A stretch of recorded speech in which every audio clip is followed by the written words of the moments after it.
afternoon. Today is February 25th. Welcome to the bill hearings for the Ways and Means Committee.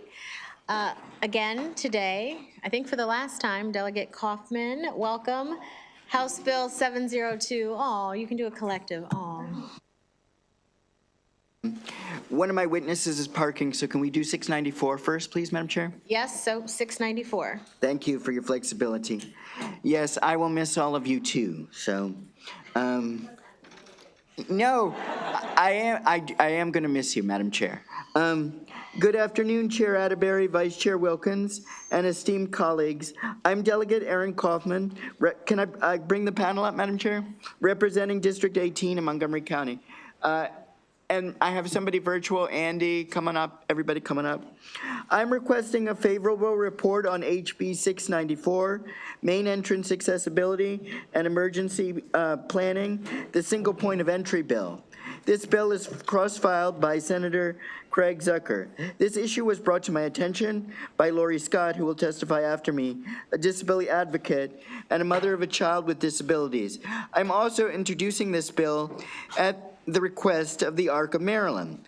There is precedent for this bill, and you may recognize it, and if MSDE had done what they were supposed to do, I don't think I'd be bringing this forward, because former Senator Kathy Klausmeyer introduced SB 1265, which was signed into law by Governor Hogan. The bill requires MSDE to update emergency planning guidelines for local school systems by December 1st, 2019 to reflect the initial findings from local safety evaluations. By August 1st, 2020, and regularly thereafter, each local school system must update the school emergency plan for each public school. The plan must conform to the MSDE guidelines regarding how schools will address behavioral threats, emergency events, and accommodations for students with disabilities. In updating the plans, local school systems must correct any identified weaknesses. Lori Scott, the advocate who requested this bill, put an MPIA request to the Montgomery County Public Schools and to the Frederick County Public Schools and received very little information, very little or no information regarding school evacuation plans. And Frederick County Public Schools even stated, and I quote, FCPS does not have documents responsive to your request. FCPS would need to cross-reference each school to determine the status of the doors, which would require a significant amount of time and effort to compile the data. HB 694 would require each County Board of Education to report the number of main entrances to public schools buildings that are not accessible for individuals with disabilities and not in compliance with the Federal Americans with Disabilities Act, which was passed many years ago in 1990. Additionally, the bill would require local school systems to send their emergency plans to the State Department of Education. 10 years ago, Lori Scott found out that her daughter, who does not communicate orally and is a wheelchair user, was left alone in a stairwell when their fire alarm went off. Lori was quoted in the Washington Post in an article dated November 10, 2024, saying about her daughter, her aide left her there in this fire drill. She can't move herself. She was in a wheelchair with a harness strap on her. Can you imagine, at 12 years old, what it felt like to understand what was happening, but not being able to articulate it? Everyone is running down the hall, down the steps, leaving you behind, end of quote. This is unacceptable and is a threat to the lives and safety of individuals. As a kid in school with cerebral palsy, I was always overcome with panic when the fire alarm went off because I feared I'd be dead by the time the fire marshal would come to get me, because they'd say, stand at the top of the stairs and someone will get you, Aaron. Sadly, that is still an issue today. In an article published in the Washington Post on February 16, 2025, the article discusses 10-year-old Amari Woodward, whose advocate Jamila is joining us virtually. He lives in Prince George's County and who is not in school because the school he is zoned for cannot accommodate his wheelchair. His 4-year-old sister Anya is in in the school pre-kindergarten. However, in trying to find another school for both children, it was deemed that Rosa Parks Elementary School nearby had a broken elevator and no pre-K spots. As the delays continues, this is impacting Amari's attendance, his achievement, his behavior, and his ability to form relationships with teachers and classmates, as well as his attitude about schools. I'm not casting shade on Prince George's County Public Schools, Madam Chair, because the same thing happened to me going to MCPS. When I was his age, my local elementary school was inaccessible, so the county had to send me somewhere else. And it's a major issue in Prince George's County and a lot of other counties that they're inaccessible, nearly 35 years after the passage of the ADA. Because Omari, the article said, misses his art class, recess, and being with his friends. We need to hold school districts accountable for leaving students in areas that are unsafe or for inaccessible schools. Students with disabilities shouldn't feel dispensable or abandoned in emergency situations. We cannot normalize this treatment of vulnerable students who deserve the equal opportunity to succeed as their peers. Students with disabilities have the right to feel safe and supported. Now, you may have read the letters of information, quote unquote, from MABE and from the MSDE. But they basically say they don't like it because it would require a lot of work. And to that I say tough tacos, because this is about student safety and inclusion. And I have to just say, you know, with all due respect, I've been in and out of this committee since 2012, and I've never seen MABE come out in favor of a bill that would benefit students with disabilities. And so I also want to just say we must make sure that we are advocating for and fighting for all students in our state, including students with disabilities. This bill advocates for students, parents, and staff. We need to ensure that students are heard and provided the resources they need to succeed. And we must make sure the main entrances are ADA compliant and that schools have proper emergency planning for individuals with disabilities. I'm not proposing something radical, Madam Chair, because New York, Connecticut, California, Indiana, and Tennessee, a very red state, New Jersey, and Massachusetts all have laws in place to address the issue I'm trying to address. Maryland needs to follow suit on this, as it is about protecting the rights and safety of our students and furthering inclusion. I'm requesting a favorable report on HB 694. Thank you. I'm happy to answer any questions. Okay, thank you, Delegate. Who would like to go first? Hi, good morning, or good afternoon, Madam Chair and Vice Chair Wilkins and members of the committee. Thank you for allowing me to speak today. I'm Lori Scott, and I'm here in support of House Bill 694 with some friendly amendments. As many of you may remember, in 2017, House Bill 1061 passed the House and Senate unanimously to ensure that students, staff, and visitors to school buildings were accommodated for. The reason for that bill was because my daughter was left on a stairwell landing at the time of an emergency in her middle school in Howard County. She was strapped to a wheelchair, unable to ambulate and get out of harm's way. Yes, she had an aide assigned to her who also left her side. The House bill was passed in 2017, and many school districts have created lengthy and well-thought-out plans to ensure that people with disabilities are evacuated with their peers and not left on stairwell landings or in other classroom, quote, areas of refuge for someone to find them, hopefully alive, after the rest of the school has been evacuated. That said, thank you, Delegate Kaufman, for sponsoring this bill with many other delegates so we can tighten up the language in the Emergency Planning Guidelines Manual within MSDE. As a friendly amendment, please consider amending the bill language to include that accommodation must be a device, stairwell chair, lift, or other means to evacuate all people at the same time with their peers. It is not appropriate or safe to leave people on stairwell landings or unattended classrooms at the time of a fire. MPIA requests were done for 12 school districts, and I want to thank Howard County, Anne Arundel, Frederick, Talbot, and Baltimore and Charles for well-thought-out emergency plans. There were 6 that were not well thought out in Montgomery County says building occupants who are unable to use the stairs or evacuate from upper floors wait for rescue in stairwells or sprinkler-protected room. The same MPIA requested information about the number of schools in each district that did not have a switch ADA-compliant single point of entry door. When you go to the school now, you push a bell, and you talk to someone inside. That door should automatically open if someone has a disability. That does not happen. It didn't happen in my daughter's school, costing us $2,500 for wheelchairs to get fixed, joysticks, and sidearms to the chair. So this is really a data collection bill, and I hope you will support this. Thank you very much. Yes, and just very briefly, you should have received the amendments yesterday in your email, and I consider them friendly amendments. Ms. Culp will talk about them. Good afternoon, Madam Chair, Madam Vice Chair, members of the committee. My name is Andy Culp, and I'm the Executive Director of the ARC Maryland. The ARC Maryland celebrates 65 years of service to the community this year, so I'm really proud of our organization and the work we've done on behalf and with people with developmental disabilities and their families.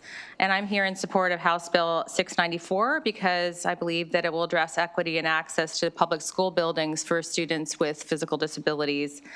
So this legislation aims to enhance the accessibility of our public school buildings and ensure that local school systems are accountable for having effective emergency plans in place with evacuation equipment as needed.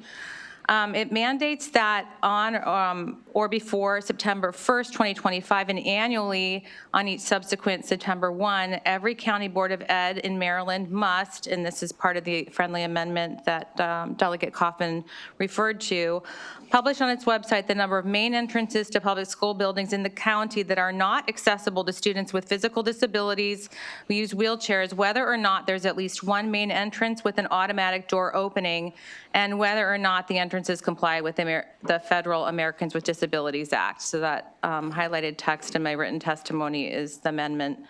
And then make a report to you all. I just want to point out that although MABE and MSDE pointed to challenges with collecting this data, we know that in Maryland, Montgomery County Public Schools conducted a self-evaluation of its 198 facilities and actually has a scorecard with red, yellow, green indicators on how accessible their buildings are inside and out. You can't get any detail from their website on exactly what made the rating red, yellow, or green, you know, but they do take that data, and we're confident that other schools in the system can also collect that data. It's so vitally important for students with disabilities to be able to enter the same main entrance as their peers. It's just right. Thank you. Thank you. And now, Ms. Larson for 2 minutes, please.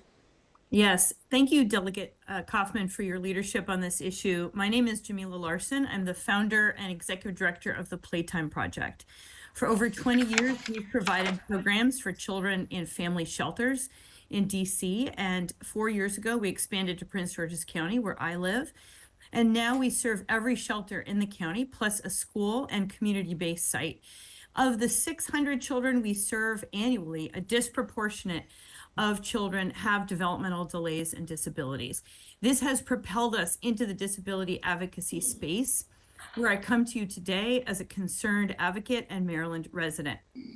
As Delegate Kaufman mentioned, the recent Washington Post story about Amari Woodland, a 10-year-old gun violence survivor, continued to raise awareness about children with disabilities being shut out of our public school system.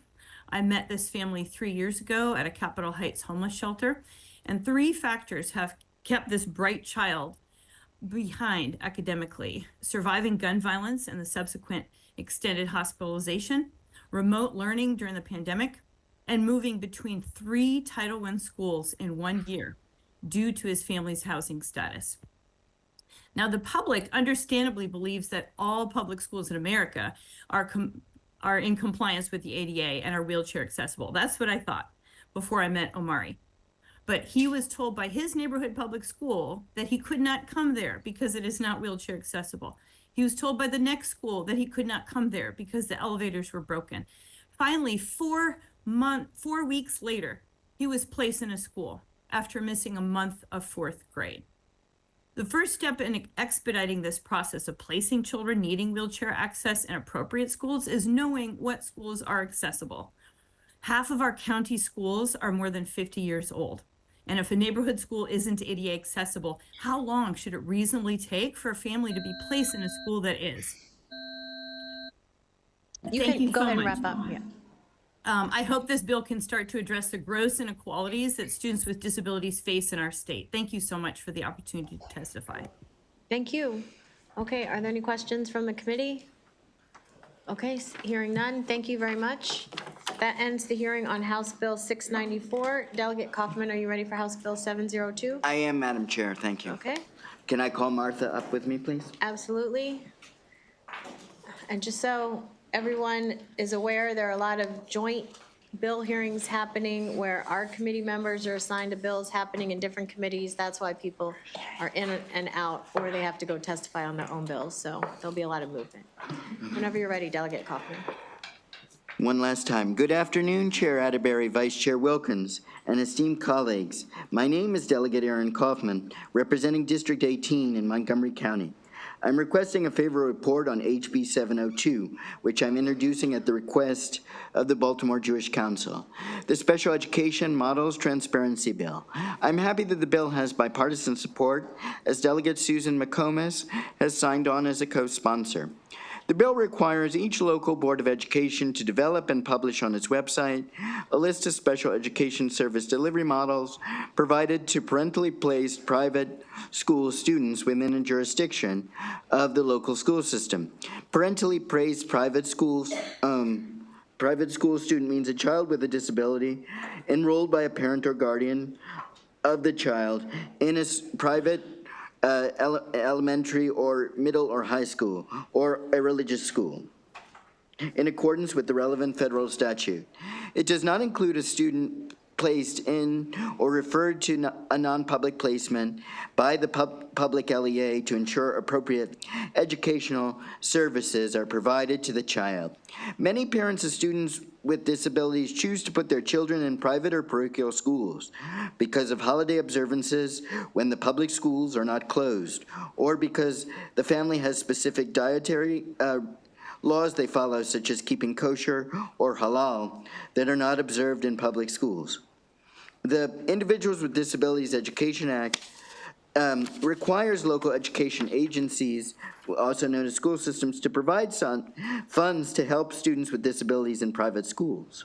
The local education agency has a number of responsibilities to those students, including consulting with representatives of the private school to explain what services are available and how they will be delivered. Under IDEA, schools are already required to provide services such as physical, occupational, and speech therapy, as well as neuropsychological testing to private school students.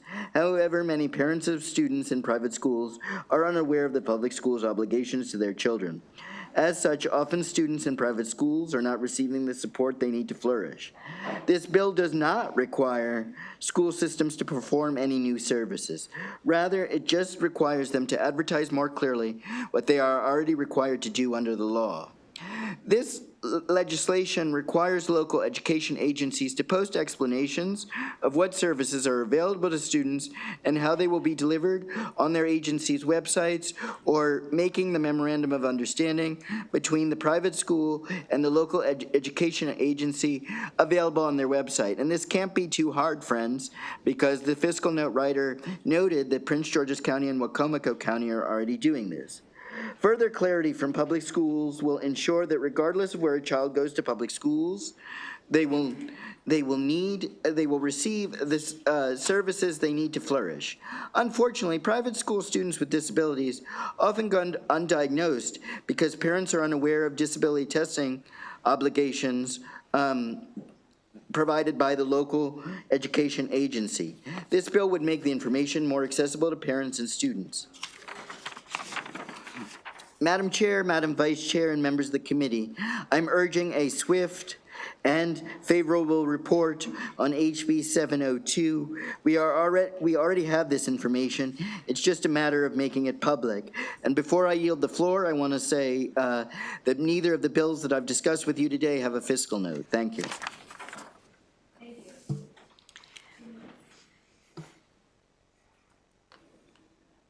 Thank you, Delegate Kaufman. Thank you, Chairwoman, Vice Chairwoman, and the committee. My name is Martha Goodman, and I've been a special education advocate for over 20 years, working with hundreds of private and parochial school families as well as public school families. I've spoken nationally on issues related to IDA funding for parentally placed private school students with disabilities. Under the federal IDEA, local school districts have an obligation to provide parentally placed private school students with disabilities with an opportunity for equitable participation in the services funded by federal Part B funds, according to a specific proportionate share formula. For many years, my daughter Miira, who has Down syndrome, received these services in her private school, and without a doubt, those services supported her growth and laid the groundwork for her successful adult life now, working in a preschool. Sadly, both in Maryland and in a nation as a whole, these child find programs are underutilized. For example, in any normal population, about 15% of individuals will have some disability, but among some school districts in Maryland, the percentage of students in private schools who've been identified through the child find process is less than a fraction of 1%. The Federal Office of Non-Public Education, which publishes the very informative and clear guide provisions related to children with disabilities enrolled by their parents in private schools, encourages maximum participation of non-public school students in federal education programs. In Maryland, there are close to 145,000 students enrolled by their parents in K-12 private and parochial schools. This is nearly 15% of the school-age population in Maryland and among the highest in the country. Yet there are only a few hundred students receiving child find services. The Maryland state law requires that local education agencies and school systems publish their special education delivery models on their websites so that the public can be informed of the programs available to students with disabilities within the public school system. This is really just building on that obligation so that the obligation to publish what's available would be equally applied to private and parochial school students. We believe that publishing the special education service delivery models for all students in the state of Maryland is a simple tweak that will immensely support families and strengthen our communities. For these reasons, we urge a favorable report on HB 702. Thank you. Are there any questions from the committee? Okay, seeing none. Thank you, Delegate Kaufman. Thank you. Now I'm off to my 155 witnesses in judiciary. Have fun. I don't miss those days. That concludes the hearing on House Bill 702. Delegate Griffith, House Bill 951. Can we just, actually, hold on one Can second. you give me a second to get up? Yes, and Thanks. Delegate Griffith, just wait, because we're supposed to have some other folks here from judiciary. So let me.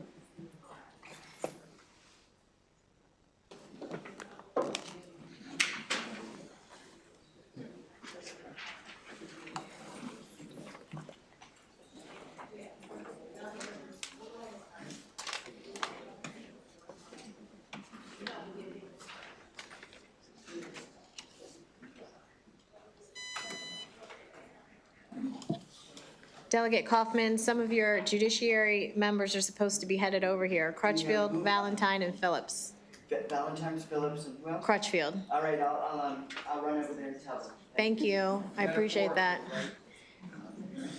So the next three bills are joint bills, so we will be joined, hopefully, but this is a very busy time of year, by Delegates Crutchfield, Valentine, and Phillips from the Judiciary Committee. And whenever you're ready, Delegate Griffith, you can go ahead and get started. All right. And I would be remiss if I did not welcome former Senator Castelli, now County Executive. Welcome. Welcome to Ways and Means. Madam Chair, it's actually a pleasure to be here. I have to tell you. Did you say it's actually a pleasure? No, I said it's absolutely a pleasure. Oh, okay. Actually, absolutely. Like, wait a minute. And I have to say, I'm watching the transcripts come up. That's impressive system It you guys is, got. yeah, it's new, like, fancy. I'm trying to find the faults. I'm watching it spot on. It's quick, so good purchase. Yeah, nice, thank you. You wrote that code, okay? All right, thank Chair Atterbury, Vice Chair Wilkins, and members of the committee. For the record, my name is Delegate Mike Griffith, representing Harford and Cecil counties. I'm requesting a favorable report on HB 951, school systems, reportable offenses, alterations. So really, where this bill came from is, and I'm not going to go too much into, I have Tammy here, who's Kayla Hamilton's mother. I'm not going to go too much into the story, but it was a significant tragedy in Harford County where a young woman was brutally murdered by a student in Harford County schools. And this student was the prime and sole suspect. It was the only person it could have been. And because of a technicality related to waiting for DNA evidence to return, and because it's a logjam, it takes a while to get that evidence back, the student who everyone, there was a lot of evidence, and I'll let, of course, State Attorney Healy speak to this more, knew this was an individual, but they couldn't formally charge. So this individual, because of technicality in the law, was allowed to attend school with other students, not only putting all the other students there in danger, but also putting himself in danger by putting him in a position where he may offend again. So the situation we're trying to solve is the first part of this bill. And another piece that kind of came from this is Superintendent Bolson was also taking a great deal of criticism because, according to the public, they felt that he allowed this to happen. Well, someone who's suspected of committing a murder or violent sexual assault is not reportable. So the state's attorney was not allowed to notify the schools. The superintendent was not allowed to know the situation and couldn't have handled it. So he was being unfairly attacked over this matter as well. So it was a communication issue. So we also want to make sure we're balancing this issue with the juvenile's presumption of innocence. So how can we try to solve this problem, protect school safety, make sure everybody has the information they need, and balance these two key issues? So we came up with a plan, talking to a great deal of stakeholders, superintendents, state's attorneys, the governor's staff, a lot of folks, DJS, just public school systems, trying to find a solution. So what we came up with on the side related to someone suspected of committing a murder or violent sexual felony was that right now with a reportable offense, any law enforcement agency may make the notification. What we are doing is having only the state's attorney make the notification to the superintendent. So only the one individual that has the most information to make an educated decision if this is something that rises to the level of that murder, first or second degree murder, or violent sexual assault, to may make the notification. It's a may, not a shall. And then the notification to only the superintendent and their designee. The idea is there's no reason for anybody else in the public school system to have any knowledge of what's going on with a student. So the student, with the superintendent having the information, then can make an educated decision on what's best for the student and the student population in regards to this individual matter. Well, I want to emphasize this bill is not prescriptive as to what the superintendent should do with information. It is simply a notification bill.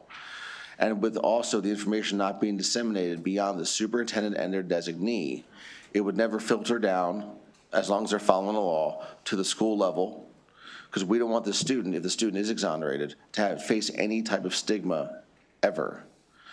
So just like with the HIPAA issue, if a student has to be moved out of a class to protect the victim, in the case where the suspect is in the same classroom with a victim, whether it's the student has to be moved to some kind of virtual learning because of the severity and the likelihood of the situation.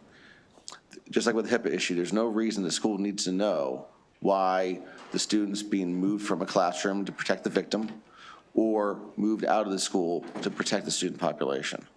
So we want to be very, very careful that it's a may. Only the state's attorney may make the notification. Only the superintendent and their designee may find out. And it's not prescriptive as what should happen with the information for the superintendent. It's simply a notification bill. That is the piece of it trying to solve the issue that happened with Kayla. We also, as we started to go down this rabbit hole of reportable offenses, started to unpack a number of oversights.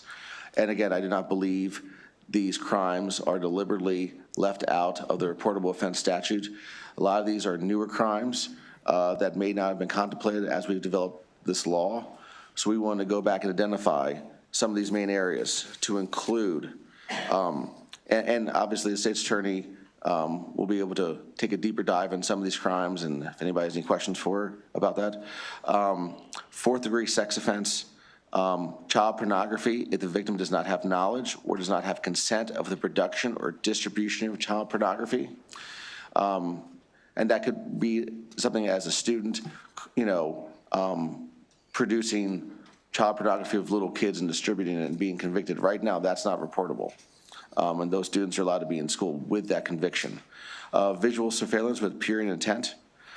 Threats of mass violence. So right now, a student can call in a bomb threat to a school or threaten to shoot up a school, be convicted of it, and that's not reportable.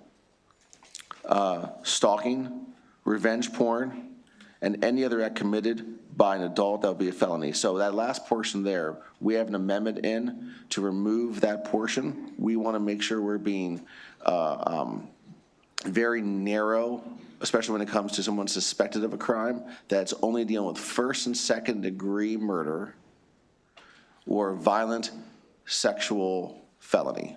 We want to be very, very, very narrow. We only want this to affect the most egregious crimes and keep those individuals, making sure the superintendent has the information on those individuals. And again, not prescriptive. So therefore, 951 updates the chain of communication regarding reportable offenses. And again, I want to emphasize, when it comes to someone who may be suspected of committing a violent crime, only the state's attorney, not law enforcement, may make notification. We want to make sure we have a very, very narrow line of communication and notification when it comes to these matters. And we believe the amendment, switching it to a crime if committed by an adult would constitute murder in the first and second degree or felony sexual offense. We think the amendment's necessary as it would narrow the scope and get to the heart of the safeguard against the most egregious crimes. Updating the chain of communication would allow the appropriate school personnel to access pertinent information relevant to the safety of all students in their jurisdiction. And this is important because of Kayla's story, which we're going to hear shortly. Furthermore, this updates, again, the list of reportable offenses as well. And this is just to add one more layer of protection for our kids. 951 authorizes the state's attorney to provide the notice. And with these changes, we feel like this closes loopholes of new crimes that we haven't previously contemplated because of the new existing crimes coming out, and certainly some of the issues we're seeing in schools related to, unfortunately, people that committed violent crimes still being able to be in schools as a result of this loophole. So I believe we can all agree that our children's safety is paramount and that we've achieved in part by having a select group of individuals appropriately notified so they can determine what is best for all students and children, including the juvenile, to work to ensure safety and keep the supreme focus. Thank you for your time, and I request a favorable report on HB 951.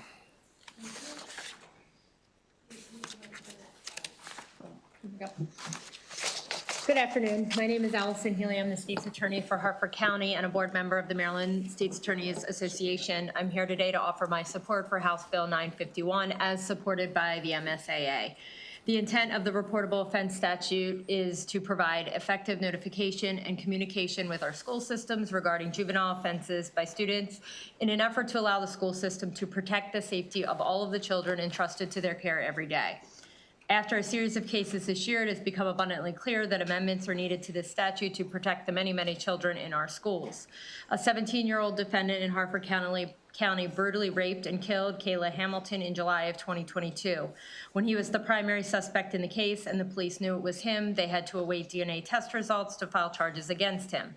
During that time, he was able to enroll in both Lansdowne High School and later Edgewood High School. Neither of those school systems were aware of the potential danger that he presented to their schools and students due to notification only being permitted in juvenile cases upon arrest and disposition. Thus, we were unable to, under the current law, to notify the schools of the danger he presented and that he was a suspect in this heinous crime. In order to prevent this danger reoccurring in the future, this bill would give the state's attorneys the authority to notify the superintendent of a school system or his or her designee, and only those individuals if a juvenile is the suspect in those serious crimes. It permits the state's attorneys to do so, but does not mandate it. It allows state's attorneys to use discretion as to the reporting of these matters and to reserve it for cases where there is a true potential danger to students and the school system. In addition, this bill permits state's attorneys to make the mandatory report to the school system on reportable offenses at the time of arrest if they become aware that law enforcement has not done so. Currently, only law enforcement may make that report, and in the event that the state's attorney finds that the school has not been notified, they cannot simply make the report. They have to contact law enforcement telling them to do so, making things much more complicated than necessary. It simply updates the chain of communication in a way that would have no impact.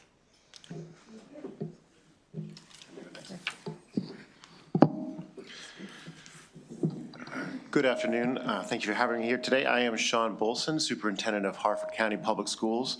I think Delegate Griffith and State's Attorney Healy did a nice job covering the incident that really inspired this particular bill. So I'll jump forward a little bit. So this student attended our schools for 3 months prior to being arrested. And he didn't enroll in our schools until after this horrible incident had already occurred.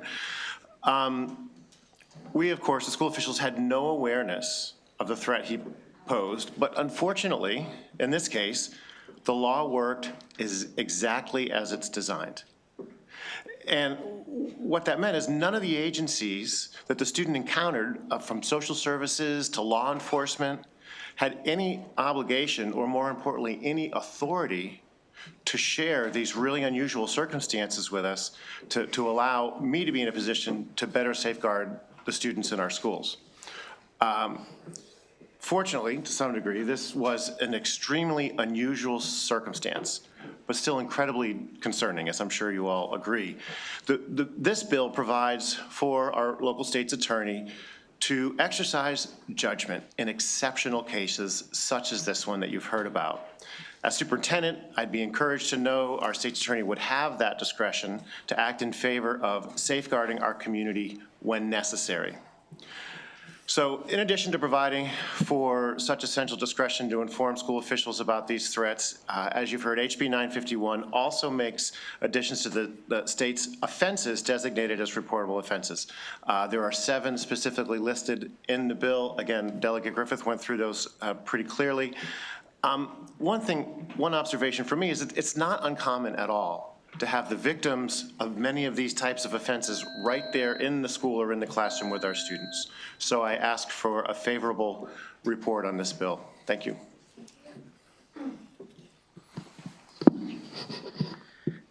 Good afternoon. Thank you to the members of the committee for allowing me to speak today regarding the HB 951 school systems reportable offenses. My name is Tammy Nobles, and I am the mother of Kayla Marie Hamilton. On July 27, 2022, my daughter was brutally murdered, raped, and tied up by a juvenile. After he killed my baby, he left her on the floor like trash and went to lunch with his half-brother into Target to spend the $6 he robbed from Kayla. What he did to Kayla and how he left her was very evil.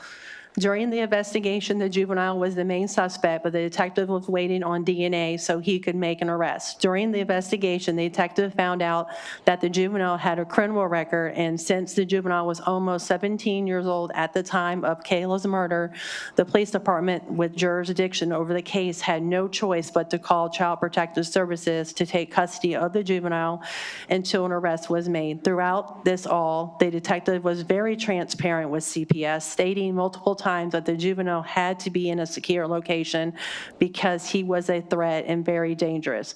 The detective even ran out to the car of the CPS worker and stated again how dangerous he was, so they understood. However, that dangerous individual was still put in a group home with other children, but not only that, Department of Health and Human Services and a CPS worker enrolled him into high school, putting the risk of the kids and students he came in contact with in harm's way.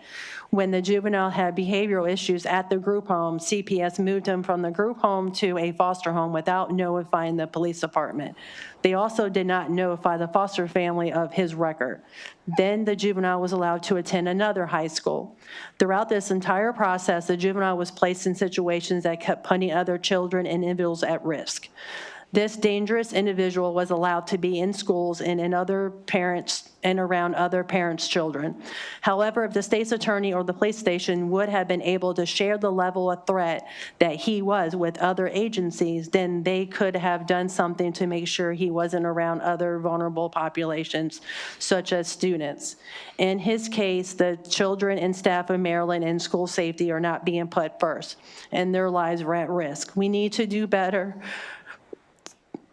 for our children in schools here in Maryland. The safety of all children and staff should come first, not the criminals. Let's do what is best for every child and put safety first and allow the schools to make decisions on the students' welfare based on what they learn from the state's attorney and police department. We do not need what happened to Kayla Hamilton to happen to another child. Thank you. Thank you, Madam Chair, members of the committee. We need your help. Things aren't right out in the counties. We really need your help. This past September, I stood over the casket of a beautiful young African-American kid, 16 years old, flawless. His complexion was perfect. He looked like he could just stand up right then. Football player. And I had to stand there and tell his dad, I'm sorry, we couldn't protect your kid. That's tough. That's tough to do. His dad was devastated. I went to the funeral. Kid was an amazing young man. The outpouring in the church for this kid was just amazing. You know, when I found out that there was a shooting at our school. We don't do these things. We don't do school shootings. We never thought we did school shootings in Harford County. Apparently, we do those now. It's devastating. You know, I pull up to the school, got an alert. You know, with everybody's cell phones, the people that are supposed to have the alerts are the last ones with the alerts. So by the time you get there, the traffic's already jammed with parents running down the sidewalk with little babies in their arm, trying to get to the school because all they got was a phone from somebody saying there was a shooting at the school. Right? And the parents coming in. By the time I get up to the school, I'm running along with these parents dragging babies, and we're at the reunification center, which is a church across from the school. Every school has one of these. If something goes wrong at the school, all the kids know you go to the reunification center. I get there, I see crying, teenagers pouring across the road, panic-stricken. I see teachers, heroic teachers, dealing with this. I see parents. You don't want to touch them. They were most upset, trying to find out. This is what we're facing. We need your help. We need your help because we just can't deal with this stuff. I just made an emergency $1.1 million capital grant to my public schools just to be able to upgrade security. Just, hey, here's what I got in my wallet right now. Take it and spend it. We got to address this stuff. It's not right in America. It's not right in Maryland. Please help us deal with this. We need your help. Please, no more tragedies like this. These are serious issues. We've got to address them. This one's really for the kids. No kidding. It's really for the kids. But beyond that, it's for all of us because we've got to deal with these issues. We can't have people that we make them go to school. You've got to go to that school. And then I can't keep you from being shot in that school? That's outrageous. That's just utterly outrageous that we can't do that. We have to do better as a society, as a state. We have to do better. Please help us. Thank you, Madam Chair. Thank you. And I know we know who you are, but for the record, can you state? Yeah, I'm sorry, Harford County Executive Bob Cassie, former member of the General Assembly and proud member. So thank you all very much for your time this afternoon. Appreciate it. Thank you. And we have a couple questions. We'll start with Delegate Hornberger. Thank you, Madam Chair, and thank you for bringing this sensitive subject matter to this committee. This is paramount, something that we want to address. My question is probably best aimed for the state's attorney. It's more of a process question. So with this notification, obviously a case, the adjudication takes time. How do you balance between, incorporating information that may jeopardize the case with notification and, keeping everyone safe, but at the same time, not posing a threat to the prosecution of the individual that committed the crime? Sure. So the only piece of this that would really be different would be the suspect piece of this. Okay. Would be the suspect piece of this, because we already have to, in the very serious cases, notify upon arrest. It is unreasonable. I know that there's been some argument about jeopardizing investigations, and it's unreasonable to assume that a state's attorney would jeopardize an investigation, right? This is why we drafted the bill in the way that we did, to allow the state's attorneys the discretion to be able to make that notification at a time when it wouldn't just jeopardize an investigation. It doesn't require us to notify. It is a may, not a shall. So it basically gives us the authority to do it, so that in the very narrow circumstance that we can use our discretion to make a determination that this individual is a danger to the many, many thousands of students in our schools, and make the notification to someone like Dr. Bolson or his designee, so that they can put the appropriate safeguards in place to make sure that all children are safe in our schools. And then a follow-on to that, because sometimes these things happen. Someone might want to move to another jurisdiction. Would you have the ability to go to another jurisdiction outside of the county, for example, for notification purposes? Like, let's say they wanted to move to Baltimore County or Cecil, an adjacent county, which many instances happens. Right, so the Would you bill still is, have that discretion? sure, the bill is general as to the superintendent, so therefore, whatever school system that individual would be attending, we would have the authority to notify that jurisdiction. Okay, and then just for clarification, what is the difference between a first degree and a second degree offense? So first degree would include deliberate, premeditated, and willful murder. Okay. And second degree has, well, and also felony murder. And then second degree would include just a generalized intent to kill murder without deliberation or premeditation, or a depraved heart murder type situation. Okay, I really thank you for answering the questions, and thank you for sharing your story as well. Thank you. Yep. Delegate Miller.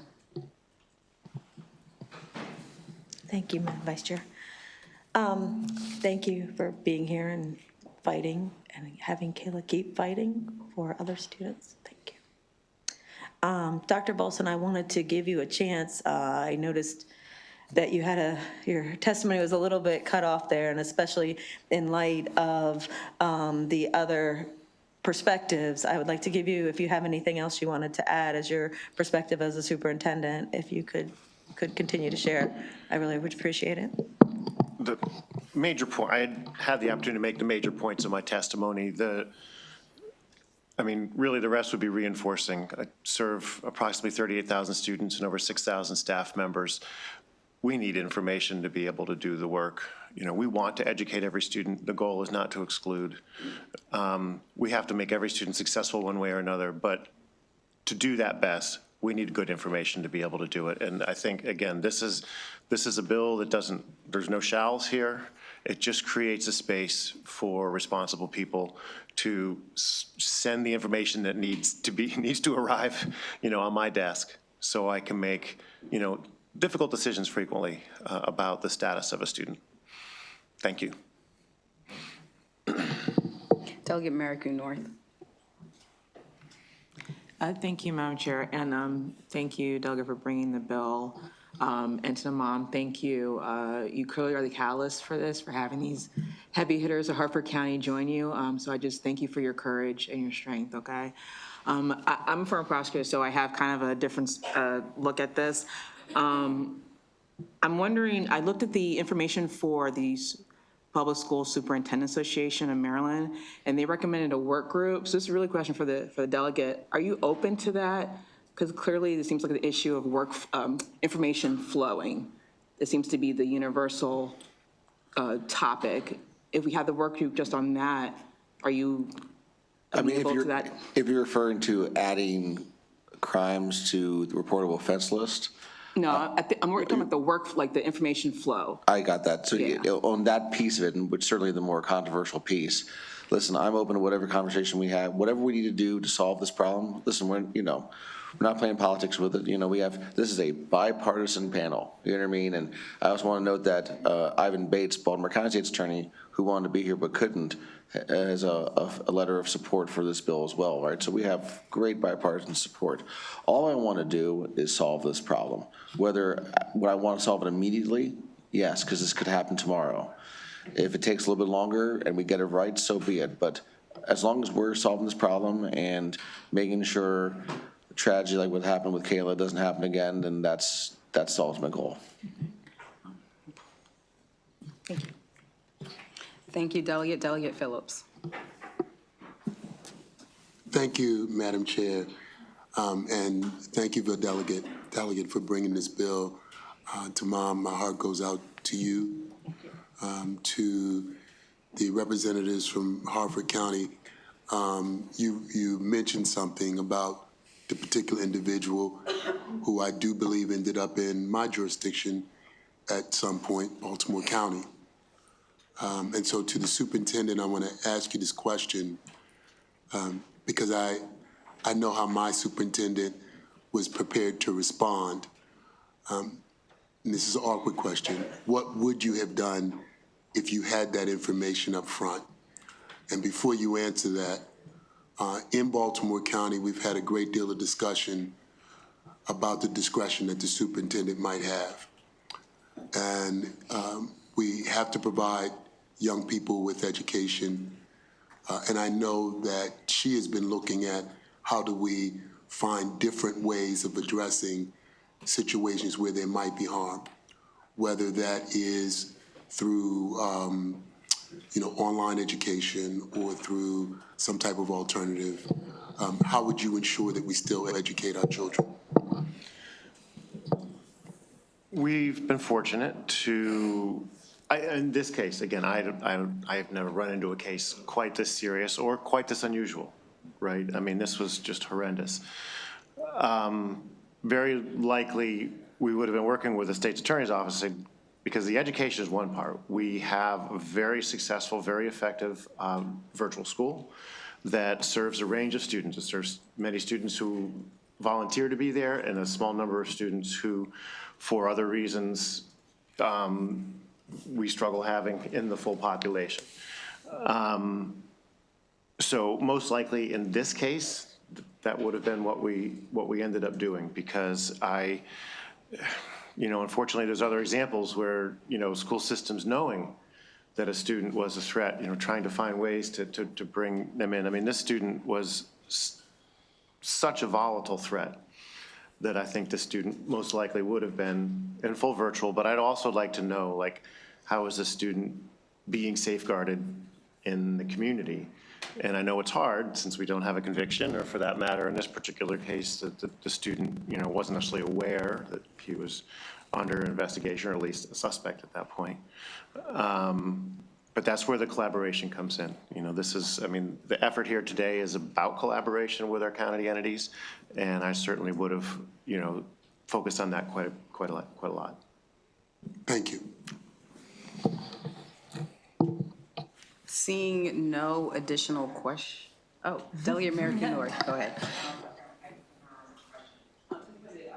State's Attorney, could you just explain the difference between a suspect and someone who's been adjudicated? So a suspect would be someone that the police have identified as the person they believe committed the crime. Adjudicated would mean that they have been through the court process and have been found in juvenile court and would be found responsible. If they're charged as an adult, be found guilty. So adjudicated would be that court has happened. So they have gone through court, they've either entered a plea or had a trial, and they have been found either responsible or guilty, depending on which court they are in. As a suspect, it would be, this is the person through investigation the police believe did it. Now, in many cases, we don't have this long of a delay in charging. So this was a little bit of a different scenario than we, I would say, ordinarily see. But sometimes there is a delay for whatever reason, waiting on test results, relying on state police and things to cover the entire state for testing of items, things like that. So that is the difference between the two of those, and that's sort of where we delineated the lines as to the may and the shall. Thank you.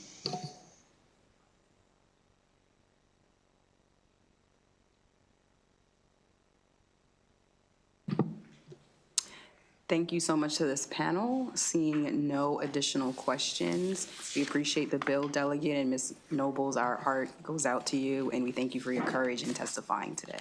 Thank you. Thank you. Thank you. Is Lawrence Richardson here? They're asking about Larry Richardson. I think he signed up for you. Oh, he probably signed up for me. Oh, okay. Thank you very much. Okay, thank you, Have a Mr. great County day. Executive. Okay, thank you. We have two unfavorable witnesses here to testify. We'll start with the in-person witness, Abby Flanagan, and then we do have one unfavorable that is virtual, Levy Bradford.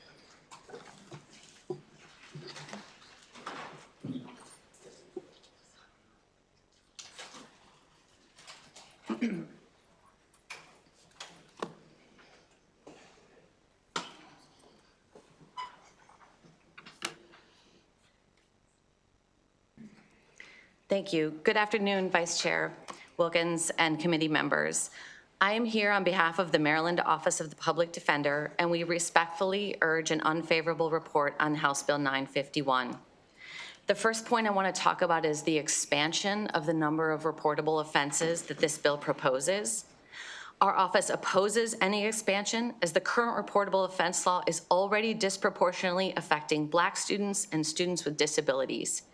During the 2023 and 2024 school year, Black students represented 69% of the reportable offense cases, but only represented 33% of the statewide student population. While students with disabilities represented 39% of students arrested for reportable offenses, but are only 13% of the statewide student population. So expanding the definition of reportable offenses will only continue to exacerbate these inequalities. As we've heard, House Bill 951 would also require to notify the state's attorney's office if a student is a suspect in an investigation. And this would allow the state's attorney's office to share this information with a school superintendent or their designee. Importantly, this allows the state to share information before probable cause is established, before an arrest is made, before a petition is filed, and before a court has heard any facts. Altering a student's right to education based solely on police suspicion is an overreach of the government's authority and violates due process protections. As the Supreme Court told us in Goss versus Lopez, students have both a property interest in education and a liberty interest in their reputation, which cannot be denied without adequate due process. This bill undermines the presumption of innocence, harms students' reputation, and risks compromising ongoing investigations.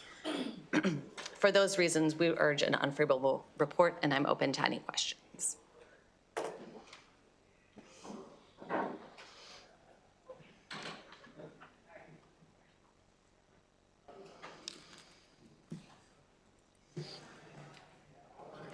There we go. Thank you, Delegate Miller.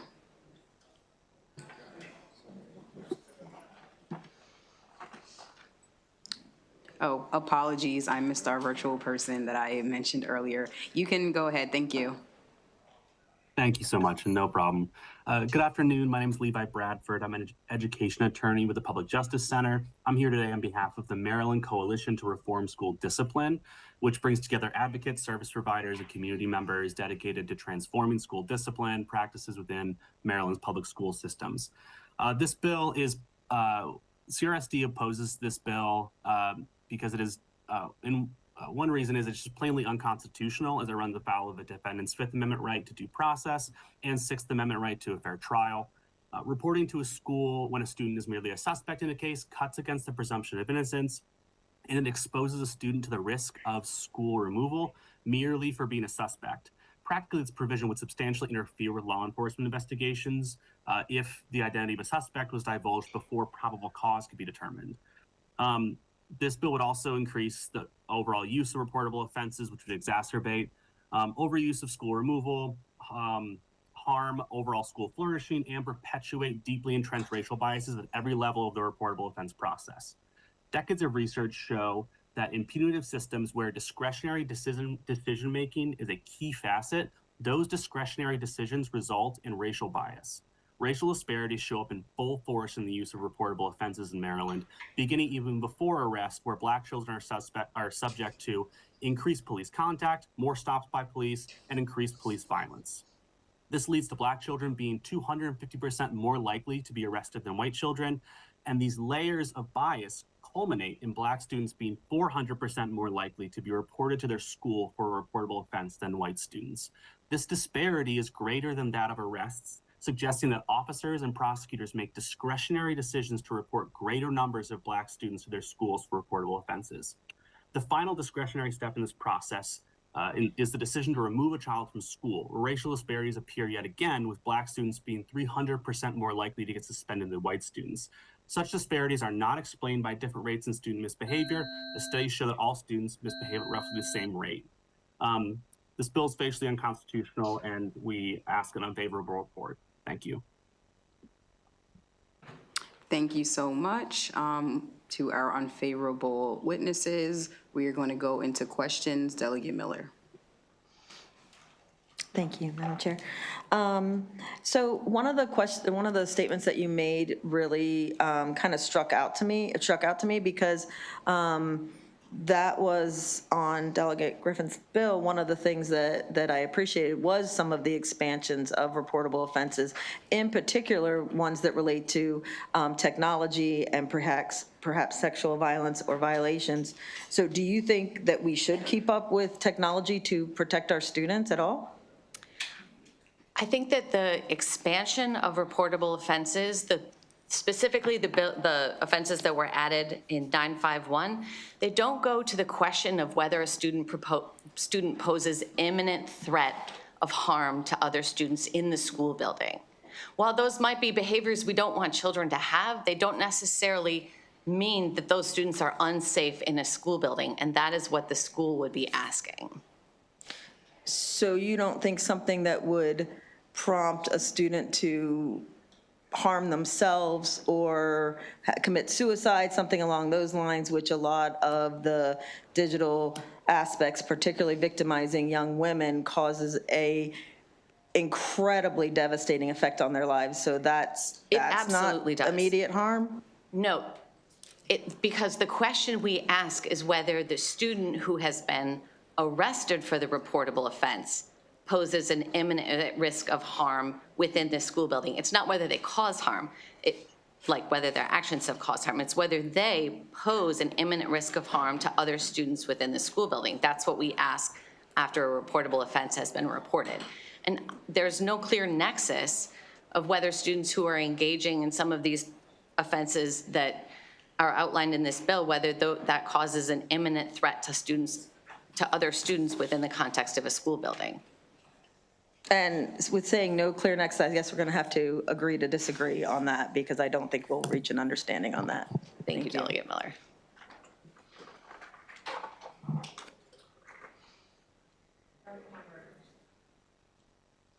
Madam Chair, and I want to kind of drill down to the language of the bill as written. So my understanding is the bill deals with notification.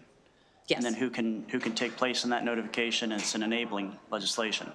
So, I mean, currently, a superintendent has the ability, the discretion to move students around, to suspend students, take students out of a learning environment, as long as they're not doing so because of a protected class. Is that accurate? Yes, but students have due process protections within that. And we're concerned that this bill lacks due process protections. Mm-hmm. Yeah, no, I'm also very concerned about that. I just want to, on the bill, so they're not taking disciplinary action against said student. It's a notification process, and then they have the discretion to do something that wouldn't violate that student's due process. Well, we believe is relocation or putting in a different program. I mean, the things that they can already currently do with students, is that a violation of due process?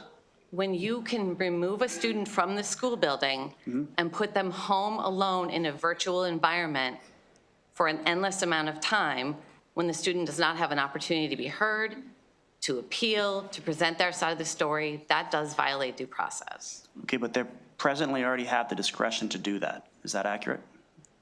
There is a discipline system that allows them to do that, and there are due process protections built into the discipline system. Okay. And then the reportable offense law already has a system built out as well. But again, that requires an arrest. Our issue is that this takes place before arrest, before probable cause has been established. Okay. And you had also alluded in between the two of you that the current process, in other words, status quo, what's occurring right now, is a violation of due process. Is that accurate? Can you just repeat the part of your question? I want to make sure I answer. So it was said between the gentleman here on the virtual as well as yourself that the current process that's in place for removal of the schools is unconstitutional. No.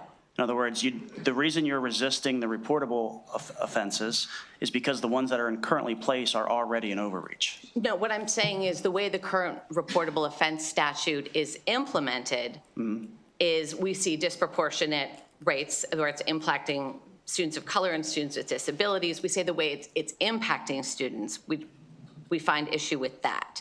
But Okay. I was raising my due process points on the alerting school systems before an arrest has been made, when there's merely a suspect. Okay, thank you. Delegate Griffith?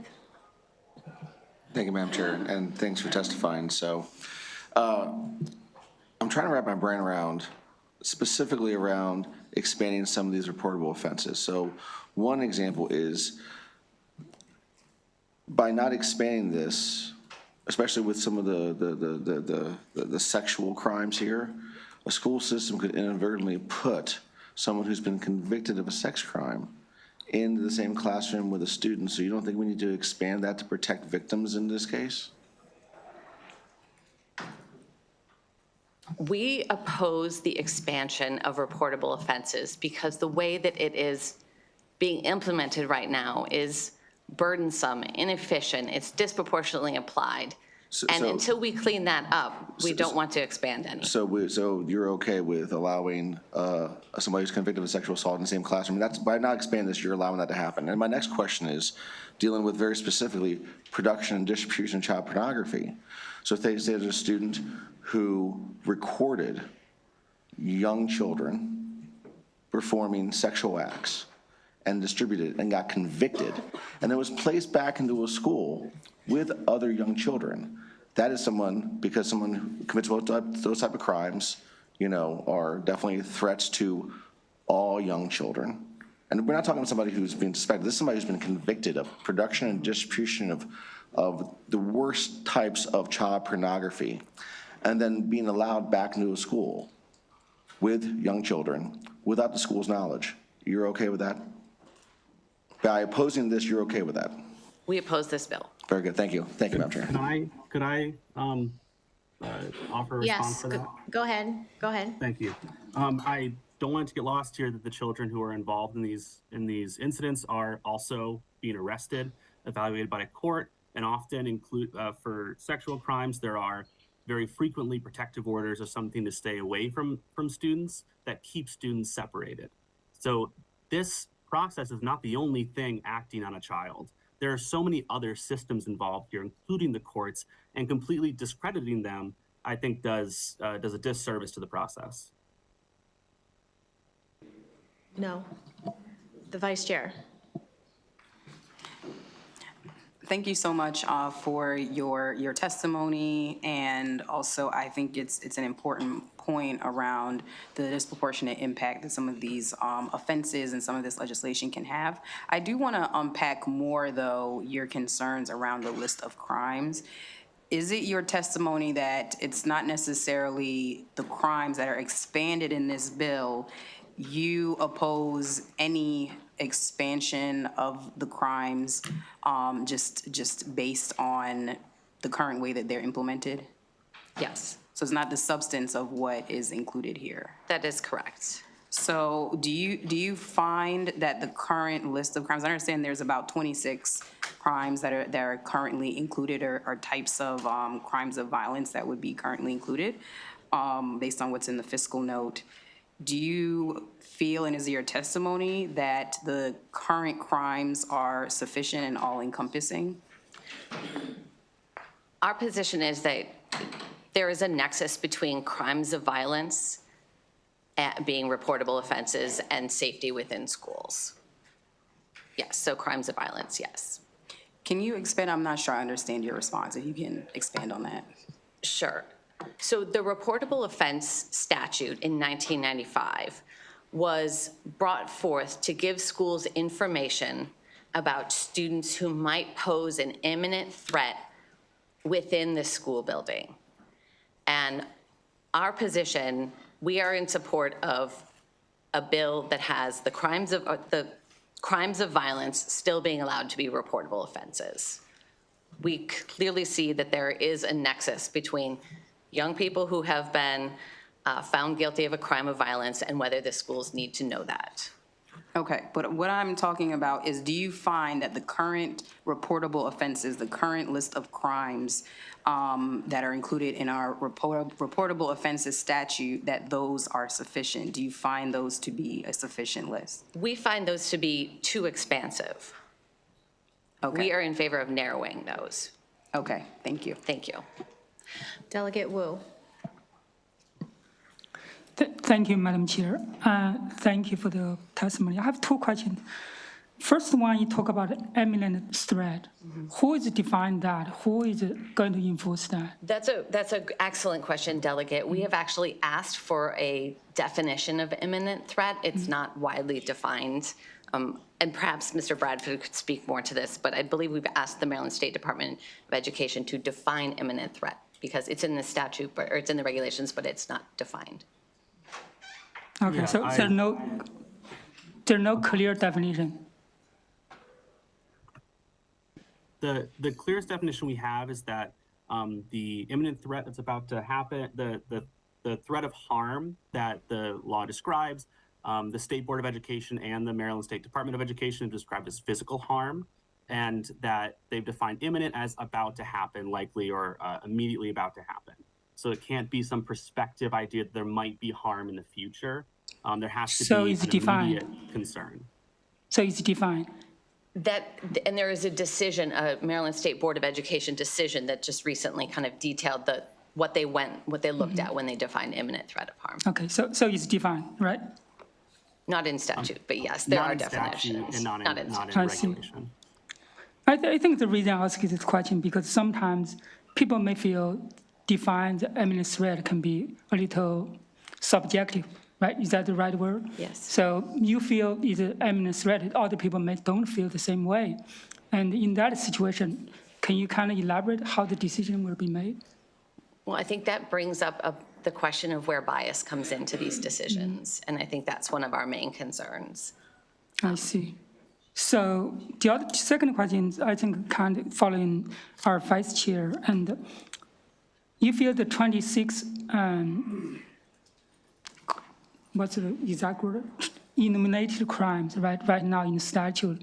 You feel that's too broad right now? There are over 60 offenses currently in the reportable offense statute that are reportable offenses, and we feel like that's burdensome and too broad. I mean, there's property crimes, there's crimes about threatening to induce someone to join a criminal organization, inducing someone to leave a criminal organization, malicious burning. There's all kinds of different crimes currently in the reportable offense statute.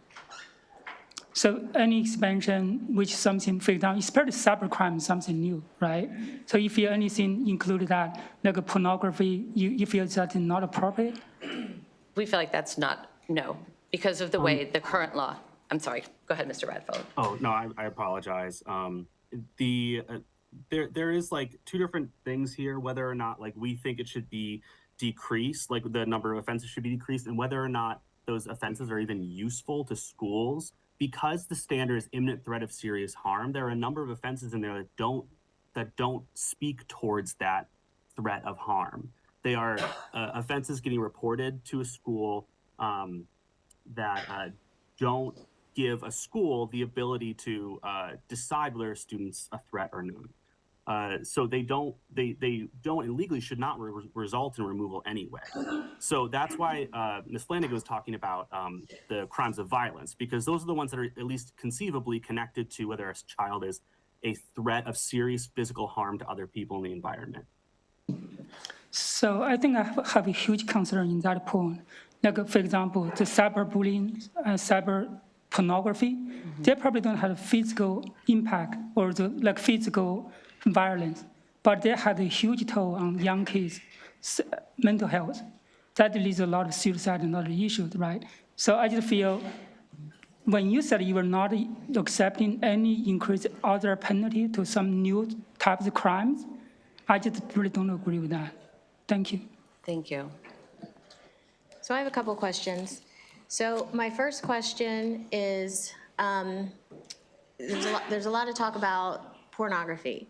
So is it pornography under our current law if a 14-year-old records some activity, that sexual activity that they do with another consenting 13 or 14-year-old and then disseminate it? Is that considered child pornography? Chair Atterbury, I primarily practice education law, and I don't want to incorrectly answer your question. And so I'm just going to suggest, this is why we have members of our Judiciary Committee here, and I spent 7 years over there, and I am an attorney. I'm going to suggest that that is pornography. And so that the questions that are being thrown out here about pornography are not what we typically think about in our head, adult to child, but you will also be criminalizing children. Is that reasonable to suggest, is that you could also be criminalizing children who make poor decisions nonetheless? Yes. And should not be doing this, so that needs to be more thought out. Is that? Yes, and I would say the same thing for a fourth-degree sex offense. While I'm not condoning that type of behavior, grabbing someone's bottom, you know, I think we can all agree we don't want children doing that, but criminalizing that is.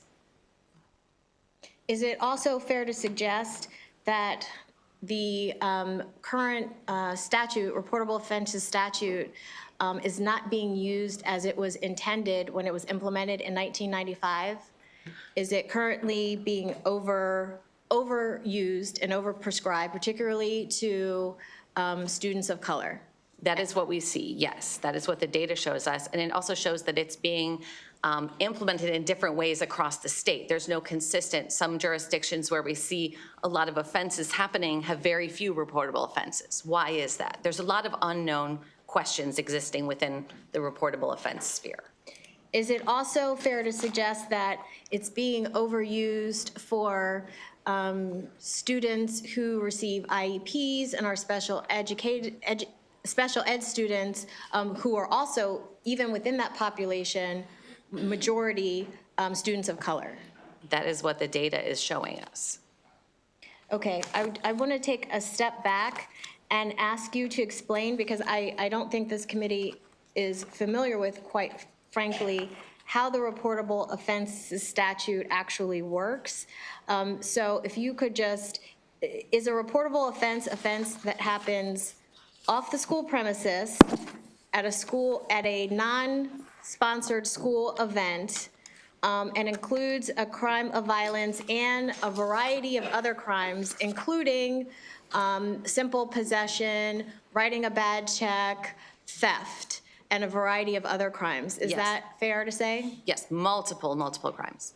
Okay, and so we already know, or is it fair to say that we already know that our, Black boys are overrepresented in our criminal justice system here in the state of Maryland, and that the use of this statute continues to lead to that school to prison pipeline with the numerous crimes that are in here. That is correct. Okay. And it compounds those inequities, because then those same children impacted by the reportable offense statute, there's a decision made at the school level of whether they can maintain in their school community. And we are seeing students then pushed out of school.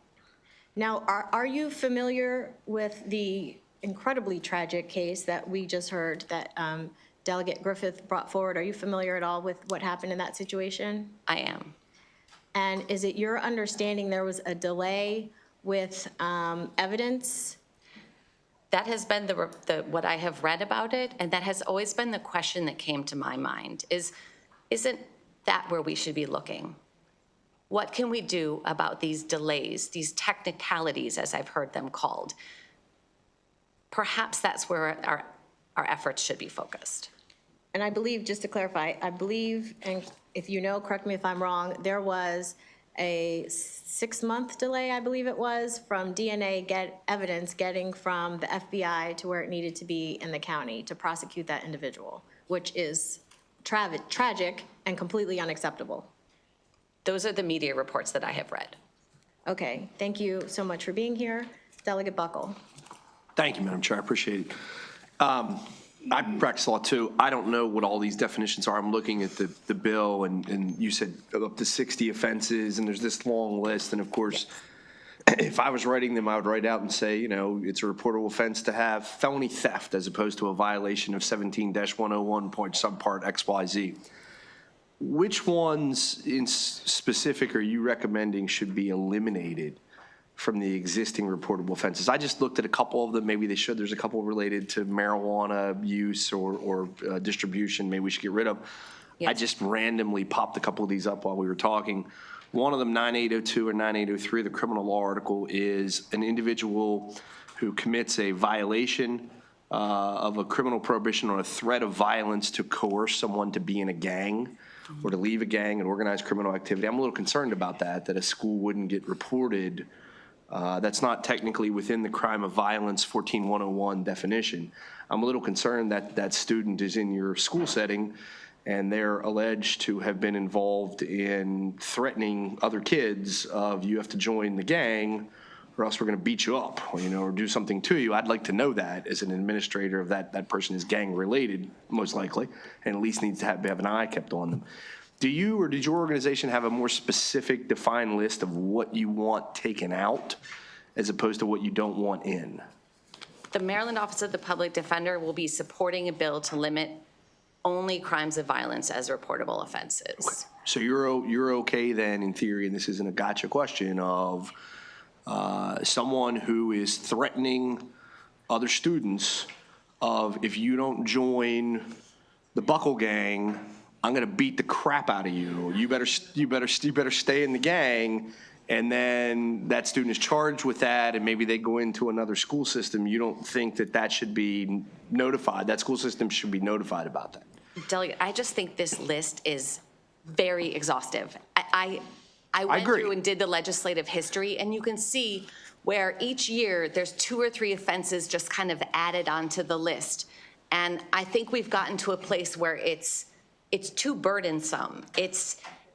Law enforcement aren't properly notifying. They don't know what's going on. They don't know. And so I think we need to take a good hard look and ask ourselves, what really does a school need to know about? And how, does it go to that question of whether a student poses an imminent threat to other students in a school building? Because I don't think someone accused of crimes against public administration does. Right, and I think that's the definition. So to me, we're going to hear a bunch of bills on this today. There's one side that says it's just crime of violence, which you've said that's a very specified set under the Maryland criminal law article. And then there's another subset that says add more. I think we'd be best served. You're not disagreeing with me that some of these long, I'm holding this up, you can't read it from here unless you have much better eyes than me. You have the same bill. Some of these long list of things, there might be some of them that we could all kind of agree on. Hey, yeah, that could be a problem, a real problem for an imminent threat for a school. Maybe we should look at that, but we should get law enforcement to have a better understanding. Some of them, maybe we can agree that's not really practicable. But there's a balancing. Is that fair to suggest? I would leave that to this governing body. Okay. I know you guys want to just say violent crime, I but think there's a problem. We have some biased decision-making going on, and that does not solve our biased decision-making problem. And so. Okay, that's an interesting perspective, and that's something to consider. Thank you. Okay, seeing no further questions. Thank you very much. Thank you. That concludes the hearing on House Bill 951. House Bill 526, Delegate Miller, and you have Laura Witt, and virtually, let's check to see if you have Kurt Wolfgang.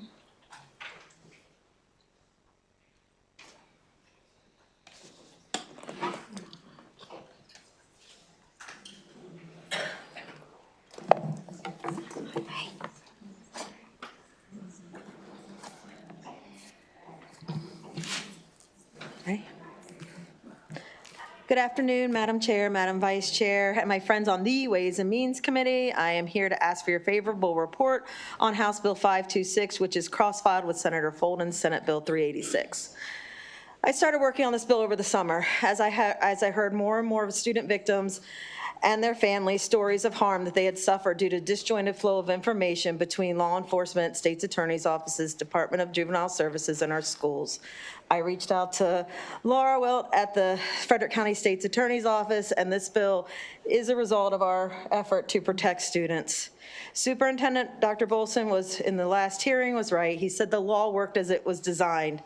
We have to make the changes, especially for victims in our schools, and as well as for future victims to protect students. We are all concerned about school safety, and we want school systems to have the information they need to make the best decisions to protect our kids. Currently, law enforcement is only required to notify schools when certain offenses happen off school grounds and requires the state's attorney's office to give this information to schools. While we get this initial report, with the majority of the cases, they receive no notice on how charges are resolved. School safety meetings are often held with incomplete information. This bill eliminates the current distinction of where the offense happens and also fills in the missing piece of when official action is taken by the Department of Juvenile Services. Most juvenile offenses are not sent to court. This legislation allows the school to know if the charges are still pending or if they have been resolved. At these times of escalating juvenile crime, school systems are not being given all of that information that they need to prioritize the safety and well-being of students. And we have seen recent events that have jeopardized student safety due to system-level failures in the dissemination of this critical safety information. An enrolled Howard County student was arrested for murder in 2024, and he was found to have a gun in his backpack and had been under monitoring for being involved in an attempted murder by the Department of Juvenile Services. He had an ankle monitor on at the time. The superintendent of schools had no knowledge of this information. So how could a safety plan have been put in place? And there are other cases that involve child sex offenders being allowed in school, sometimes by court order, and further victimizing students and their families. There are crimes that happen at school that, if not reported to the school and are reported later over the course of the investigation, those details cannot be reported back to the schools. Current Maryland reportable offense laws present challenges to school safety due to limited information sharing and the scope of the reportable incidents. And a significant problem lies in the exclusion of offenses occurring on school grounds and during the school-sponsored events, excluding them from the reportable offense definition. It creates a gap where schools may lack critical knowledge of violent or dangerous incidents involving students, hindering their ability to implement those preventative safety information. The need for change stems from a desire to prioritize student safety by ensuring schools have access to this comprehensive information of student-involved serious offenses, regardless of where those offenses occur. This bill will close those gaps that have in reporting that have plagued the system for years. There are calls for work groups on the issue, and I understand the need in some areas, but now is the time for action to protect vulnerable and prevent the further victimization of our students. So now I'm going to turn it over to the expert, because obviously this part of it is not my area of expertise. So I am going to turn it over to the expert. All right. Thank you, Delegate Miller. Again, I'm Laura Wilt, Frederick County Juvenile State's Attorney's Office. I appreciate this bill being submitted, and I also love the timing, coming in when you're already so full of knowledge about reportable offenses.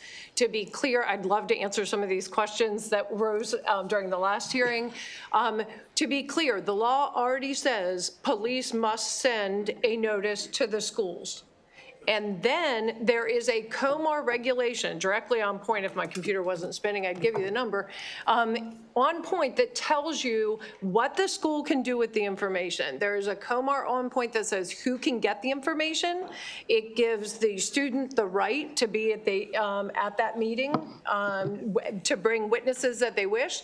They have appeal rights. So I welcome task force talking about things. I welcome all these discussions about how we can make sure one minority is not disproportionately affected. But those questions go to that group to talk about the COMAR regulation. How do we deal with that notification? What do the schools do with it? That goes to the COMAR if we want to talk about the details. This law says, and specifically this bill is not talking about expanding or shortening the list. What it says specifically is that once the police send a notice, the only other notice that the schools get is if a case goes to trial and sentencing. Then the state's attorney's office has to send a notice. But what we know is that the Department of Juvenile Services handles, and I'm making up a number, I apologize, but some, like say 70% or 80% of cases never go to court. So the schools are acting with incomplete and sometimes just rumor about what happened. There was a reportable offense and there's nothing out there for them to do. COMAR already requires a review every 45 days. This bill would allow the Department of Juvenile Services to tell them that the case has been closed. Informal probation for 90 days. So if you're worried about students' rights and being processed correctly, you want this information shared by the Department of Juvenile Services. Okay, Thank you. Thank you. Are there any questions? No. I think they got, oh, I'm sorry. Mr. Wolfgang, go ahead, Yes, ma'am. sir, Yes, for 2 ma'am. minutes. Yep, go ahead. Thank you, Madam Chair. My name is Kurt Wolfgang. I am the Executive Director of the Maryland Crime Victims Resource Center. For 43 years, I have been testifying in Annapolis on behalf of Maryland's victims. I am heartily behind this bill. Thank you, Delegate Miller, for introducing the bill. I want to say to you that you have one of the foremost experts in what goes on in the juvenile justice system, Ms. Wilt, sitting before you. It is a very strange, bizarre, cryptic world because of a lot of the secrecy that's involved necessarily in the juvenile process, and she's seen it all, and in ways that most attorneys don't get to see the process. So I urge you to ask important questions of her. A couple of observations that I want to make, and also based on some of the testimony from the last bill as well. And my heart breaks when I hear a focus on the disproportionate impact issue, because I want to just shout that you're looking at the wrong disproportionate impact. I guarantee you that the victims are disproportionately impacted as well, and 70% in our estimation, from the work that we do, are people of color, and the more that there are problems in the schools, the more people of color are going to be the victims of those problems in the schools. This bill is only a small portion of what's wrong with the system, but it's an easier one to fix, and I urge you to support passage of this bill. Okay, questions, Delegate Hornberger? Thank you, Madam Chair. Thank you for bringing this bill. We've heard a lot of talk about the students and protecting the students, as it should be the focus of this conversation. But at the same time, I have concerns for the staff as well. So my question to you is, have there been instances where information wasn't disclosed or improperly disclosed, where it's negatively impacted staff? My personal experience has always been with the victims, and the staff doesn't communicate, rarely would communicate with the state regarding internal issues. We really keep our worlds pretty separate. Right. And that's why, Rightfully so. The state attorney's office can't communicate what's happening in court unless the statute tells us we can. Gotcha. Delegate, if I could jump in, and we've Sure. had a number of cases that we have been involved on behalf of the victim, where the victim is staff, or where the victim became a victim because the staff was not informed of the situation. So you're absolutely right. Okay, thank you. Okay, are there any other questions? Okay, seeing none, thank you very much. That concludes the hearing on House Bill 526, House Bill 620, and if I could have come up, please, Abby Flanagan, Claire Martison, and virtually Kelly Quinn and Levi Bradford should be there virtually. Okay, Levi. Okay, thank you.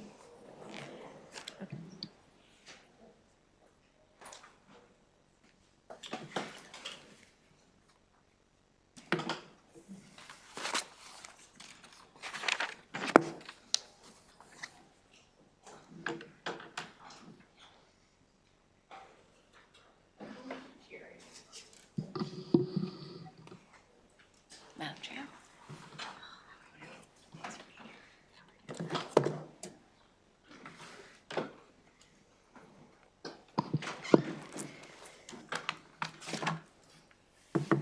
Okay, good afternoon, everyone. I am Delegate Vanessa Atterbury here to ask for your favorable report on House Bill 620. I believe we already had a nice, healthy debate about this on Delegate Griffith's bill, so I am not going to belabor the point. I will just say this. As a committee, we have a handful of bills on this issue. There are a couple in the Judiciary Committee. So Chair Klippinger and I have agreed that we are going to take a look at all these bills in an informal work group and come out with some sort of resolution because I do believe that there are issues that need to be addressed in all of these bills. And so we're going to sit down and look at them holistically. Now, with that being said, what I do strongly believe is that there are too many crimes in this reportable offenses bill, and that it does disproportionately affect African Americans and people of color. And the person that testified on the previous bill made a comment about that. I wouldn't be doing my job as a Black woman, as a legislator, and as a mother if I didn't address those issues while I was here in this body. And also, when we're talking about victims, I spent 7 years on the Judiciary Committee fighting for victims. So I am up here, advocating for keeping kids safe, because that is one of the main reasons why I'm in this body, and quite frankly, the majority of legislation I have worked on is to keep kids safe. But we also, in the process of that, cannot unintentionally harm other kids that are in the system. So is this a perfect bill? No, but we should not be excluding kids from school who are doing, think back to your childhood. I can call some of y'all out in your teenage years, okay? Think back to some of the things that we did, and to get kicked out of school for that would be tragic and could put certain kids on a very tragic trajectory for the rest of their lives that they cannot recover from. And so that is my concern, and that is what I think we need to take a look at. A couple other quick issues. The woman, I think she was from the Frederick County State's Attorney's Office, she said what the law is. It is very clear in the law. Yes, the law enforcement is supposed to communicate with the school system. The problem that I'm hearing in Howard County is that the issue of school to school, transferring from school to school, and whether or not that communication is taking place. So that is something that we have to look at. I believe that issue, and Mr. Johnson can tell me if I'm wrong, I believe that is the issue that tries to be addressed in the governor's legislation. What information should transfer from school to school? So with that being said, I would ask for your favorable report on House Bill 620, and I will turn it over. Thank you. Thank you, Madam Chair.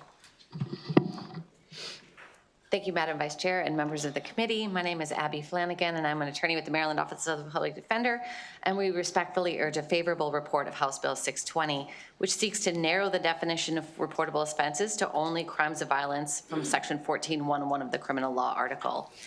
As I mentioned in my previous testimony, in 1995, reportable offenses were first introduced with a very limited number of reportable offenses. But over time, the law has expanded to include over 60 offenses, many of which are unrelated to whether a student poses an actual threat to school safety. Crimes like malicious destruction, motor vehicle theft, and offenses dealing with controlled dangerous substances are a few. This broad scope has made the law unmanageable, draining resources and creating confusion due to inconsistent application. The reportable offense statute, focusing it on crimes of violence, aligns it with the original intent of the law to help schools assess whether a student is safe to remain in school. By removing the burden of reporting property crimes involving thefts, or against public administration, this bill streamlines the process and reduces unnecessary administrative burdens on law enforcement and school and systems. This law allows resources to be focused on issues more relevant to imminent threats to student safety. Currently, rightfully so, each notification about a student's arrest requires significant resources, gathering information, conducting investigations, and sometimes meeting with parents and attorneys to decide whether a student should be removed. By narrowing the scope of the reportable offenses, this bill focuses on offenses that may raise concerns about whether a student is safe in school. I also want to just remind this committee that when a student is charged with an offense, there is also a delinquency court proceeding that's going on, right? So that young person is in front of a judge who is making determinations about whether they pose a threat to public safety, and there are tools at that judge's discretion if they find the child should not be in the community, likely detention. Thank you. Thank you, Chair Atterbury, and good afternoon, Vice Chair Wilkins and other members of the Ways and Means Committee. My name is Claire Martinson, and I'm a student attorney with the Youth Justice and Education Clinic at the University of Maryland School of Law. We represent children in Maryland who have been pushed out of school via suspension or expulsion or other means. We also represent individuals serving life sentences for crimes committed when they were children or emerging adults, and we support HB 620. When a child is arrested for a reportable offense, they are at a fork in the road moment in their lives. And in this moment, there is already so much at stake. The child may face any number of consequences for having been arrested or charged with an offense. But the one thing that shouldn't be at stake for these children is their education. They are children, and children belong in schools. When a child is unnecessarily removed from school or their school placement is changed based on a reportable offense, we deprive them of their basic educational needs, their social network, and any opportunities to thrive. Any child should only be removed as a last resort option. And HB 620 makes sure that the processes that can result in removal or a change in educational placement are narrowly tailored to only the most serious offenses. Despite the many bills this session about reportable offenses, this bill is the only bill that seeks to truly keep children in schools and limit exclusions. HB 620 would also reduce the stigma for children whose offense has been reported to their school. This stigma can ostracize them from their peers, contribute to low self-esteem, and erode their positive relationships with teachers and school administrators. We have provided more details in our written testimony, but for these reasons, we urge the committee to provide a favorable report on this bill. Thank you. Thank you so much. We do have two virtual favorable witnesses. If it's okay with you, Madam Chair, we can take those. Okay. Let's start with Levi Bradford and then Kelly Quinn. Good afternoon. For the record, my name is Levi Bradford. I'm an education attorney with the Public Justice Center. For this bill, I'm here on behalf of the Public Justice Center, and we support this bill. Maryland law is that students stay in school unless they pose an imminent threat of serious physical harm to others. This bill removes reportable offenses that do not demonstrate whether a child is a threat to other students or staff. The question has to be, do the crimes reported to schools help schools determine whether that student poses that risk of serious harm? Nearly all the offenses removed by this bill, even if reported to schools, would not be useful because they don't indicate that a student is a threat to the school. Research shows that the overuse of suspension and other forms of school push out harm students and the school community at large.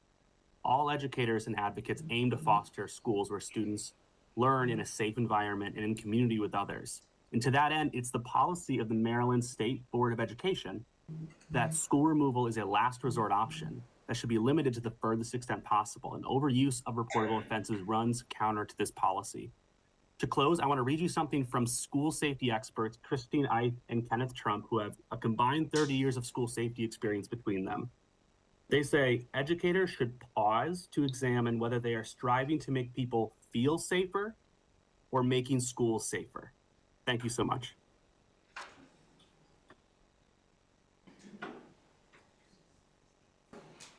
You can go ahead.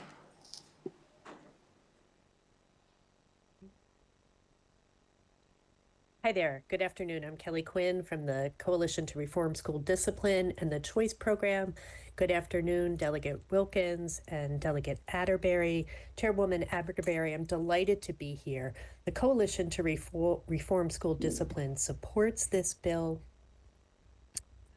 The coalition is committed to fair and equitable treatment of all students, including pregnant or parenting students, regardless of race, ethnicity, gender identity, sexual orientation, disability, religion, and socioeconomic status. We want to reduce the barriers to learning for all students, and simply put, we work to end school pushout.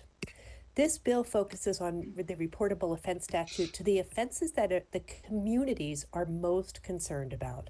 It's necessary for a number of reasons, and I want to just focus especially on the overuse of school removal, especially in circumstances where students pose no safety concern. This harms school climate and hinders the achievement for all students. Bias at every level in the criminal legal system leads to reportable offenses being disproportionately used against Black students in particular. Decades of research show that the punitive systems for discretionary decision-making is a key facet. Those discretionary decisions result in racial bias.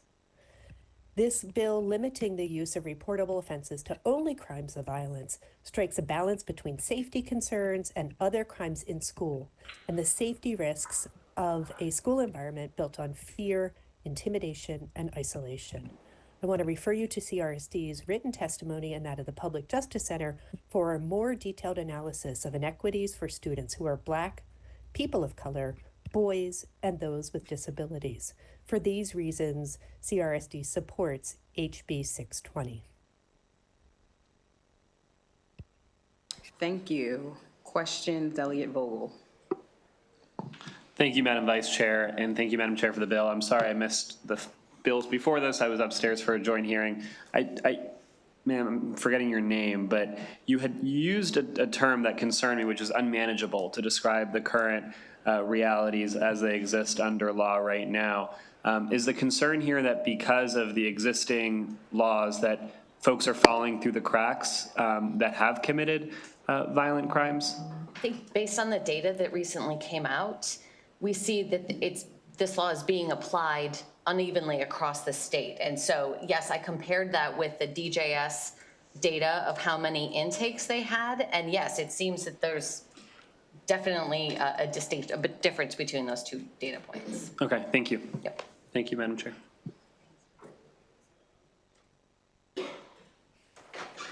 All right, seeing no other questions, thank you so much, Madam Chair, for this bill. We do have one unfavorable witness that is here to testify in person. Is Jay Chang here? Calling Jay Chang.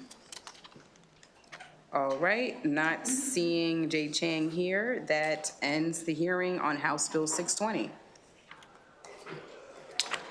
Madam Chair, we'll call up your next bill, which is House Bill 689, Maryland Medical Assistance Program. If I may, just thank our judiciary colleagues for coming over for those three bills. Thank you, guys.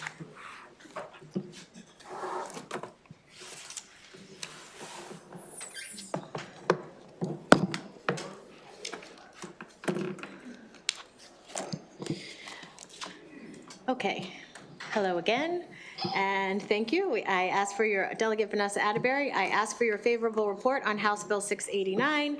We passed this legislation last session, and we have a friendly cross-file in our former committee member, now Senator Shanika Henson, across the street, so hopefully we can get it across the finish line this year. So this bill, just as a refresher, would direct reimbursement funds towards initiatives aimed at bolstering the school healthcare workforce to provide students the services they are entitled to, which include funding additional positions for providers, offering paid internships for students aspiring to enter healthcare professions, and providing stipends to address recruitment and retention challenges among providers. You all know that we have a shortage of school-based providers. And although school speech pathologists are among providers who bill the most, they continue to be the third largest staff shortage area in all of our Maryland schools, with only elementary teachers and special educators in greater demand. And this shortage impacts the services that all of the students in all of our jurisdictions receives. So this bill is really important. We've had a lot of talk about the blueprint, but we need to prioritize wraparound services with the implementation of the blueprint that our students receive. And so I think this year it's really critical for us to pass this piece of legislation. And with that, I will end and ask for a favorable report on House Bill 689. Any questions? All right, seeing none, there are no unfavorable witnesses on this bill, so that ends the hearing of House Bill 689. Madam Chair, your third bill to complete the trifecta, House Bill 782. And whoever, come on up, please.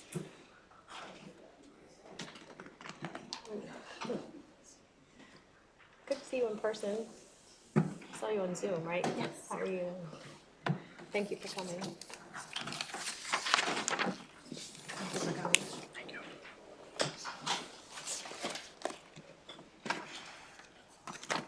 Okay, again, Delegate Vanessa Atterbury here on House Bill 782 to ask for your favorable report. And what I can say about this piece of legislation is that everybody here is concerned about school safety, so this is the bill for you, okay?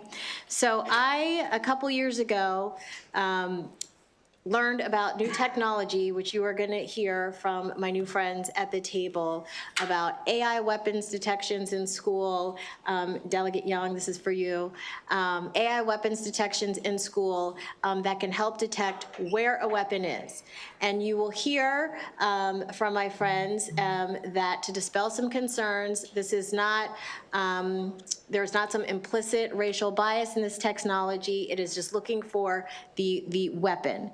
What is actually really interesting is that you will also hear that is helpful and deals with student safety is that it also can detect if someone is injured in a hallway and is by themselves, and it can alert the appropriate folks at the school to go and give aid to that child. And so unfortunately, we are living in a society where we just heard with the series of previous bills that unfortunately there's tragic things that happen in our schools.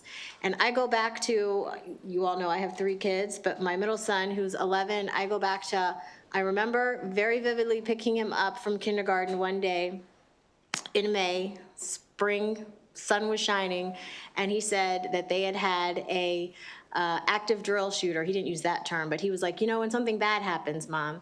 And he said, when it happens. Not that it was never going to happen, but when this terrible thing happens. And unfortunately, we need to prepare ourselves, we need to prepare our schools to be in the safest posture as possible. And that is why the legislation simply asks that all the school systems take a look at a myriad of options. It doesn't say you have to implement them. It says take a look at them. There are already some actually school systems that are using, taking a look at this new technology, like Baltimore County. I think Montgomery County is about to do some things. So I'm just suggesting that each county, if they're not already doing it, and the city, take a look at all the possibilities that are available to them and see what works best for them. And with that, I will turn it over to my panel and again ask for a favorable report. Sure. Good afternoon, Chair Atterbury and members of the Ways and Means Committee. My name is Mia Link. I'm the Vice President of Strategy for ZeroWise. I appreciate the opportunity to testify in support of this important legislation. School safety is a growing concern, and AI-based security solutions provide a proactive, effective way to mitigate threats. As we discuss this bill, I do want to directly address some of the counter arguments that have been raised regarding AI-based security in schools. So a recent petition opposing a similar initiative has focused on concerns related to AI-powered walk-through weapons detectors. However, it is important to clarify that not all AI is the same, and ZeroWise is fundamentally different. Our solution does not require students or staff to pass through metal detectors or new screening infrastructure. Instead, it integrates seamlessly with existing security camera systems to provide real-time, proactive firearm detection. I also want to highlight that ZeroWise is a credible and proven solution. Our system has successfully identified firearms thousands of times, leading to hundreds of interventions and arrests and preventing potential tragedies. Unlike some security measures that are purely reactive, ZeroWise is designed to alert first responders within seconds of a verified gun detection, allowing law enforcement to respond faster and potentially stop a threat before shots are fired. So I don't have the ability to show slides at this time. I did share a slideshow that hopefully you guys can have access to that did have some examples of detections that led to interventions and arrests. I'm happy to set up another time with anybody who's interested in a deeper dive of those. And I also want to highlight that ZeroWise is non-intrusive, does not make schools feel like courthouses or detention centers. There are no invasive searches or obstructions to daily student life. It's just a silent, always-on layer of protection. The cameras are already there.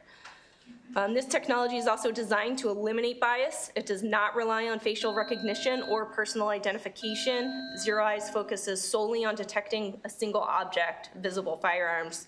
Our AI does not analyze faces, skin color, or identity, ensuring an equitable and unbiased security approach.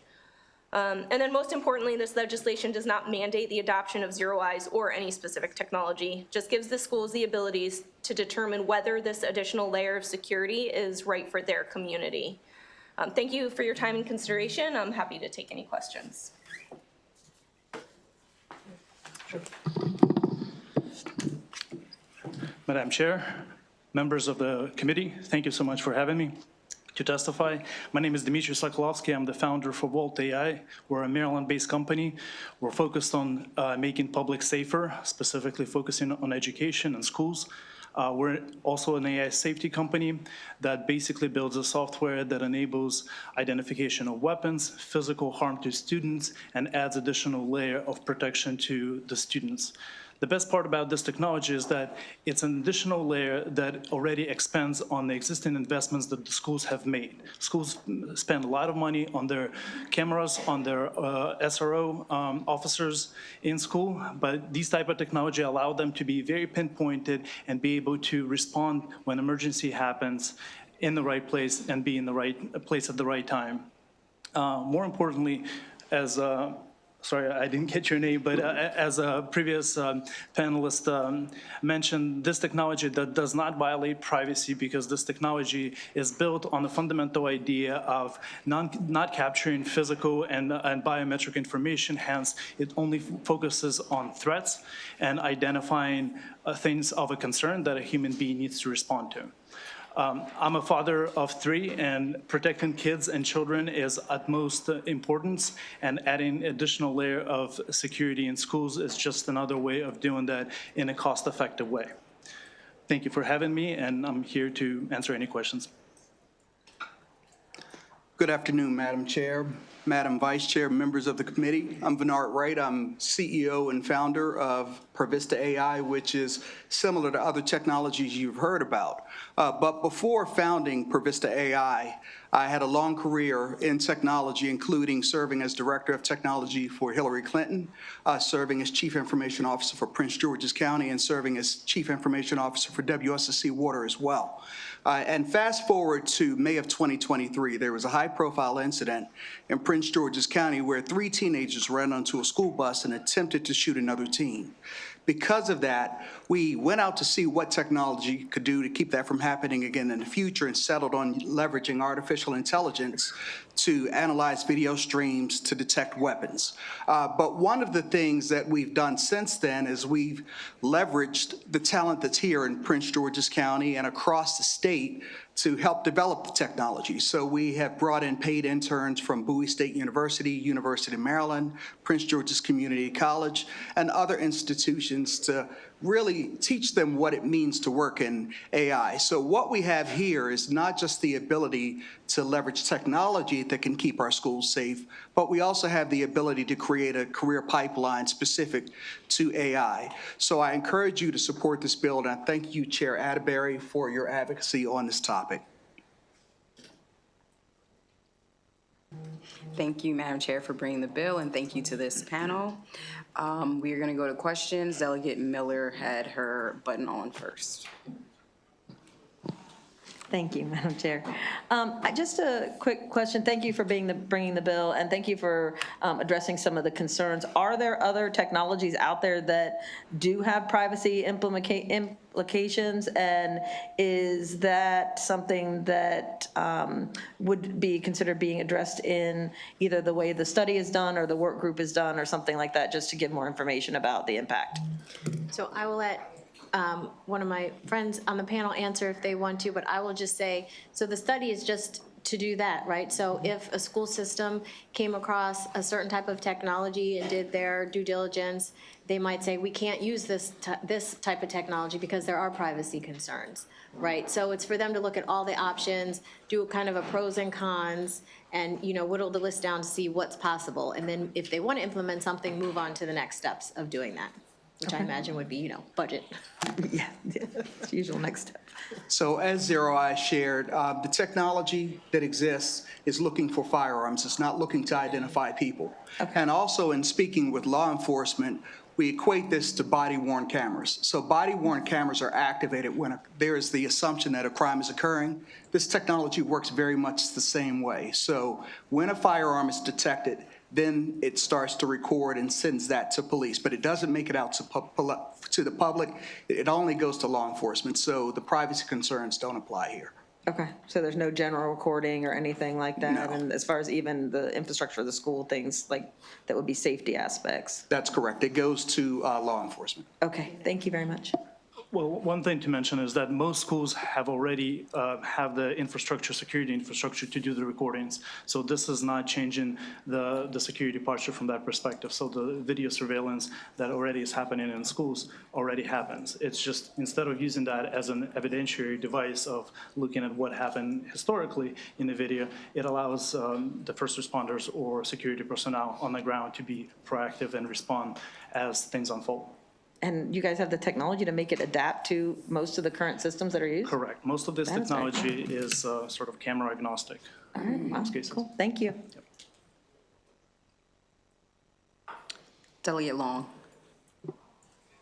Thank you. Very interesting. We started working on school safety back in 2016. With Governor Hogan actually passed some legislation in 2017.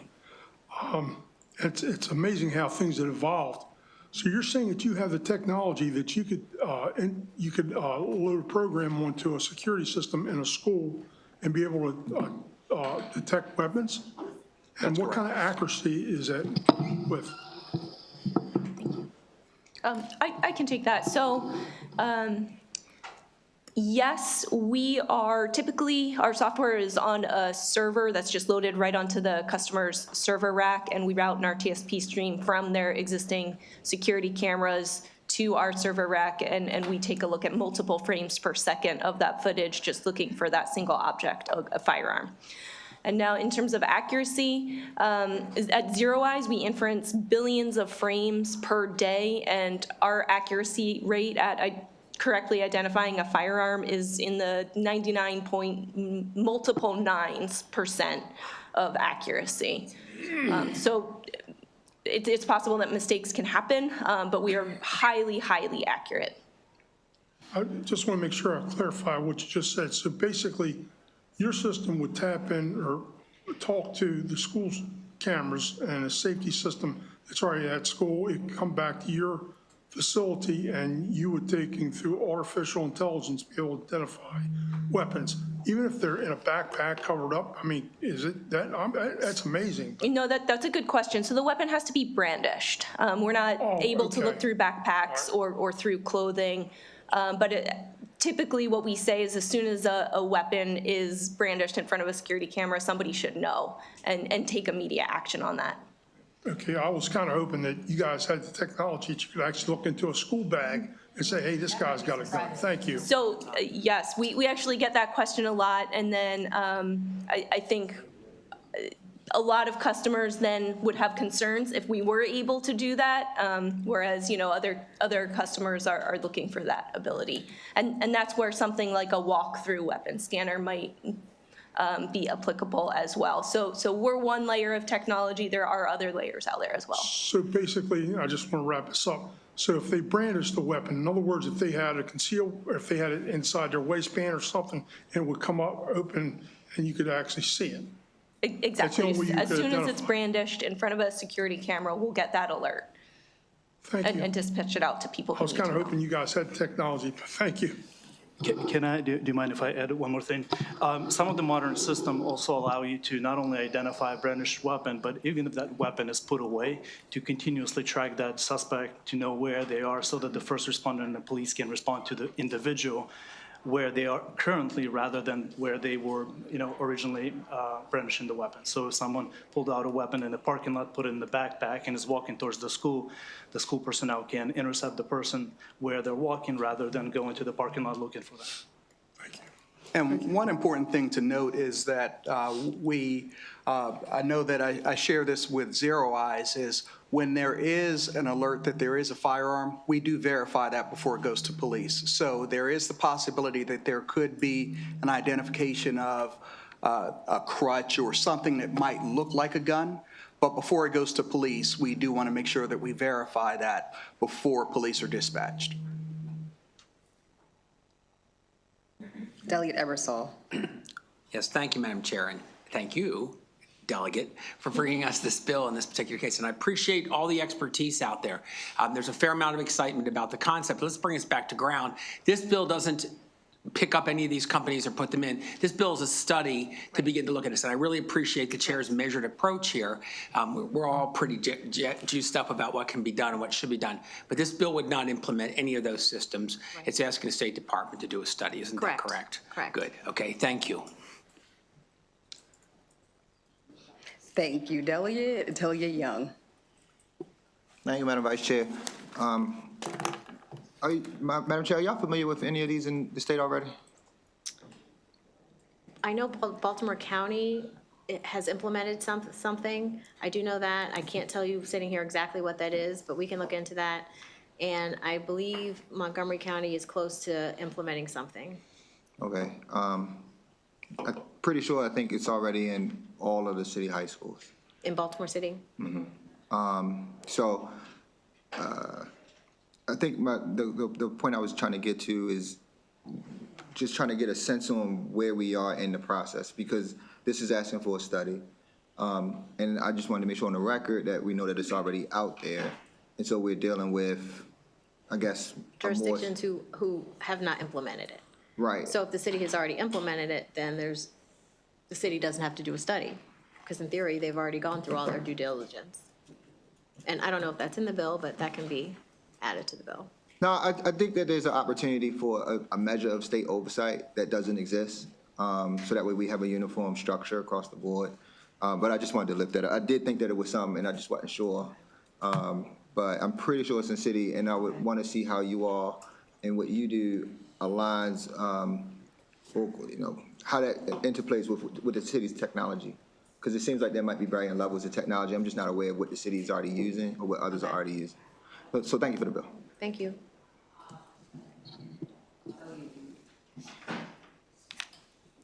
Thank you, Vice Chair. Thank you, our chair, bringing up the bill. Thank you very much for that. I think that has been a huge concern for many school systems about weapons. I want to ask maybe the gentleman, CIO, right, from PG County. And one question I think people against such practice may ask disproportionality, right? So, for example, there are two situations.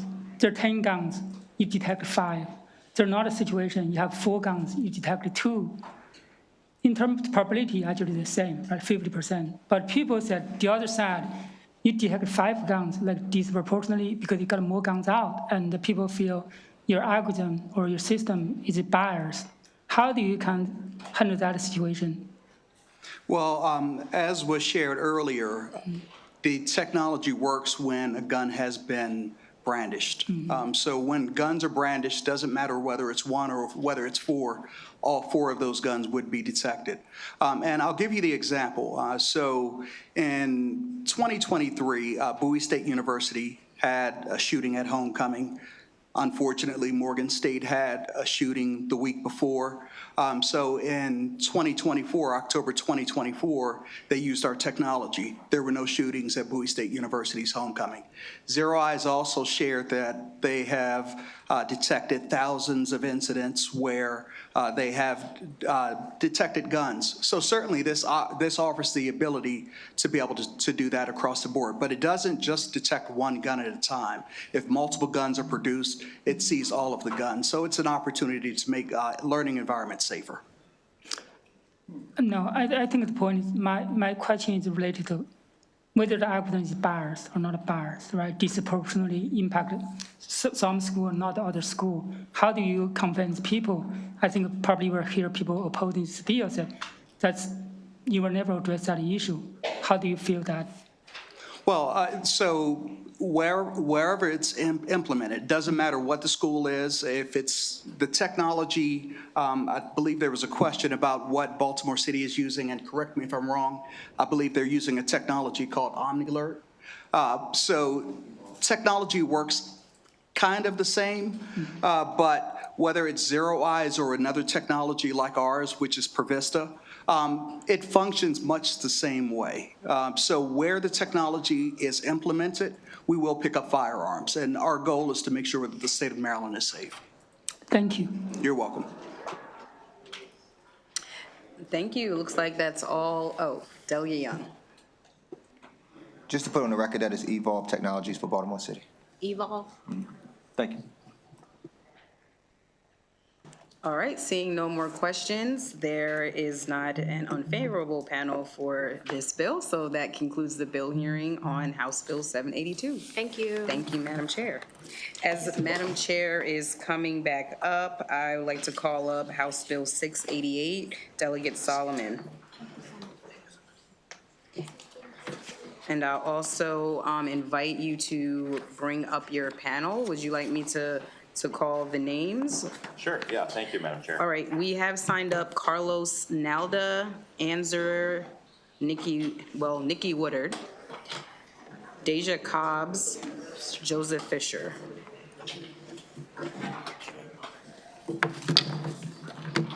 Secretary Rye.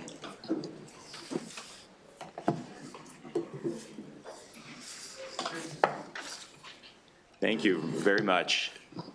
Other Madam Chair.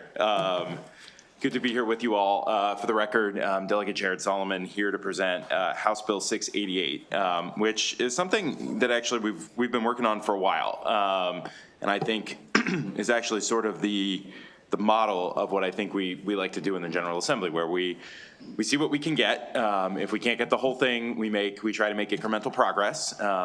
We take that progress, we analyze, we look at what the work that we've done has accomplished, and if it hasn't worked, we come back and we try to make changes, and maybe we get that piece that we weren't able to get the first time. So this bill builds on a conversation that we had, I'll take in the Wayback Machine, when we were all on those little boxes in that miserable 2021 COVID session, where we brought a bill very similar to this. And I worked with Senator Ellis on this 4 years ago. Senator Augustine and I are now working together on this issue, where we wanted to create essentially FAFSA as a requirement. It says graduation requirement. That's the way we drafted the bill. I will just caveat, One of the things that we have been working on with the State Department of Education is removing the actual graduation requirement piece of it. We still want to make it required, but we don't really want to legislate the graduation requirement piece of it. And MSD has been a really wonderful partner. I want to give Dr. Akila Aline recognition for working with us really collaboratively on this at MSD. And there's a couple of other amendments that I'll touch on as well that we've been working on. But I want to at least get the graduation piece out of it. And so we came in 2021, and we wasn't quite the time. We were emerging from COVID. We were still kind of getting our heads around some of the new requirements in the blueprint. So what we did was we were able to get a bill, again, working with Senator Ellis, that created sort of some new requirements for school systems, that they create an annual plan on how they're going to get FAFSA completion numbers up. And I should probably step back. The FAFSA is the free application for federal student aid. So it's the forms that all of us had to fill out at one point when we went to college, if we were going to college, and if you've got college-age kids or high school students that are approaching that age, you've got to fill it out in order to be eligible for federal financial aid.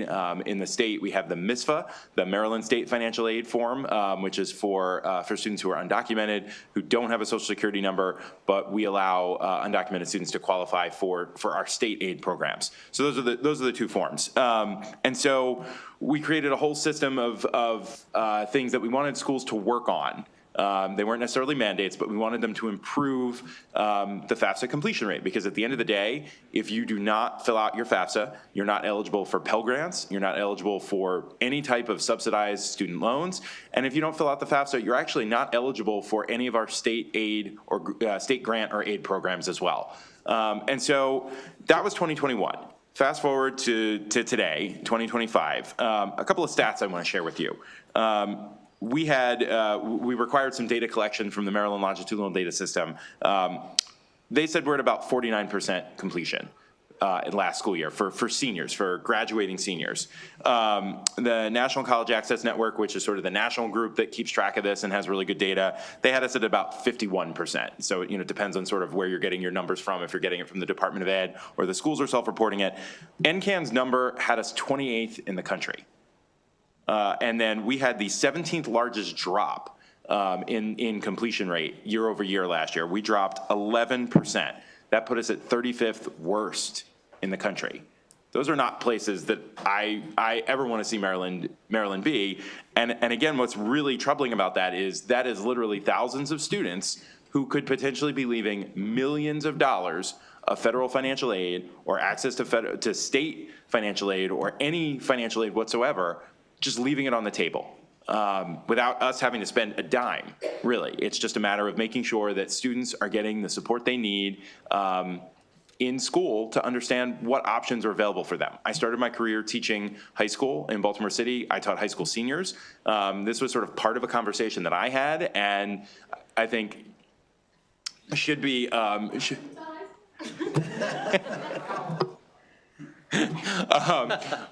this is a really integral part. And as we look at the blueprint and what we hope is going to be implemented with fidelity, and we have a wonderful new core of college-ready, career-ready students, it's really contingent upon us to think about what is next, right? It's not just a matter of getting them out of high school, but what are their next opportunities? Career ready, right, is a critical part of the blueprint. And it's not just necessarily going to a four-year school. It is going to a career school. It is going into a community college to get a certification. All things that you are actually potentially eligible for financial aid for, but again, you can't get that aid if you don't fill out the paperwork, if you don't fill out the FAFSA. It's not even paperwork anymore. It is an online system. So what does the bill actually do? So again, fundamentally, we're taking out that graduation piece. It just requires that students have to attempt to complete this. And we're not actually going to prevent anybody from graduating. We're not actually going to hold this, punish a student. There isn't going to be a punitive measures against this. We have probably too many loopholes in some respects in here. A student can literally sign a waiver form to begin with saying, you've told me about this, I understand the options out there, I'm choosing not to do it. Maybe I'm gonna enroll in the military. I already have my trade school, my apprenticeship program. Maybe I just wanna go work, right? That's fine. Totally fine. We want to know that at least somebody had that conversation with you. Maybe you're a student who you started the process, but for one reason or another, your parents don't want to fill out the information, because at the end of the day, if you are a dependent student, again, the federal government requires that your information is shared with them, your tax information, your financial status information. That is a federal requirement. We mirror that at the state level with our aid programs. If your parents don't want to give that information up, that's fine. You made an attempt. Somebody at the school certifies that you made that attempt, and that is another amendment that we have. The bill as currently written says principal. We want to change it to counselor or any administrator in the school. Your parent can sign a form that says, we know about it, we don't want to do it. Totally fine. That's acceptable. So there's probably, again, almost too many loopholes in this bill, but there are a million different opportunities for folks to say, I've been told about this, I know it exists, I've been given the opportunity, I've been given the options, but I'm not going to do it. There are currently 11 states that have this requirement in one form or fashion on the books, and they are pretty diverse. Alabama, California, Texas, New Jersey, New York. And what you see in the common theme of the states that have, a couple of these states literally implemented this, a couple of months ago, but in the states where this has been on the books for longer, you see a pretty sizable increase and significant increase in the number of students who actually complete, not just start it, but they actually complete and submit the FAFSA. So Alabama saw, when compared over a similar time period to the rest of the nation, they saw an 11% increase. I'm sorry, that was Illinois. Alabama saw a 20% increase. Texas, a nearly 22% increase. Indiana, it was about a 10% increase. So what we see across the board is when this is implemented, it's really, really successful in getting students to understand what their options are and getting access to, again, money that's already out there. The Pell Grant at the federal level is a mandate. So as long as you qualify for it, you get it. It's $7,000 essentially in support that you can get annually to go to college. We have a program in Maryland, the Promise Scholarship. That's a last dollar program, but if you qualify for it, community college is free for all Marylanders. That is a bipartisan commitment from Governor Hogan to the General Assembly to continued under Governor Moore. And again, you can't access the Promise Scholarship unless you fill out the forms. So I know I've been talking for a while. I just want to touch on a couple of points, and then I'll turn it over to my panel, because there's a bit of opposition testimony, primarily from superintendents and the boards of education. And the reason that I started with the sort of history of the bill is because, again, we tried to get this 4 years ago, and the same opposition was here. This is an unfunded mandate. This is, just a new burden that we're going to put on schools. And we said, okay, we understand that. Let's try to sort of let's get a couple of yards down the field. Let's see what we can do. What we've seen is, again, the needle has not moved. We have not done enough. And so there are times where we in this body have made a decision that we think it is appropriate to put a new mandate or a new burden on local entities. And you're going to hear from a really incredible guidance counselor from Montgomery County Public Schools who, through his ingenuity, has sort of incorporated doing the FAFSA into his programming and been incredibly successful. And again, as a teacher, that was something that I did, and I would have loved to have had it be sort of more holistic in our school, that it wasn't just me doing it independently with my students, that it was something that the school embraced, because again, you want to know what your students are doing next. We talked about the opt-out procedures. I mentioned, I think one of the other arguments you see in here from folks opposed to this is again, not every student has to go to college.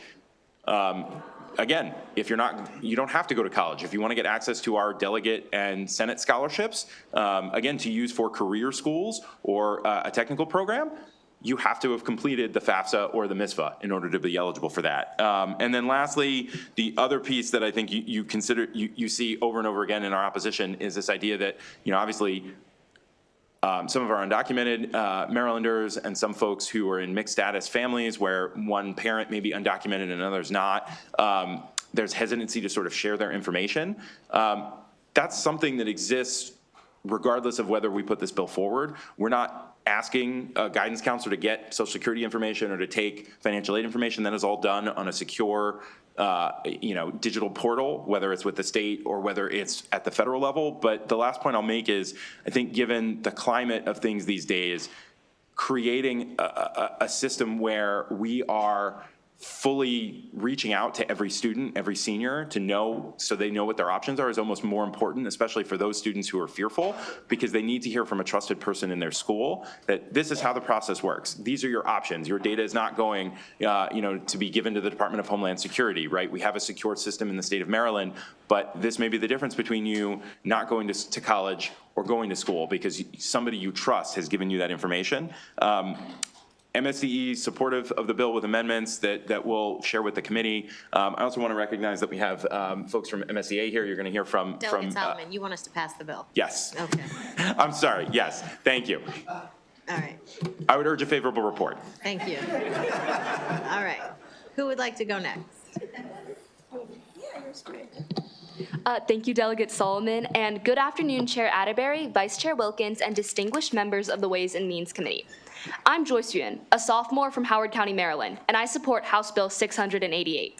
This bill mandates that every high school student apply for FAFSA or FAFSA equivalent as a graduation requirement, working to promote and destigmatize financial aid, helping Maryland graduates thrive in their higher education journey. FAFSA is an opportunity, as you have heard, for thousands of Maryland graduates to attend the college of their choice by decreasing financial pressure when it comes to selecting a college. This year, only 34% of Maryland high school students completed FAFSA, showing a lack of awareness in our schools. House Bill 688 addresses this issue directly, so all students in Maryland are aware of this amazing opportunity.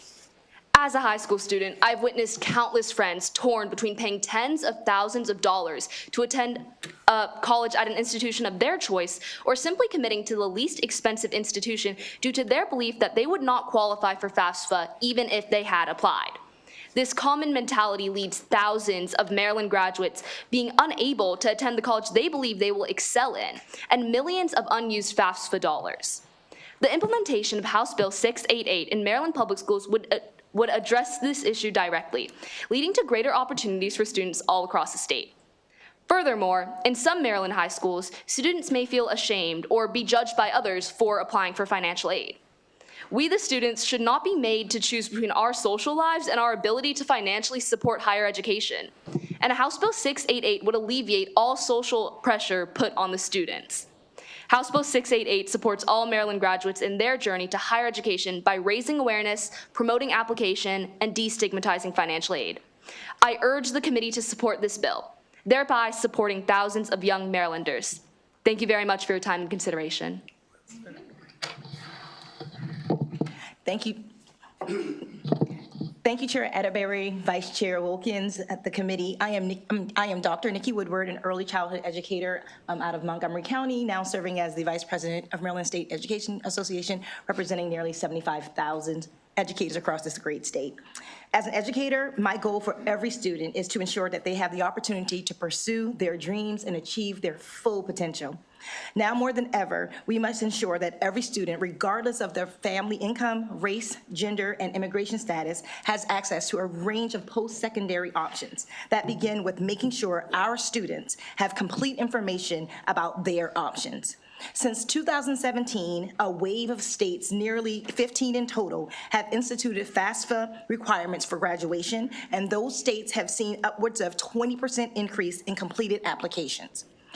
College aid applications affect equitable college access. According to the research by the Century Foundation, states that have instituted FAFSA requirements have shown the most significant increases in completion rates among students living in concentrations of poverty. Importantly, this bill also offers the option to complete the MISFA, which can provide information about in-state tuition options for undocumented students and families. The requirements of HB 688 provide valuable financial information to students considering college. It may even prompt some who may have never considered college as an option to reconsider. College may not be the right path for every student, but it shouldn't be dismissed solely due to cost. And for those reasons, I urge you to support House Bill 688.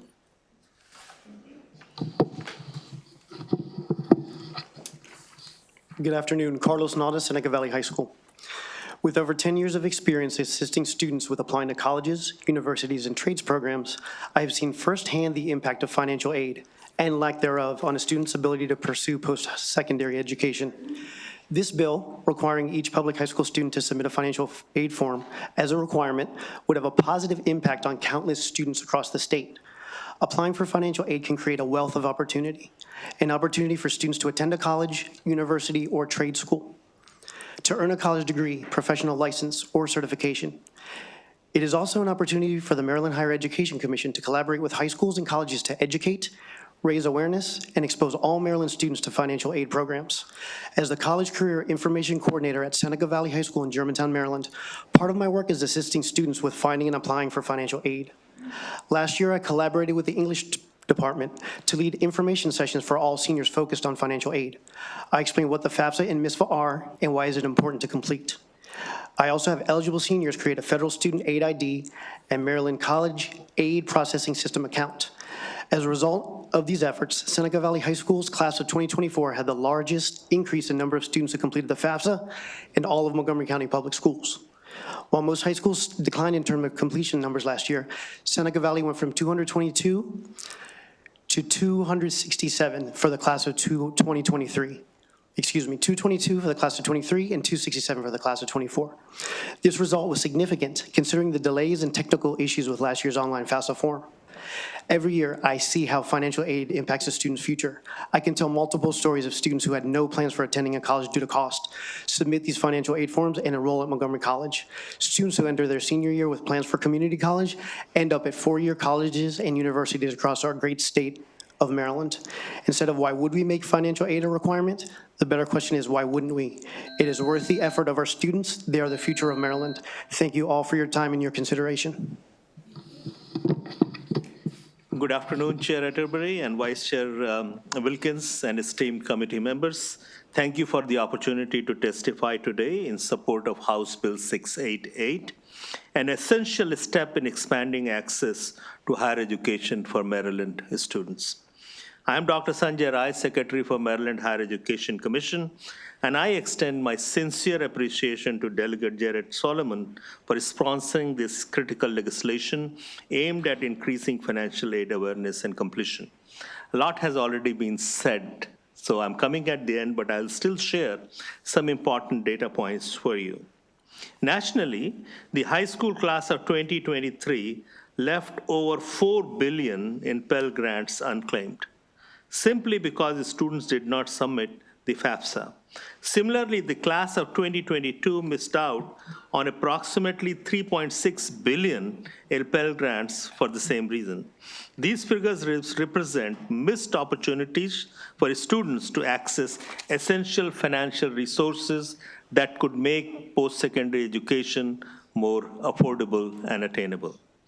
MHEC strongly supports House Bill 688 because research consistently demonstrates that students who complete the FAFSA are more likely to apply for college, enroll, and persist through their education. Some of our current statistics, as of February 7, 2025, Maryland's FAFSA completion rate stands at 37.24%, with 25,903 applications submitted out of approximately 69,549 high school seniors, while Maryland currently ranks 13th nationally, and we want to celebrate this, in FAFSA completion. Other states have yet to fully implement their FAFSA graduation strategies, highlighting the urgency for Maryland to take proactive ways.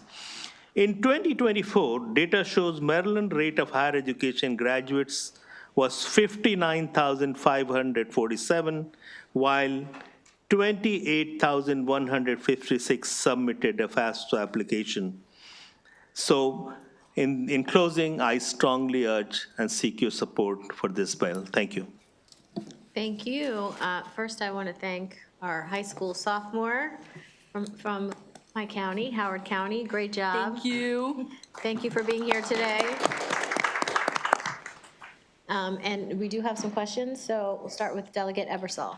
Thank you very much, Madam Chair, and thank you for this bill. I know you've been working for a while.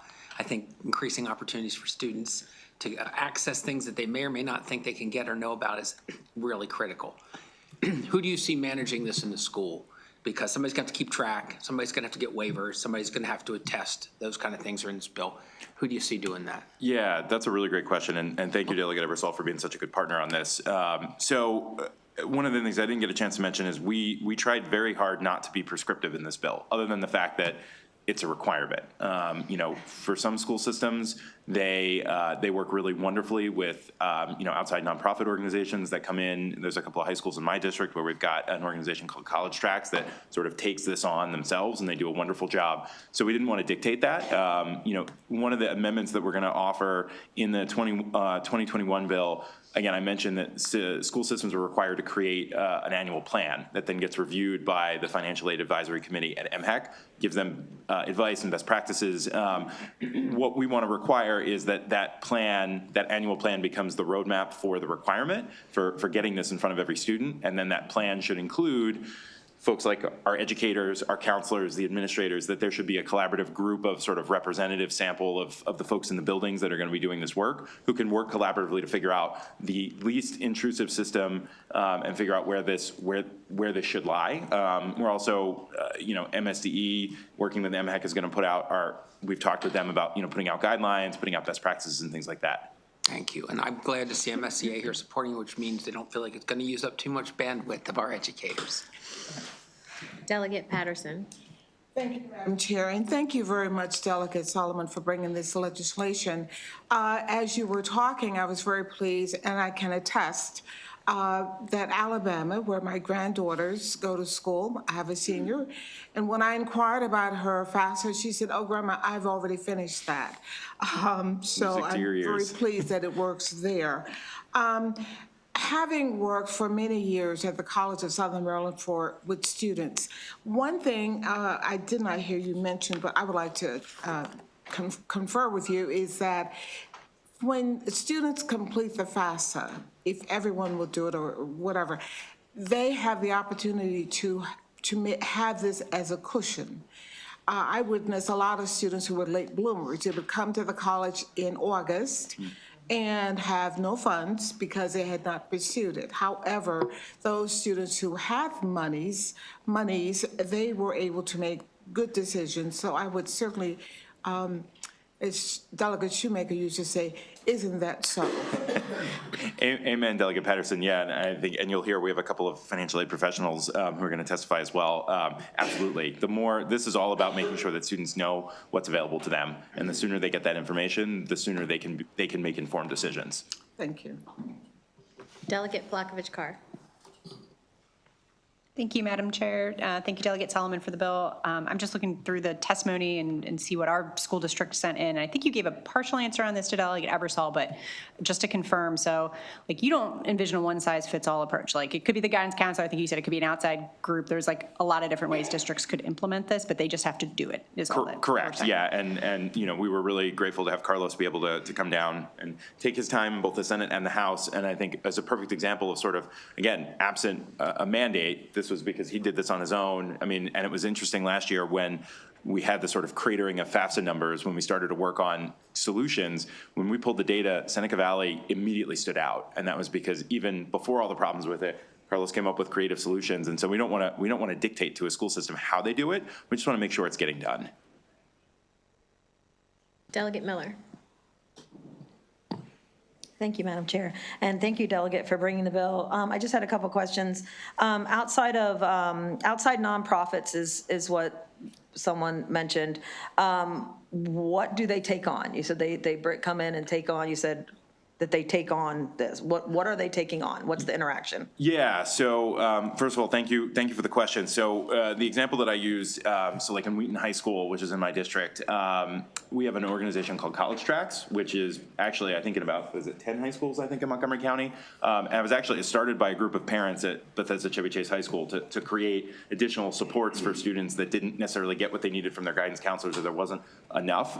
So College Tracks literally works with students, particularly low-income students, disadvantaged students, and they walk them through, first-generation students, they walk them through, from the beginning to the end. They provide support to them. They do college visits. I mean, sort of, they provide that extra care that, you know, if you're a first-generation college student, that your parents may never have done this, you know, it's new to you. They provide a whole series of wraparound supports in Baltimore City. It's College Bound. You're going to hear from first-generation College Bound in Prince George's. So there's a number of these groups around the state, and there's a testimony submitted from, I always forget the official name of the group, but it's the alliance, essentially, of college aid organizations that do this kind of work across the state. Okay, and then so if maybe they can let me know what kind of like access they would have to sensitive financial data or anything like that, or any. Yeah, I mean, so again, they're not, I mean, if somebody wants to give it to you, obviously that's their decision, but this information, it's not like they're not being filled out on paper forms. So the Right, way. but if someone's helping you do it online, you know what I mean? Like, Right, or if well, you bring that information. Yeah, from your and actually, I mean, what's wonderful is now that the federal government has their system working, so you actually don't even need your financial information. Literally, the IRS data retrieval, it's called the data retrieval tool. The IRS system talks to the U.S. Department of Education, and literally, as long as you hit consent, and I went down the rabbit hole of literally looking at the questions last night, and you can set up a dummy account and actually do this even on the U.S. Department of Ed's app. All of that tax information gets transferred over through the magic of the federal government servers and gets given to the Department of Ed. So you don't need your paper forms. They actually, if you were to do it by like literally inputting your tax return information, it slows the process down and it makes it less likely that you're going to get the aid. Was that the part of the process that got hacked in 2016 and 17 that exposed taxpayers to fraudulent returns being filed? Are you talking about for the U.S. Department of Ed? No, FAFSA, for the FAFSA system and how it talked to the taxpayers, or how it talked to the IRS? No, so the data retrieval tool is new. The data retrieval's new, so this was just the Yeah. FAFSA itself that got hacked? And actually, and again, having formerly worked on Capitol Hill, the bill that simplified the FAFSA process, that overhauled the way FAFSA is done, was actually a priority of former Republican Chair Senator Lamar Alexander, former Secretary of Ed. So it was a Republican priority, but it was a bipartisan priority to make sure that the system was easier. He used to love to show the paper form that was, you know, a ream of paper, and it's now been simplified down to, I think it's like 25 or 30 questions. And again, it's all online, and is, I think, actually a model of government efficiency that we can get this information quickly so that students can get the aid they need.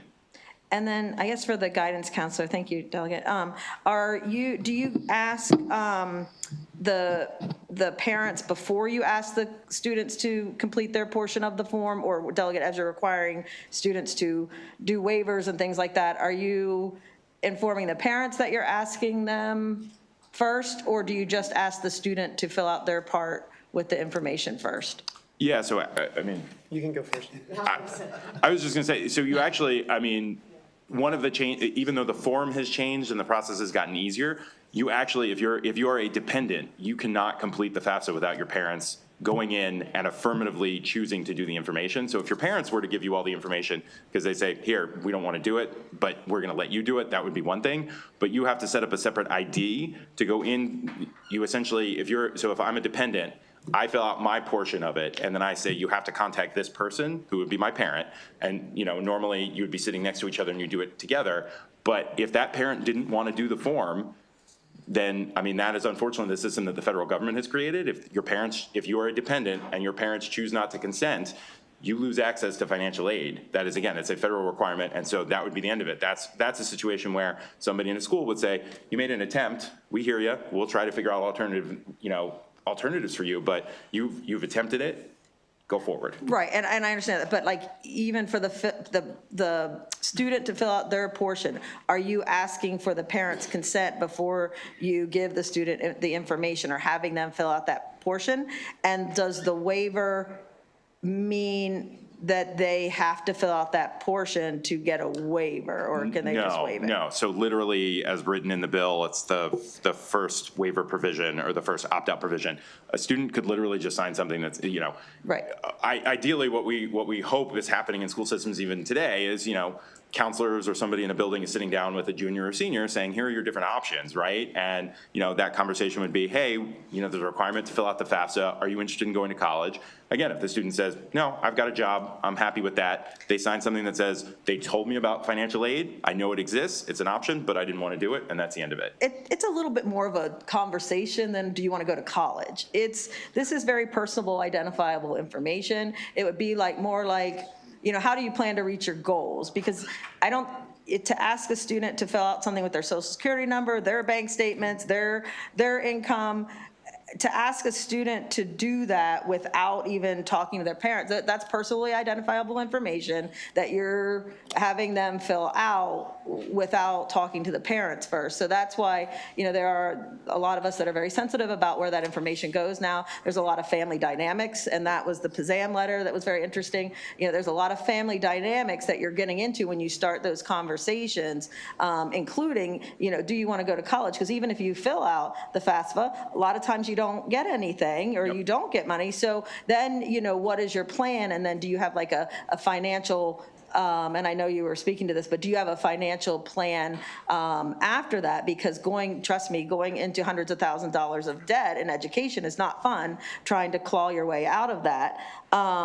So I just want to be very careful as far as it's not just free money that we're giving away here. There's a lot of things that come along with that, aside from the grants. And I want to make sure that we're not asking students to give personally identifiable information without talking to their parents about it.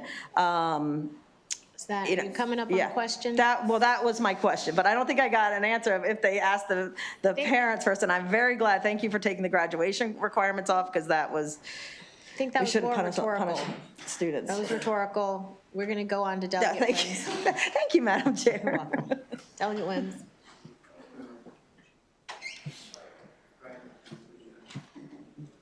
Thank you, Madam Chair. I just wanted to ask the gentleman second from the right there. When you first gave your testimony, you said you're in Germantown. What school are you? Seneca Valley High School.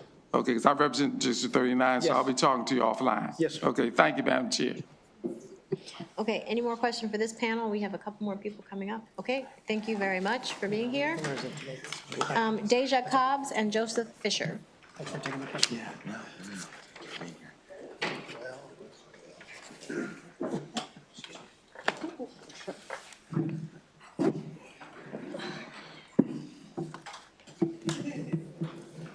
Okay. Right. Hi, everyone. I'm Deja Cobbs. I'm the Director of Program Services at First Generation College Bound. First Generation College Bound is a nonprofit organization in Prince George's County providing college access services to low-income and first-generation students for the past 35 years. First Generation College Bound provides comprehensive support to students so that they can enroll and graduate from college. Our organization works with students and their families to navigate the complicated processes of preparing and applying for college. A critical part of this is financial aid. Since 1990, FGCB has partnered with Prince George's County Public Schools, assisting low-income first-generation students with completing the FAFSA application as well as the MISFA application. In our 2024 class alone of our enrolled students in our College Access Program, we serve 250 students who will receive $14 million in financial aid over the next 4 years. We also in 2023 did outreach regarding the FAFSA, where we went through all the English classes. We were able to reach 1,111 students to inform them about the FAFSA, MD caps, your legislative scholarships, along with other financial aid that has been mentioned. This is due to the student completing the FAFSA to be eligible for the Maryland Higher Education Commission scholarships, which was stated, Pell Grants, legislative scholarships, and more. However, MHEC, we have to very closely work with MHEC as well as the families and the parents. As we support House Bill 688, our concern is required regulations for the FAFSA completion, which was mentioned earlier, in regards to knowing our school counselors and the challenges that students and parents face completing the FAFSA. In closing, FGCB supports House Bill 688 for FAFSA MISFA completion, as it has contributed greatly to our students attending an affordable college and graduating. We know with the right regulations, FAFSA and MISFA completion will increase the number of students in Maryland attending college and allow them to do so affordably. Thank you. Good afternoon, Madam Chair and members of the Ways and Means Committee. I'm very proud to be here with Jared Salomon. I just want to let you know, this gentleman is really committed, especially to students of poverty. When I met him about 20 years ago in Baltimore to help low-income kids get off to college. And we got to see him graduate. because we kept track of them. So I appreciate you bringing this forth right now. It's so important. I am the CEO and founder, and this is my 35th year, but I'm also the chairperson of Maryland Alliance of College Affordability and Equity. I chair this committee because we oversee nonprofits actually doing this work. And we really go out of our way to find these students who are eligible for this financial aid. And so the Alliance is definitely, we definitely want to support this bill, HB 688, the FAFSA bill. This legislation promotes FAFSA and MISFA completion. We greatly recognize the need. Maryland Alliance has more than 35 years of practicing this in completion. And by the way, how do we get this information? Our students have to sign release forms, and the parents. That's how we get it. We get into people's business because that's important for this to work. And completing the FAFSA with our encouragement and support, especially the low-income kids, has enabled them to attend college and graduate with little to no debt. This is due to the FAFSA being completed, this is important, on time, and the results making them eligible for federal, state, and college financial aid they were not aware of. You'd be surprised of the number of kids going about this the wrong way or don't even know that they have money to go to college and don't know it. That's another reason why completing this is so important. In closing, Maryland Alliance supports this bill, the FAFSA and MISFA bill. Completion, it will contribute greatly to more students attending an affordable college and graduating. However, Maryland Alliance will be concerned about the regulations which Deja mentioned. All we're requesting is that we have input, if that can be, because I've been at this for 35 years, and let me tell you, it's serious work, but we want to make sure that the students get the funds they are eligible. Thank you. So we would like a favorable motion to support this bill, and because it is so needed, as we know that it's going to impact FAFSA completion in the state of Maryland. Thank you very much. Are there any questions? Okay, seeing none, thank you very much for being here. Thank you. That concludes the hearing on House Bill 688. Delegate Solomon, House Bill 862. And you have a panel, Ellie Colmers, Laura Wheeldryer, Chris Push, Wendy Dignis, and Margarita Womack. The last two should be virtual, hopefully. Thank you, Madam Chair, and I promise this will be significantly quicker. This is a much less complicated bill. Beth Morrow's here instead of Laura, so just got that note. Thank you again, Madam Chair. For the record, Delegate Jared Solomon here to present House Bill 862. This is a simple one. I know we've talked about this a lot already this session, and again, thank you to this committee and our colleagues for the great work that we've done over the last couple of years around dramatically expanding access to childcare in the state. We've literally tripled the enrollment in our childcare scholarship program, which means thousands of more families who are able to go to work, able to get an additional education because they have a really safe place, a wonderful place for their kids to spend. So we've gotten to a place where the program, it's sort of a good thing. It's starting to cost a lot of money because we're getting a lot of use out of it. And we know the budget situation that we find ourselves in, but we know how important childcare is. It's truly the workforce behind the workforce. The comptroller's report that came out in December talked about how our workforce participation rate has not recovered. One of the big reasons that the comptroller cites is because of the affordability crisis and the lack of available childcare, even with the gains we've made. So what this bill does is work towards creating or creates an affordability commission.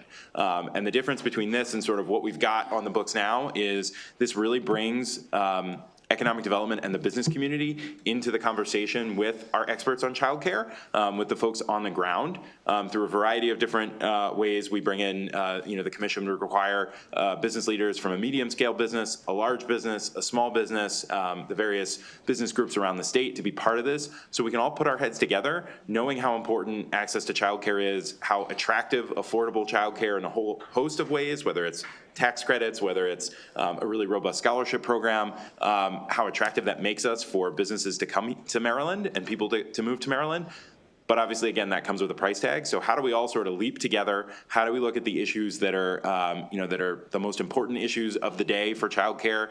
what's the affordability metric that we should be using? How are we making sure that families get access to it? How are we making sure that it's sustainable for providers to be in childcare, that they're getting health insurance benefits that they need to be able to continue doing their jobs? And this would, again, create that commission over the next year and a half or so to look at solving those big problems. And so with that, would urge a favorable report. The only other thing I'll add is I know there's a bunch of organizations who have asked for different representatives to be added to the commission. There's no ownership, pride of ownership over this, whatever form you all would want to take. The one terrible thing about creating these types of bills is you always leave somebody out by mistake.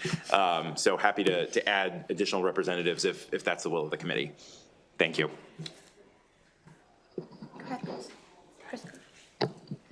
Good afternoon. I'm Chris Push, Executive Director of the Maryland State Child Care Association, and thanks for the opportunity to testify in favor of House Bill 862, the establishment of the Child Care Affordability Commission.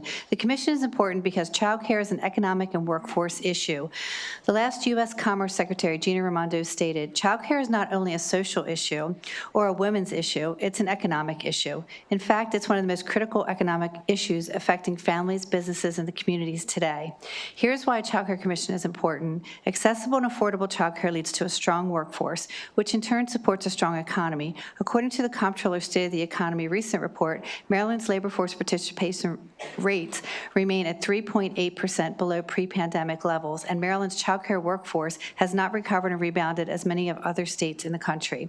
House Bill 862 seeks to address viability of small businesses and equity as women dominate the childcare workforce. Childcare is primarily small businesses, often women and minority-owned and operated. Childcare is a public good, and childcare should be viewed as infrastructure. Affordability and accessibility to childcare ensures a functioning and thriving economy and labor market.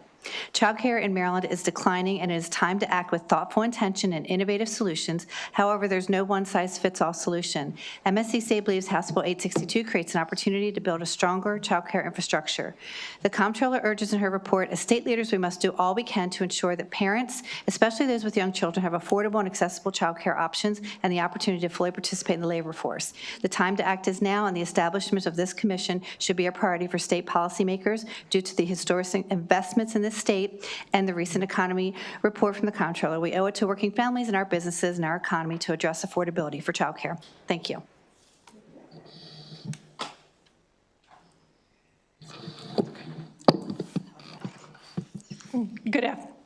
Good afternoon, Madam Chair. I'm Beth Morrow, Director of Public Policy at the Maryland Family Network, here in strong support of House Bill 862.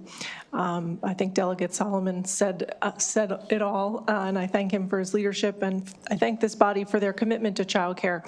I'll be brief, just to say that we thank you for making such tremendous investments in childcare, but I bet you still hear from constituents who have trouble accessing and affording childcare in their communities. We look forward to partnering with this commission to try to find long-term solutions to meet the needs of childcare for families across the state, and I'll look forward to answering any questions you may have. Thank you. Great. Good afternoon, Ellie Colmers on behalf of SEIU Local 500. SEIU Local 500 represents over 20,000 working people in Maryland, DC, and Virginia, including family child care providers. I think that Delegate Solomon, Maryland Family Network, and MSCCA have all covered the true need behind figuring out how to come up with solutions to create an affordable childcare system. I think I would just like to add that I do think that this commission is the way to do that. I think every year you hear bills seeking to address problems with exactly these issues, whether it be from the provider's point of view, the family's point of view, the economy's point of view. This way, establishing this commission with the wide variety of stakeholders tasked to look at coming up with real viable solutions is a way to take a look at this holistically and not in a piecemeal way. And so even though it may take a little bit longer for the commission to come up with these recommendations and for them to then be implemented. I think being able to take a step back, look at the problem from all different angles in all parts of the economy and the state is certainly the right way to go. Early childhood education is as important as pre-K through 12. You all have just spent, like 3 hours in a blueprint hearing the other week. 4.5, I did not mean to shortchange you, excuse me. 4.5 hours discussing, how to better the K through 12, pre-K through 12 system. I think that the childcare industry deserves as much attention and forethought as that. So we request a favorable report. Okay, thank you. We'll go to Margarita Womack, please, for 2 minutes. Thank you, Chair and members of the committee, for the opportunity to share my perspective today. My name is Margarita Womack, and I am the founder and CEO of Mas Panadas, a fast-growing company in Montgomery County, specializing in the manufacture of frozen foods for grocery stores and food service. As a women business owner and the leader of a company where over 80% of our workforce is female, access to affordable, reliable childcare is not just a personal concern, it is critical to the success of my business. At Mas Panadas, we operate a manufacturing facility that relies heavily on skilled employees to produce an artisanal product. Every person on the line matters. When someone is absent, efficiency drops, production slows, and we lose money. Unlike large corporations, we can't afford to keep extra staff on standby. So when employees miss work, it directly impacts operations and revenue. One of the biggest challenges my employees face is access to childcare. Many of them struggle to find or afford safe, quality, and consistent care, especially for young children. When childcare arrangements fall through, parents miss work, and those who do come in are often distracted and stressed about their children's well-being. They mostly rely on informal and regulated childcare solutions, which can be unsafe and prevent children from getting the early education they need. For small businesses like mine, childcare is not just a family issue, it's an economic issue. When parents have access to affordable, quality childcare, they show up to work reliably, focus better, and contribute to a more productive and stable workforce. I urge you to support Bill 862 as it can make a significant differences for businesses like mine, helping us build stronger workforce and a more resilient economy. Thank you for your consideration. Thank you very much. Next, Wendy Dingus, please, for 2 minutes. Good afternoon. My name is Wendy Dingus. I am the Vice President of Membership for the Maryland State Family Child Care Association and the President of the Charles County Family Daycare Association. I've been a family child care provider in Maryland for over 33 years, and I love my job. While ensuring that children in my care are thriving and learning, I am helping the families I serve to meet their needs for their children. As the president of the Charles County Providers, I receive many calls from parents looking for affordable child care. Many parents not only are having a difficult time finding care, but once they do, the most of the time they cannot afford the care that they do find. On the other hand, family child care providers are having a hard time keeping their tuition rates affordable against the rising expenses that they have each month. House Bill 862 is critical. Establishing the Child Care Affordable Commission is a necessary step towards addressing the financial burdens on both families and providers. This commission will help identify solutions to ensure that child care remains accessible, sustainable, and high quality for all Maryland families. Child care is an investment in our small businesses, families, but most important, our smallest community individuals who one day will be stepping into our roles in this community. I urge you to support House Bill 862 and take this important step towards making child care more affordable and sustainable in Maryland. Thank you very much. Thank you. Are there any questions from the committee? No questions. I'll just say thank you, Delegate Solomon. This is an important bill. Got a little note on it that we got to take a look at, but given our financial situation. But I think you all are exactly right, and I want to thank all of you, because I've worked with all of you on pre-K issues, which are so critically important, and we do have the hodgepodge of issues every single year that come up, and I do personally think this is a good way for all interested parties to be able to communicate about these issues on an ongoing basis. So just thank you from me to all of you on your work on these issues throughout the years. Thank you very much. Thank you, Madam Chair. Thank you. That concludes the hearing on House Bill 862. Delegate Weigel, House Bill 725. And this is a joint bill with appropriations. So we have with us Delegate Beauchamp. Okay, see, I was putting too much on it. Beauchamp. Okay, and we are supposed to have with us Delegates Wolk and Harris. They may join us, so the next two bills are joint bills, this one and the following one. So they will be with us for that. If you have any questions, feel free to hop up. You can hop up there if you like, next to Delegate Griffith, because she's not here. Okay, go right ahead. Thank you, Madam Chair, Vice Chair, and honorable members of the committee. I am Delegate Weigel, pleased to present House Bill 725, dually enrolled students, alterations. It's good to be with you. I am joined by Dr. Klauber, Hagerstown Community College President. He's here for moral support and to answer any questions if you may have them, as this is sponsor only. Dual enrollment, where the student is enrolled in both high school and an institution of higher education, is really an ingenious program, allowing students to get a jump start on their college credits while also obtaining their high school diploma. The most recent statistics available show there are approximately 285,000 statewide public high school students, and approximately 8.25%, or 23,500 of them, are dually enrolled. Additionally, there are approximately 38,000 non-public high school students. So if you extrapolate the data at 8.25%, that's potentially 3,000 students who are non-public high school students who could participate in the program. What HB 725 addresses is an issue of fairness. It extends participation in the dual enrollment program to non-public schools and home schools in the state. This is important for two reasons. One, the student would qualify for funding by the county LEA for 75% of the cost of tuition.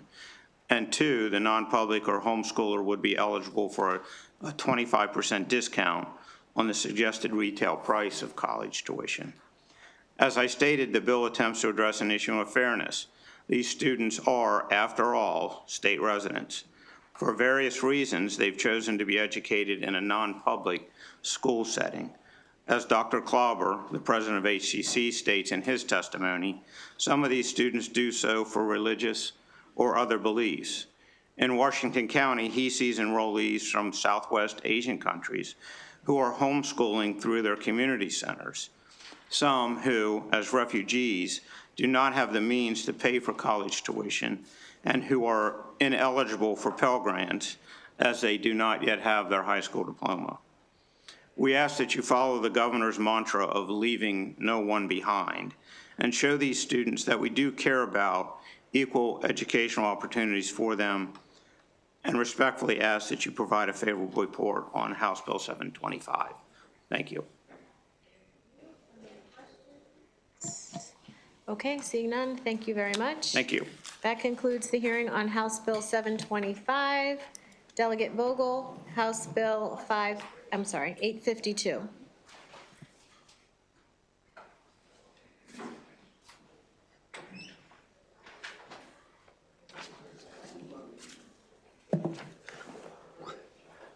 Madam Chair, committee members, Delegate Vogel here with House Bill 852. This is a reintroduction of a very important piece of legislation to address the substance use overdose epidemic that we're continuing to see.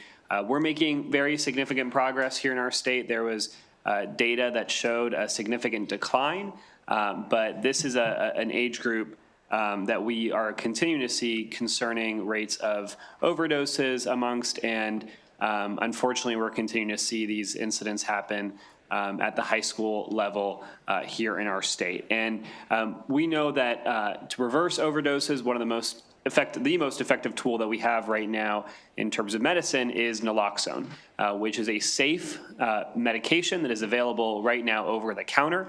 Any of us can walk to CVS right now and buy it. What this bill intends to do is not require that every child be given naloxone or distribute naloxone far and wide, but rather allow those students who have already acquired naloxone, have that training to be able to carry it in the school building. Montgomery County has instituted this policy already, but what we're seeing is a need for this across the state, because right now, if you are a student who has the best intentions and are carrying naloxone in a school building in another county, you can get in trouble for it, right? You are taking a step, you've taken the training, you want to help save a life, but you're actually getting penalized for it. I want to just clarify a few really important points here on naloxone. It is not dangerous. If you administer naloxone, you can't hurt someone with the administration of naloxone. This is, we know that the part of this bill is around Good Samaritan laws, meaning that you are not, if whatever happens, if there's an unintended consequence in the administration of naloxone, a student can't get in trouble for it. We already have Good Samaritan laws across for different age groups. What this does is apply those Good Samaritan laws to those in possession of naloxone in the school building. I'll add one last important piece here, which is on the education piece. So we already have in our curriculum, and thanks to Matt, our chair's bill, we are enhancing that curriculum. We already have requirements around the education of the harms of drugs and fentanyl specifically. What this does is hope to educate students on the potential benefits of naloxone and how naloxone can save lives. We do have a few amendments that will be before this committee, including one that limits this legislation to only naloxone and not other overdose reversing drugs, as that was something that was encouraged by the Department of Health. With that, I urge a favorable report and happy to take any questions. Okay, are there any questions? No questions? Okay, thank you very much. Thank you. That concludes the hearing on House Bill 852. Delegate Johnson, House Bill 763.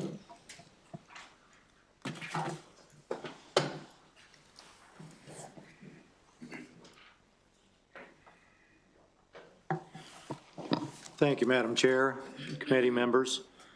I'm Delegate Steve Johnson, here to present House Bill 763, the Sexual Abuse and Assault Awareness and Prevention Program, Human and Sex Trafficking. First, I want to thank this committee because you've passed this bill in 2022, 23, and 24 unanimously, and we got it out of the House all 3 years. So forgive me if any of this testimony you've heard before. This bill requires the State Board of Education and other non-public schools incorporate education and programs on awareness and prevention of human and sex trafficking. This is to be taught by teachers trained in providing instructions on the awareness and prevention of human trafficking, sex trafficking, and grooming, and to be incorporated into the existing health curriculum for students in the grades 6 through 8. Serious action must be taken. Human trafficking in this state of Maryland has gone rampant, and it starts with educating our youth. Since 2013, human trafficking cases have been on the rise. According to the National Human Trafficking Hotlines, most recent data reports for Maryland, which came out in 2023, there was recorded 501 calls placed to the hotline. This silent plague has been sweeping through our state for years, forcing victims into prostitution and forced labor. Nationally, prosecution for the human trafficking has doubled, going from 805 to 1,656 persons. It robs our youth of their adolescence and of their innocence. Our major accessibilities to infrastructure such as 95, truck stops, bus stops, airports, and the Port of Baltimore have allowed traffickers to treat our state as a gold mine for victims. But with the rise of youth activity on the internet, Maryland has become an even greater target. A CDC report states that 77% of teens use social media several times every day. Platforms like Facebook and Instagram are hunting grounds for human traffickers. Facebook has seen a 195% increase in recruitment activity, and Instagram had an increase of 95%. Youth presence on the platforms provide predators with information that helps them forge emotional relationships with the victims. The internet is the #1 tool in a human trafficker's toolbox. It grants them access to people in any given moment with an additional layer of I'm all tongue-tied on this one. Anonymity. Whew, got that out. That makes it harder to bring them to justice. Since the COVID-19 pandemic, daily life has shifted largely to online activity, and children are a major component of this trend. The Maryland Human Trafficking Task Force reports an average age of exploitation is 12 to 14 years old, and the average age that children begin to use social media is around 12. The National Institute of Health says human trafficking is a present public health concern, which transcends all races, social classes, demographics, and gender. No population is exempt from the ever-present threat of traffickers. Human traffickers are motivated by greed, driven by quota, devoid of respect for human rights, preying upon the vulnerable and damaging the psychological and physical well-being of their victims. Traffickers capitalize on their victims' innocence, desperation, and above all, their vulnerability, making young children incredibly susceptible to this crime. We must ensure the well-being of our youth by teaching them now to be more vigilant against traffickers and how to advocate for themselves if they find themselves in danger of being groomed or stalked in this digital age. And with that, I would ask for a favorable report on House Bill 763, and happy to answer any questions. Thank you. Delegate Wims. Thank you, Madam Chair. Thank you, Madam Chair, and thank you for bringing this, delegate. This is a very important bill. I was just looking at the fiscal note. Looks like there's no fiscal note to this. It looks like, is that correct? The school systems can do this without any additional funds? That is correct. I looked around at other states and tried this program, and the reason they failed is they went very broad and it was too expensive. So I started thinking, how can we do this in our state with existing resources? Spoke with several folks from directors of curriculum, asked them if we could incorporate this into our health class, and they said absolutely. So you see, no physical note. It costs us nothing to talk to our kids. Again, thank you for bringing the bill. Thank you, Madam Chair. Absolutely. Okay, are there any other questions from the committee? Okay, seeing none, thank you, Delegate Johnson. Thank you. All right, that concludes the hearing on House Bill 763. Is there someone here from Delegate Smith's office? Come on up, please. House Bill 879. And Delegate Smith has Raya Gupta, Mary Gable, and virtually Aubrey Edwards-Luce.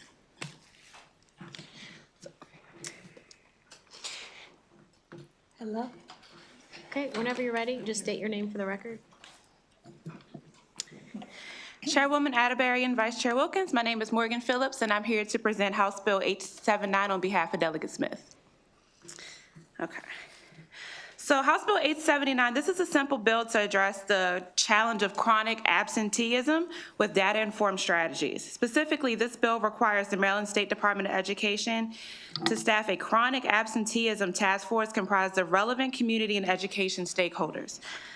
So this bill requires three things: the task force to collect and analyze data regarding chronic absenteeism, identify local and national strategies, recommend one definition of chronic absenteeism, and identify strategies that will address the absenteeism issues. So by December 31st, MSDE must update the regulations on student attendance to incorporate the most effective recommendations identified by the task force and publish the common definitions. And lastly, by June 20th, 2026, the task force must publish a toolkit to prevent chronic absenteeism developed with the task force. So the critical investments Maryland is making in public education can only be realized if students are at school. With urban, suburban, and rural districts, we know that the solutions to combat absenteeism will not be a one-size-fits-all approach. However, the North Star for Maryland schools will be to reduce and eventually eliminate chronic absenteeism. This bill is a priority for the Legislative Black Caucus of Maryland and has received support from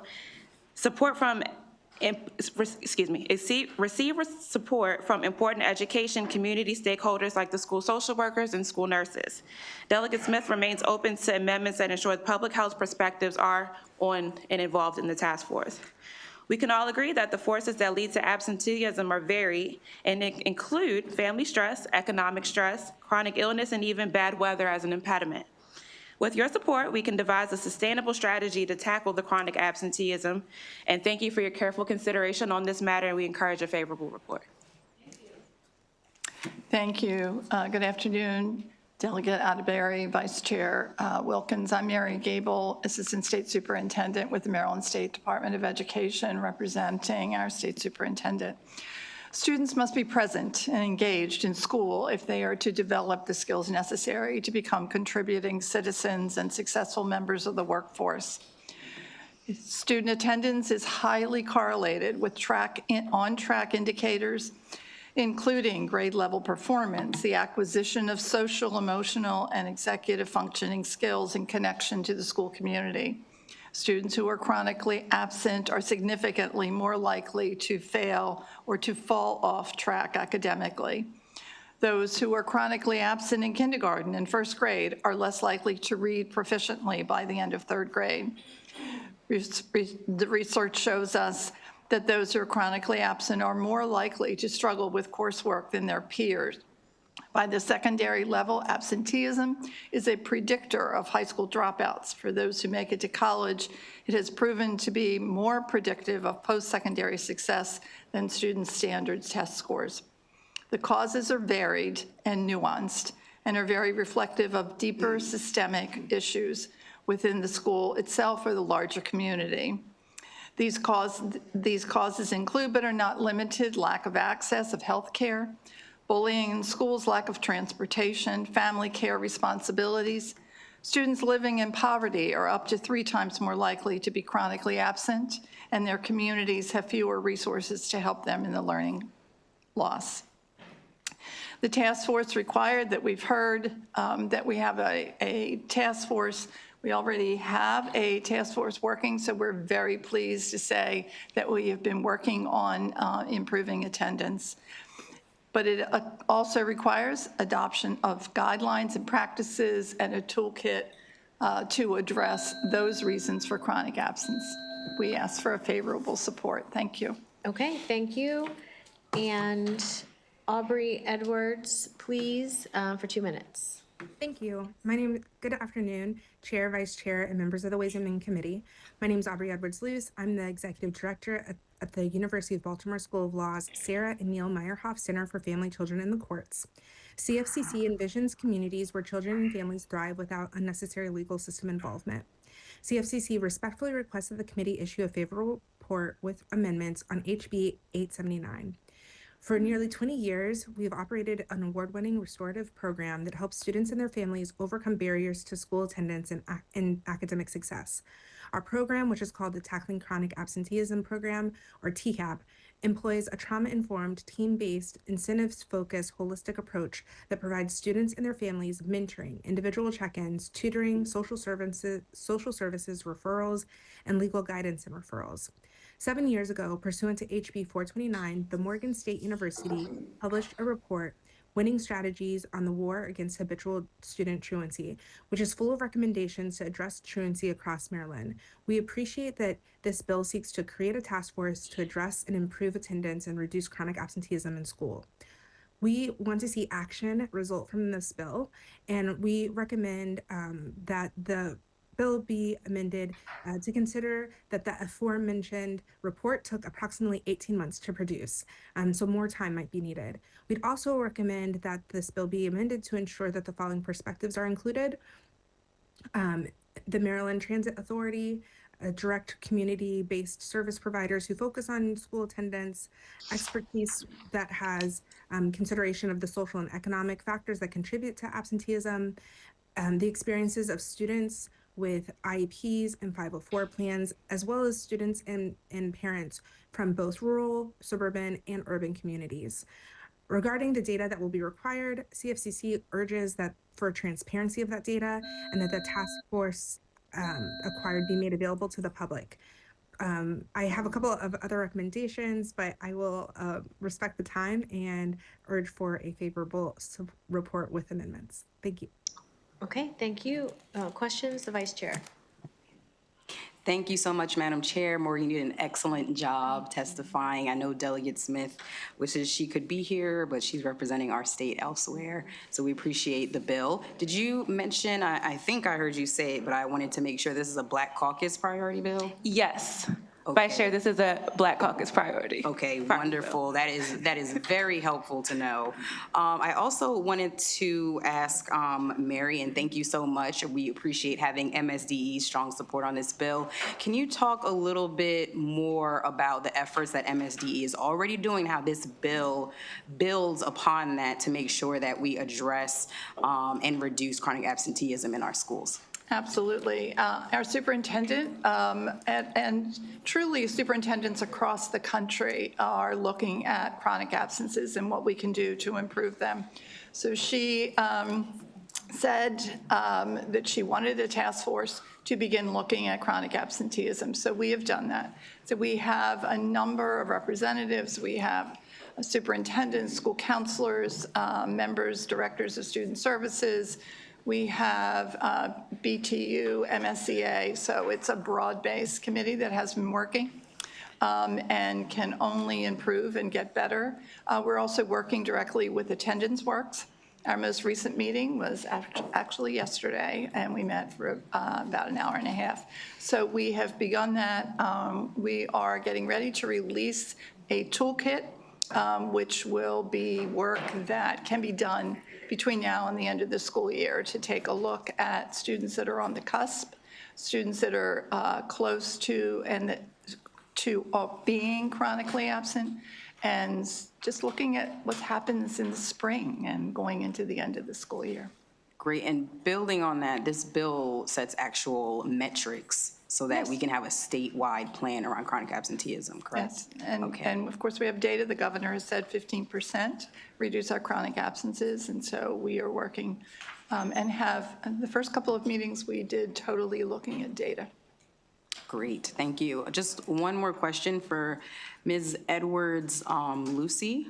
Luce, you can correct me in your response. Okay, thank you. I see a number of potential changes and additions to the bill that you have. Is that something that you've been communicating with the sponsor and working with the sponsor around? I know she's not present, so I wanted to check on that. We have not been communicating with the sponsor about that, but we would look forward to the opportunity to do so.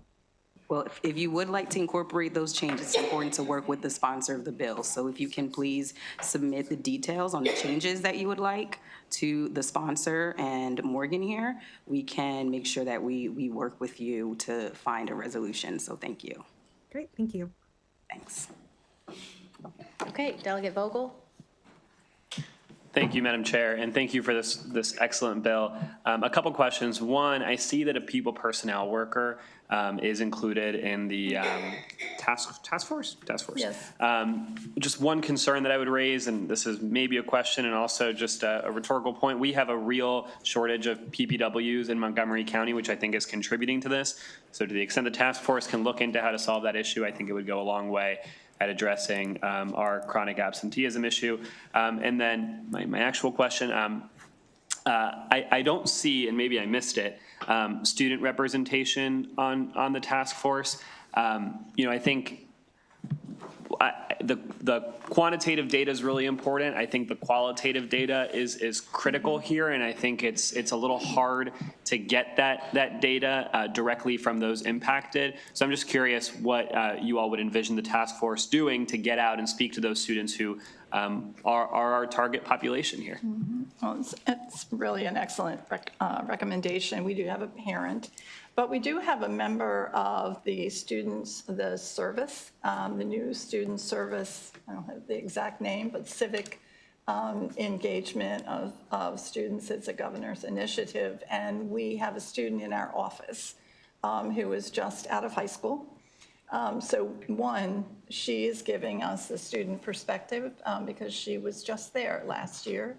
And secondly, I think it's a good recommendation to get out and talk more. Many of us, myself included, were former educators and principals in school systems, but you're absolutely right. The more we can talk to students and find out what their reasons are. As I said, it's complicated. It's not simple. It depends on the family, but we do have to do outreach.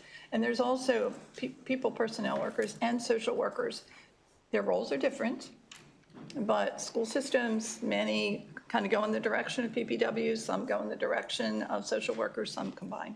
Yeah, and in our PPWs, my understanding is that it's one for every 3 or 4 schools, right, at times. So they're managing attendance, but they can't really manage the interventions to help get these students back in the school. So we have a big issue there that we should address. Thank you. Thank you. Okay, any other questions? Okay, seeing none, thank you very much. Thank you. That concludes the hearing on House Bill 879, Delegate Fair, House Bill 888. And you are bringing Delegate Eversole up for questions only. And you have Darren Hornbeck, Lauren Lamb, and virtually Stacy Brown Hobbs.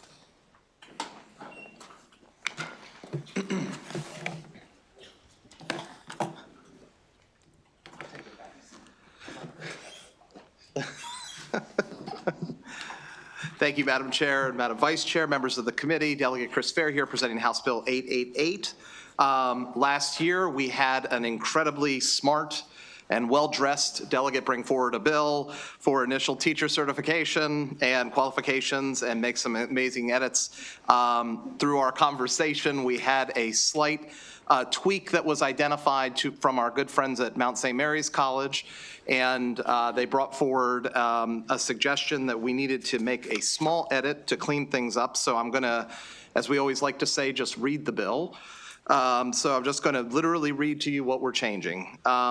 We had a nationally recognized portfolio-based assessment of teaching ability inside of one of the qualifications. However, some institutions like Mount St. Mary's actually has a portfolio, a nationally accredited teacher preparation program, which inside of that already has a portfolio-based assessment of teaching ability. And so therefore, one of the challenges we're running into is that students in those situations who go to that college or colleges that have their own independent portfolio-based assessment inside of their nationally accredited teacher preparation program, those students are having to take a redundant exam and a redundant assessment. And so our goal is to not have that redundancy and make sure that the future teachers of this state can go through this process pretty smoothly.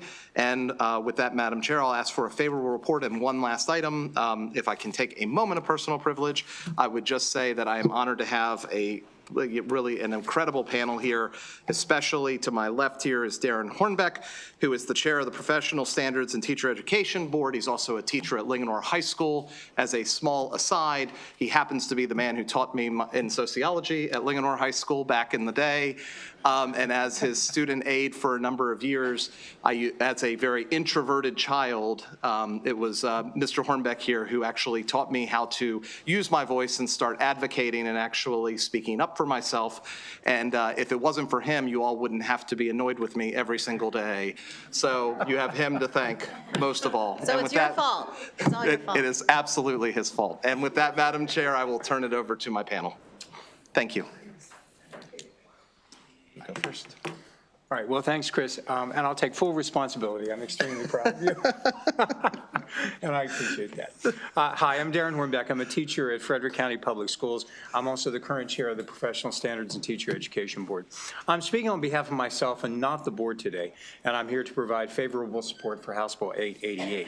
Currently, teacher candidates in a 4-year program must complete a portfolio-based assessment to be eligible for licensure in Maryland. If, however, a candidate's enrolled in a school system's teacher induction program, they're exempt. The irony is that both prep programs usually include portfolio-based projects, thus an additional assessment is redundant.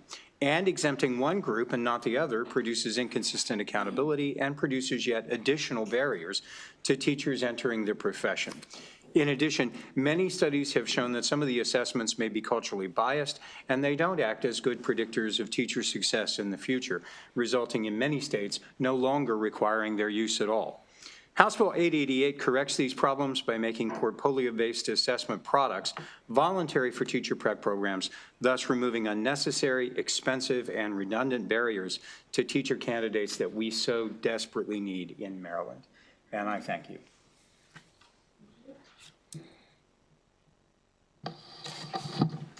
All right. Thank you, Chair Atterbury, Vice Chair Wilkins, and members of the committee. I'm Lauren Lamb with the Maryland State Education Association, representing 75,000 educators across the state.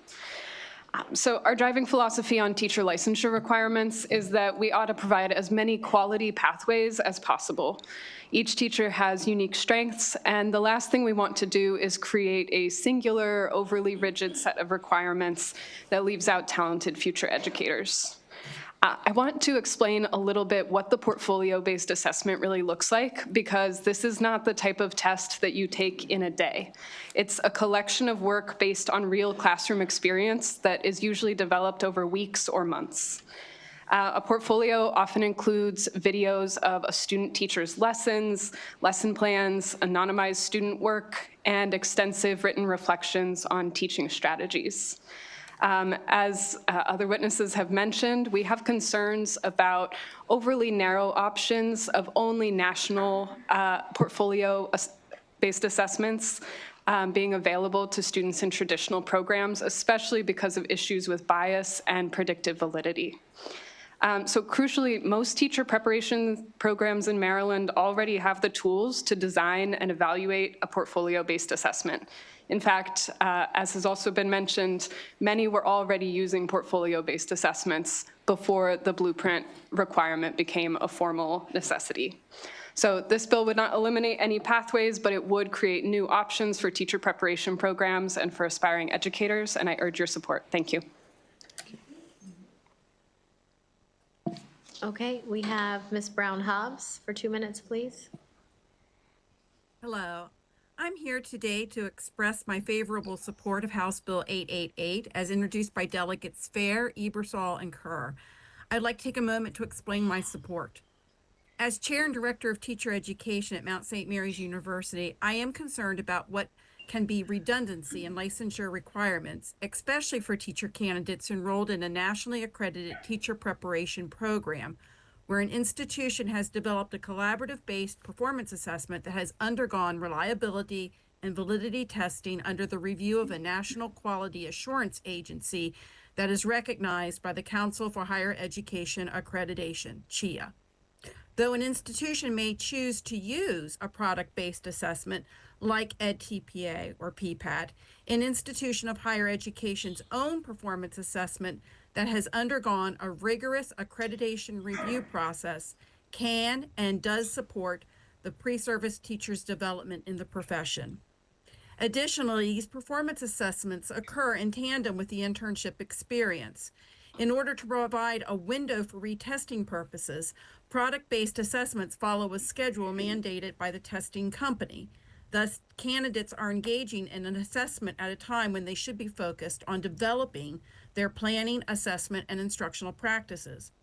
Essentially, the timing of these product tests are happening at a point where candidates are often at the beginning or midpoint of their internship experience, and as such, are still developing their full internship. An institution's performance assessment can better align with the scaffolding of the actual teaching experience and capture the growth of the candidate from the beginning of the internship to the end. Finally, previous legislation waived this performance requirement if teacher candidates were enrolled in a teacher induction program at a local education agency. As such, teacher candidates obtaining their teaching degrees from traditional programs face the obstacle of still being required to take a costly national portfolio-based assessment. Thank you for your opportunity to express my favorable support. Okay, thank you. Questions? Delegate Hartman. Thank you, Madam Chair. Just curious, who had the bill last year? You said intelligent and well-dressed. That's a great question. I've got a specialty delegate here to answer the question. Yeah.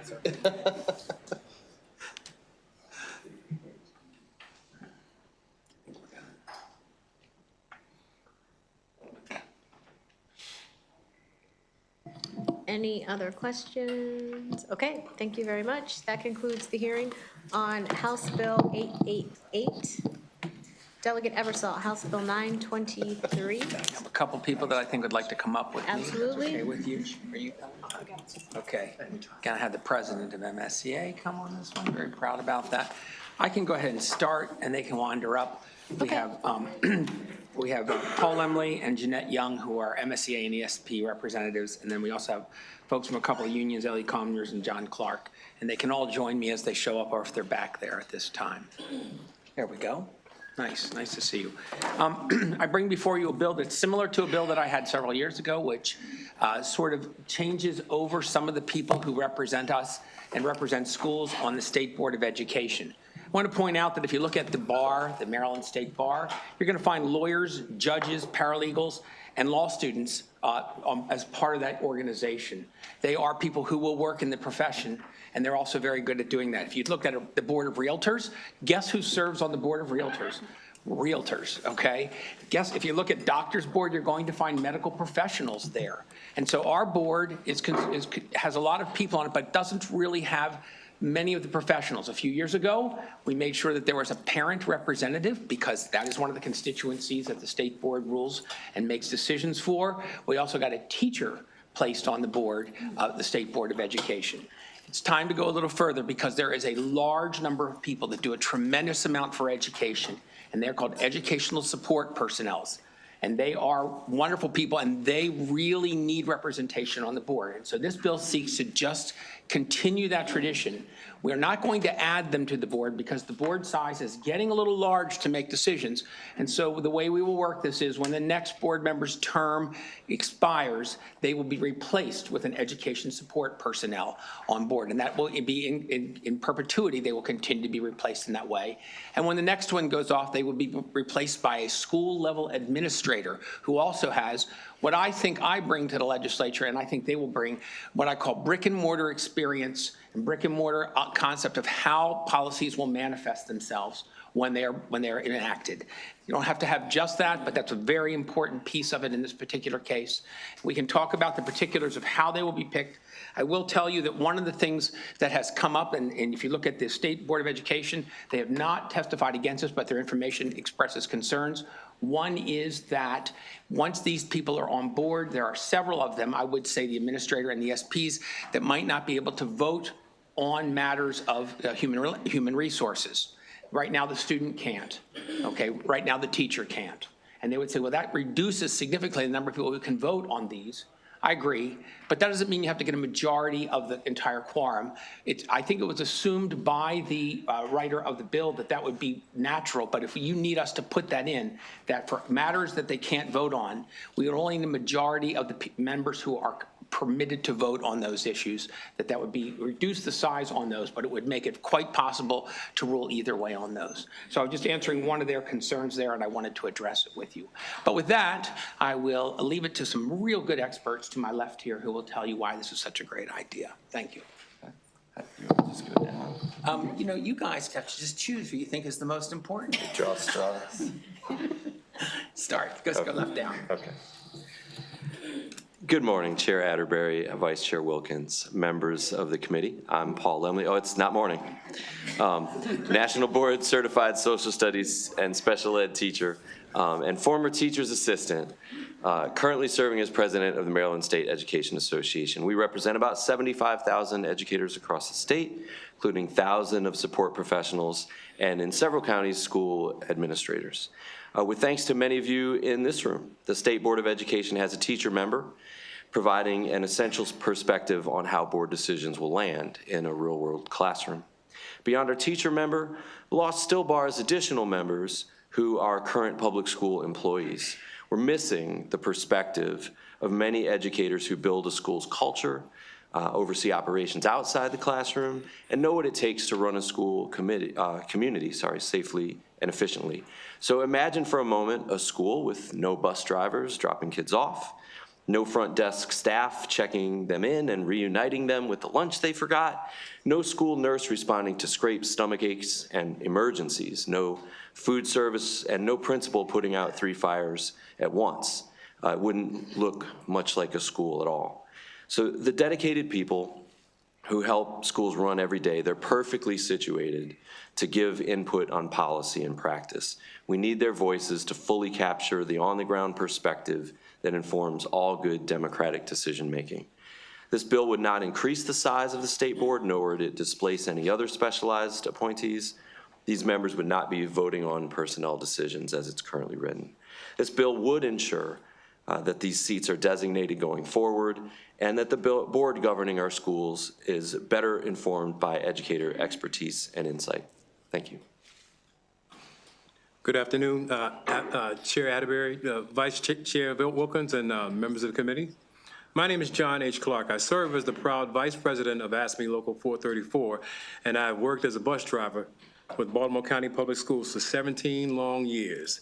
And it's been such an honor and a privilege to not only serve my community by safely transporting young learners to and from school each day, but also to organize with my fellow coworkers through our union to create better working conditions. ASME Local 434 members work in a variety of roles to support the successful operation of Baltimore County Public Schools, including transportation, grounds, building service workers, maintenance, food service, and more. Our members work to create safe and healthy learning and working environments for students and staff across BCPS every day.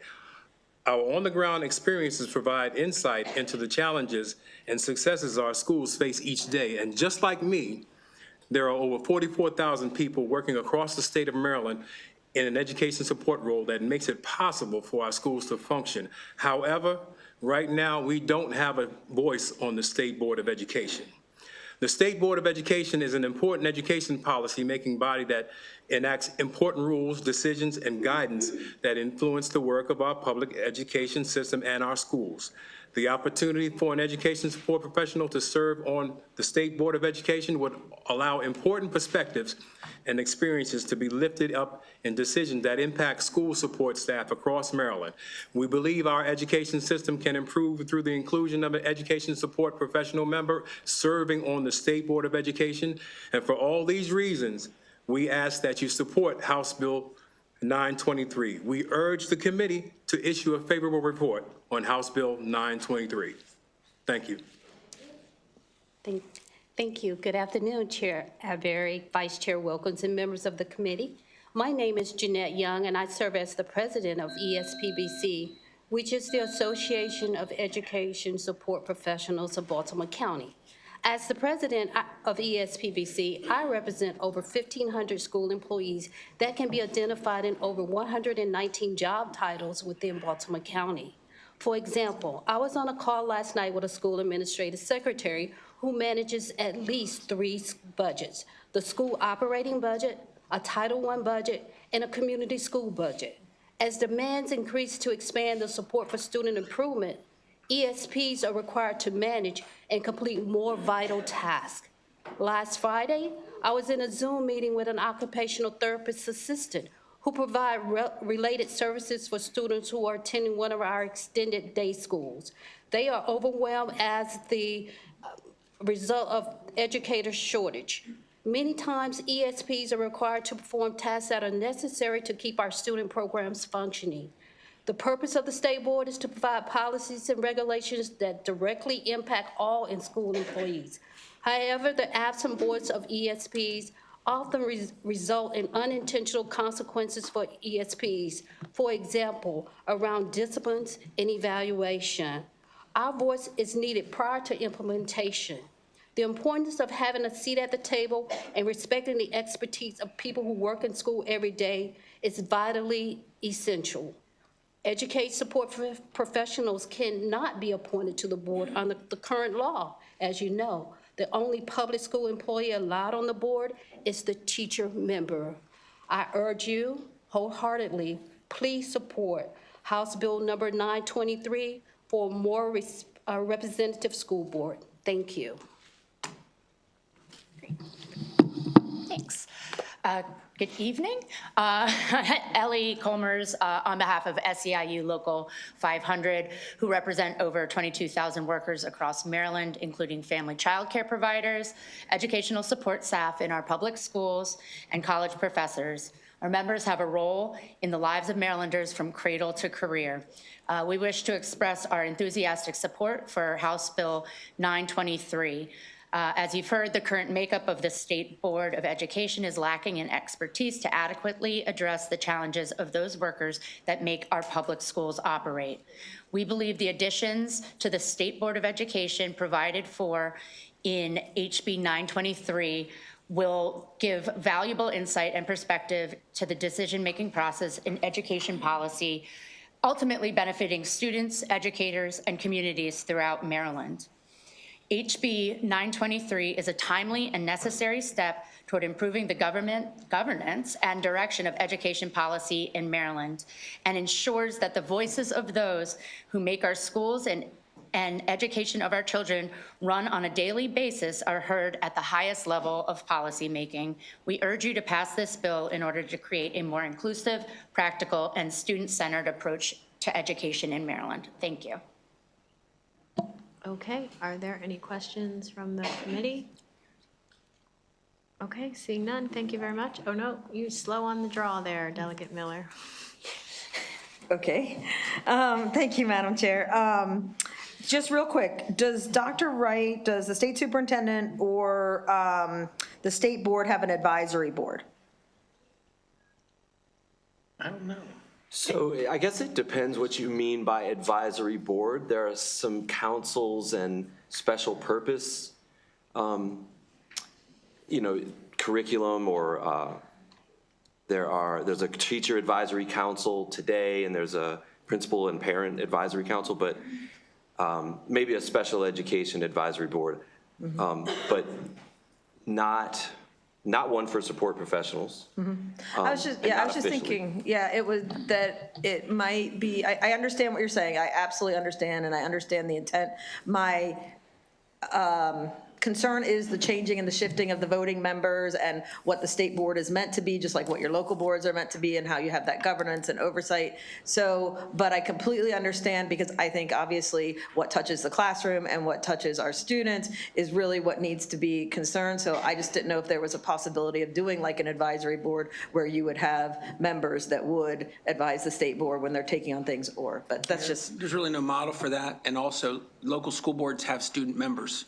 Okay, and so there is precedent for putting stakeholders on school boards, and we have precedent here in the state also, since we put a teacher on and a parent on, and student actually over time. Okay, any other questions? Delegate Wu. Thank you, Madam Chair. So one question, I think, first I want to thank you for bringing up this bill. It's wonderful. We see more representation in terms of ESP and the principals. I think one question about the issue with the principals are really busy. Like the state board, I know they have days meetings, a whole day meeting. How does that work out? You mean in terms of the employee? Logistics, right? If like a principal stay on the state board and sure, I mean, it's they like, have like day meetings. It's like any of the other active practitioners.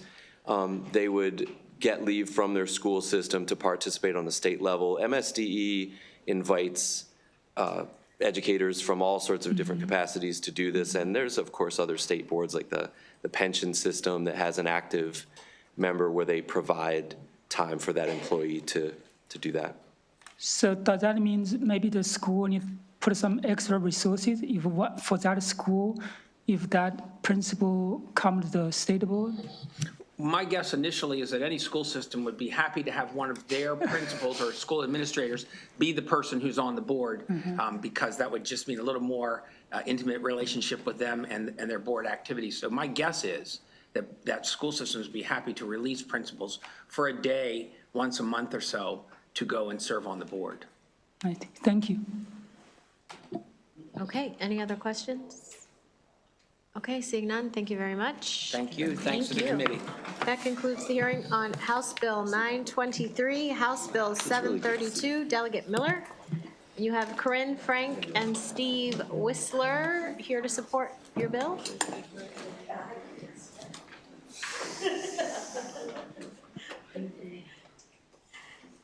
Oh, I don't have any questions. You should have a lot of questions.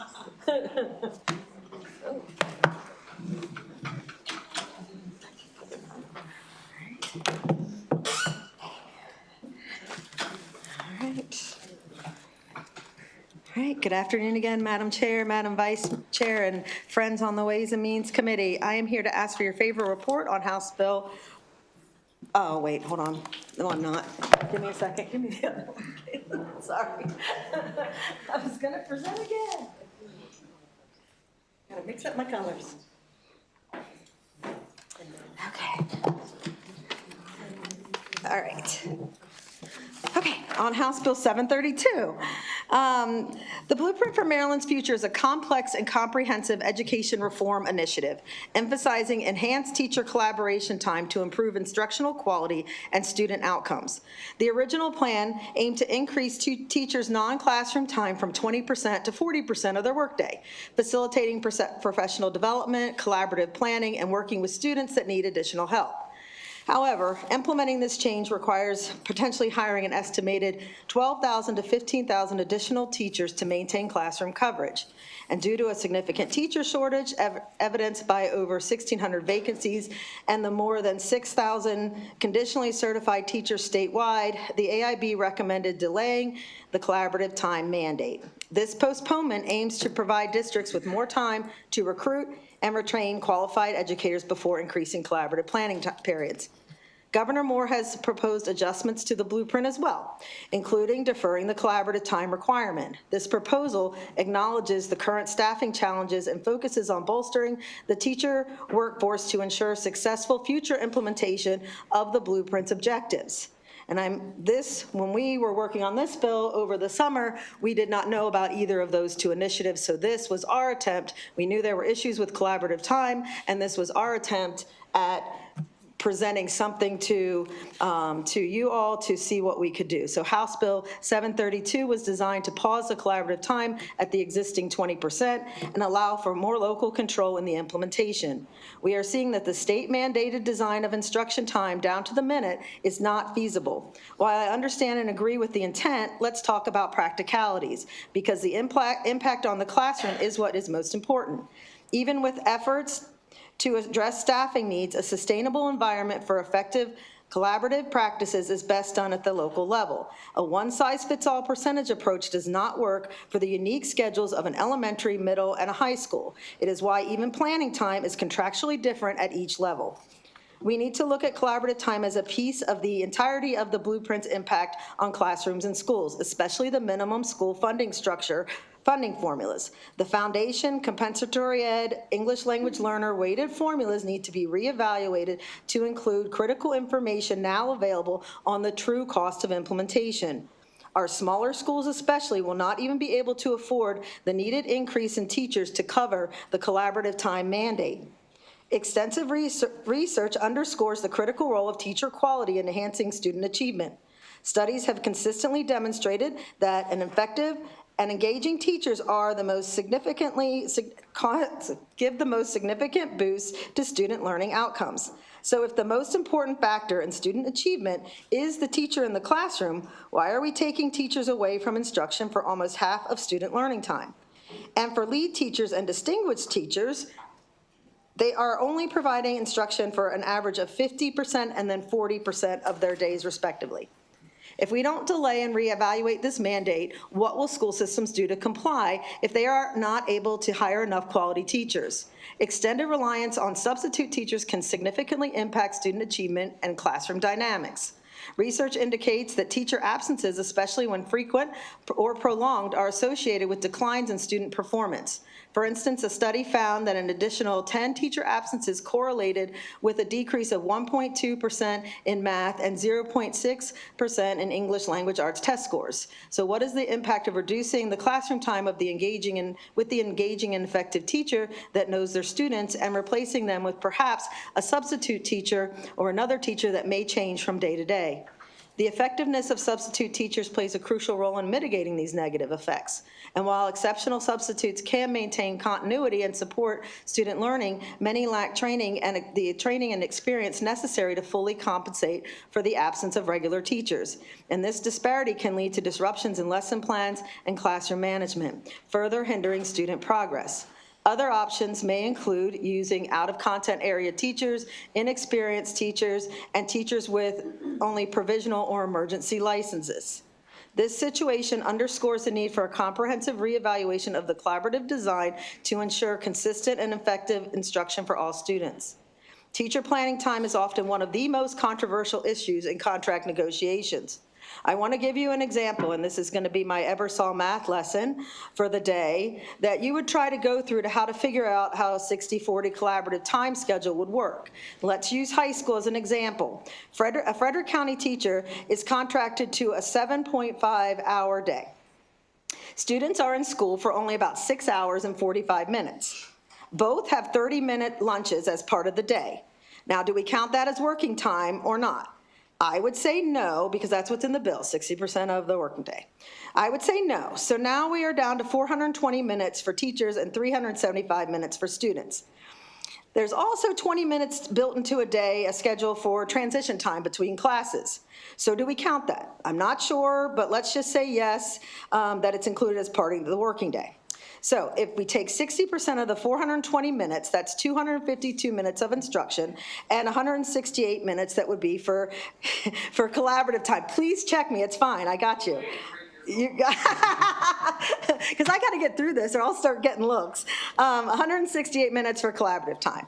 Now, they get a planning period which is about 80 minutes in high school because we have block scheduling in Frederick County, but it's unstructured, so no other aspects of collaborative time could be mandated at this time. And there's 30 minutes of what we call Night's Quest, which is designed for tutoring and other school activities. So that could be considered collaborative time. So that's 110 minutes. If we are able to add in the 45 minutes of time the teachers are there before, after school, and without students, then we're really close to that 168. That would leave us about 13 minutes short every day. And if the teachers are meant to have time to collaborate and work together, how do you schedule the collaborative time to get the classes covered? So even with using all the planning time, student resource time, teacher before and after school time, we would still be almost short 15 minutes.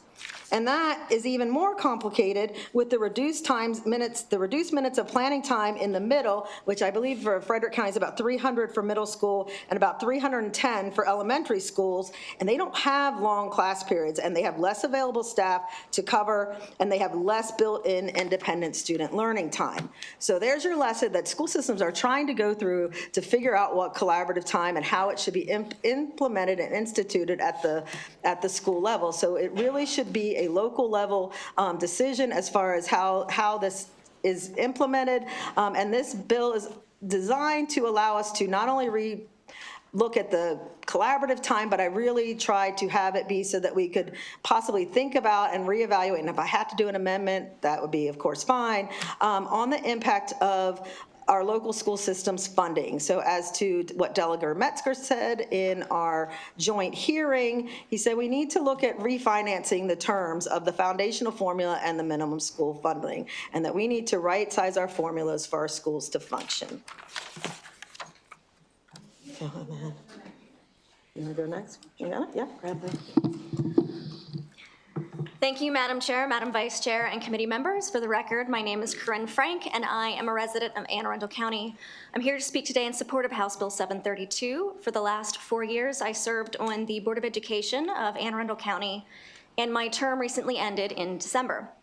As the Budget Committee Chair of that body, I have overseen the facilitation thus far of the blueprint and understand firsthand areas that we could improve, including the classroom teaching time requirements. Before leaving, I submitted a data request to staff asking them to comply with the 60-40 split. Do we project that new FTEs will need to be hired? What is the estimated cost to fill that requirement? And are there any capital costs associated with the extra people in the building? In summary, their answer was that there would be an initial estimate that would add roughly 620 teachers and 322 TAs at a projected base cost of $50 million.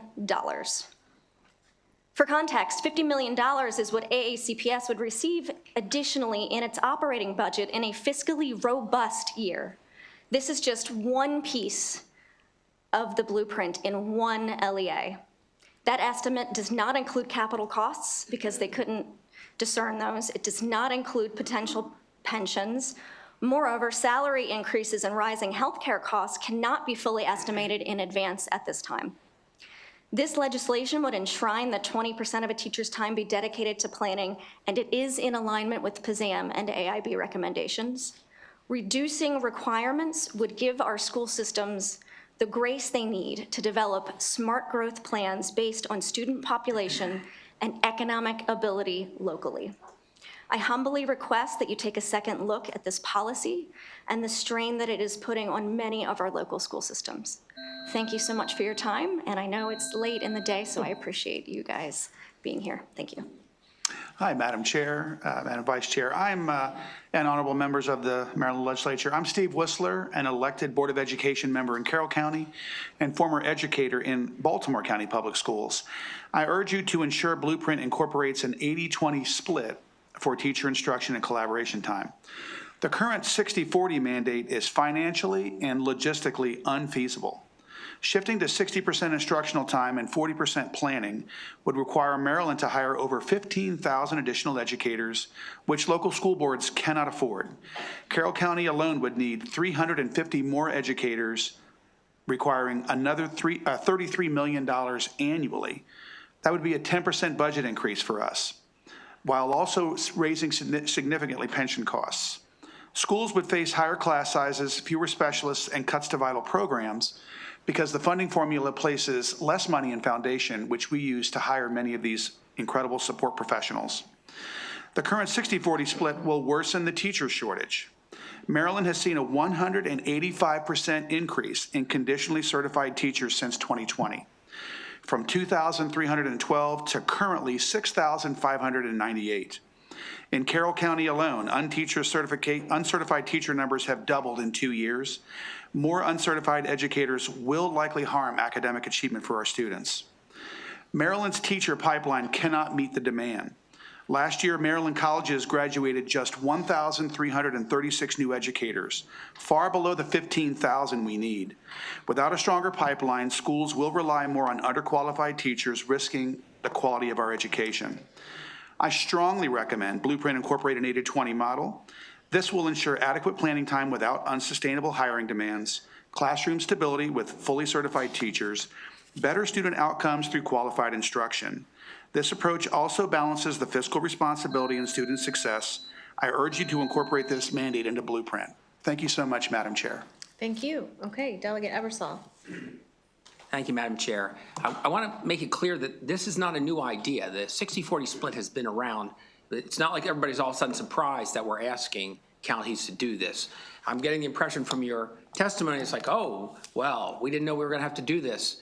You're acting a little shocked. But that aside, one of the things that I hear on the floor a good deal when people stand up to talk about education is how our education system's broken and how it's not working and how we're doing a disservice to the children of Maryland. We have something here that could change. Why would we keep it exactly the same as it is now? And your answers are, there's not enough teachers and not enough time. I think people do an 80-20 split and they figure it out. They're smart enough to figure out a 60-40 split, okay? And here comes the real question. If we really want to attract teachers to Maryland, shouldn't we make this the best place to work? And shouldn't we do this? I'm going to repeat the phrase I did at the hearing the other day. If you build it, they will come. all right? If you make a school system where it's going to be easier and better to teach, and you can do a better job, that you should really create that. And you may just actually, instead of saying there's not enough teachers, and there won't be if you keep everything the same, that we'll find teachers. And I'd like to hear your response to that. Okay, which part? I'll have to try to do all of them. Any piece of it. First of all, when you have to build the foundation. So when you're talking about building something or rebuilding something, you do have to build the foundation. And ignoring the economic realities that we're in and ignoring the situation where we are, where we don't have enough trained teachers, the most effective thing that in a child's life that makes the most difference in their education is an effective and engaged teacher. And I 100% support the idea of how we can make that better and how we can make that better for teachers. That's what every single bill I have is about. And we might have different perspectives on how we would get there, but that is what I'm about. But you have to leave it at more local control. What we haven't had, it's not that I'm shocked that it's been coming. It's that I'm trying to fix where I'm seeing that problems of how it is being implemented. And I'm not alone in this. Obviously, the AIB is saying that. Governor Moore is saying that. There are ways that this is being implemented, and there are problems with some of the actual implementation of it that affects small schools differently and affects large schools differently. So we have to be able to have the reality of that and resize, refit, refinance, whatever you want to do as far as mandating this down to the minutes of a 60% working time day, what that does. And I'm happy to go through my math problem with you and we can talk about it, but happy to do that. But we can have more of this conversation, offline, but absolutely that is what I am about, is trying to make the school system better. I didn't come down to tear anything down. I came to make things better. And we are facing a very big problem right now in our state with implementing this. And I'm trying to fix it. Is this the right way to do it? I'm not sure. I would submit that stay where we are and keep doing what we're doing is not the answer. And we are at 80-20 right now. Right, okay? that's and that's right. what you're saying. So it's like pausing. It's pausing where we are. We have to stay where we are. They would not. They could do it on their own. They could do it however they want, but what fits their needs. Good afternoon, Delegate.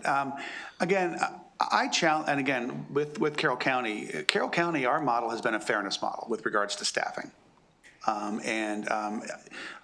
We achieve very similar results to, say, Worcester County, where Worcester County, they spend probably almost $5,500 more per student than we do.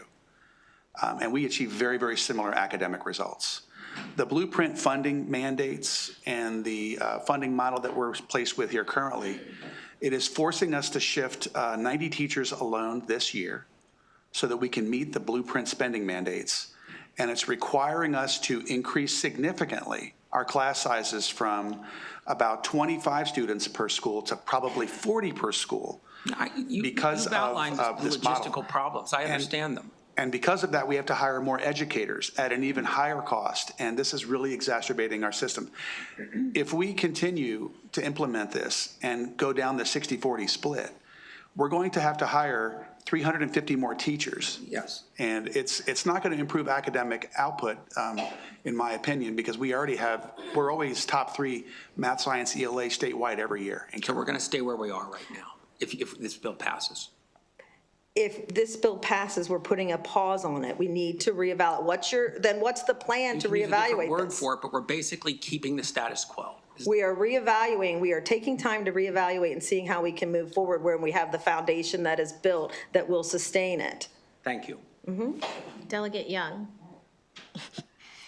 Thank you, Madam Chair. It's always fun watching the experts go at it. I really like to sit my toe into this one. I appreciate you calling my wife and telling her I'm an expert. Real talk, I hear you on that. My question has to do with collaborative time. Could somebody just define it first and foremost for me real quick? How would you define collaborative time? Collaborative time is defined as it can be, there's a whole list of what it can include. It is not just planning time. Mm-hmm. It's actually learning time, professional development time, working with students, tutoring students who need it. All of those can be considered collaborative time. Just some things from the AIB's testimony. It talks about analyzing student data to help identify when students are falling behind, determining needed interventions, working with students one-on-one, small groups, ways to strengthen curriculum and pedagogical practices, et cetera, et cetera, et cetera. Yes. So today, Madam Chair, I'm just taking a moment to submit to the conversation my favorite topic. AI. Artificial intelligence. Here it comes. And why though? But seriously.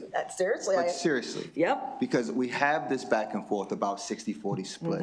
And the reality is everybody has come to the conclusion that we have to pause this for now. Whether we pass this bill or what have you, it's happening, it's implemented, or it's going to be implemented. But I do hear exactly what Delegate Ebersol is mentioning. Sorry, he said it earlier and it's been on my mind.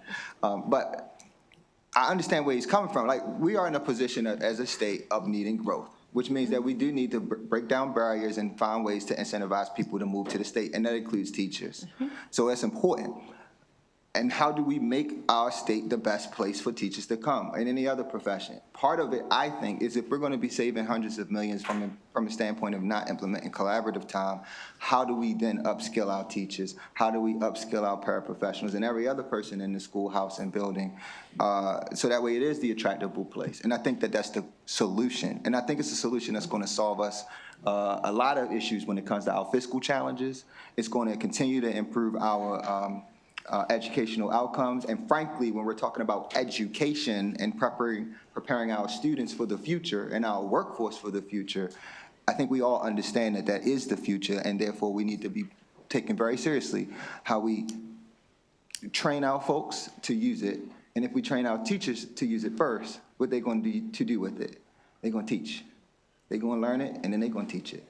So that's isn't that so, Delegate? And I would say that a lot of the list of what we're doing with collaborative time, we're already doing. There's so much data. There's so much amazing data-driven instruction that's going on. There are ways that they're working with. Some of it is through, there's a program called iReady, which actually does math and math tutoring that meets that student where they are. It's actually an amazing program, and it gives teachers the data they need. So a lot of what's in the design is already happening, and so we're talking about what the mandate is, right? And giving the teachers time to be able to do that is really important. But then what about all the other students that are in the classroom? How are we meeting their needs to make sure that educationally that either they're not falling behind or that they still have time with that engaging, effective instruction? So it's just a bigger conversation now that we kind of know the realities of what's going on, of how we're going to implement it effectively. I think at the end of the day, we want to increase our teacher bandwidth.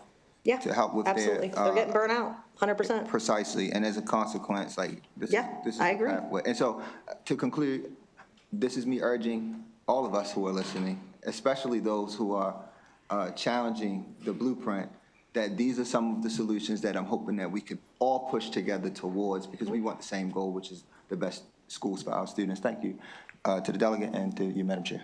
Okay, Delegate Fair. Thank you, Madam Chair, and thank you for bringing the conversation forward, Delegate. I'm looking at some opposition testimony here from the Maryland School Counselors Association, and they outline in their testimony, and I don't want to add any of my own thoughts to it, so I'm just going to read it exactly as they wrote it, that as a result of increasing to 80% this time spent in classroom, they would no longer be available or eligible for the National Board Certification Enhancement, despite the fact that many of them are already NBCT certified, and so this would have a negative impact on their entire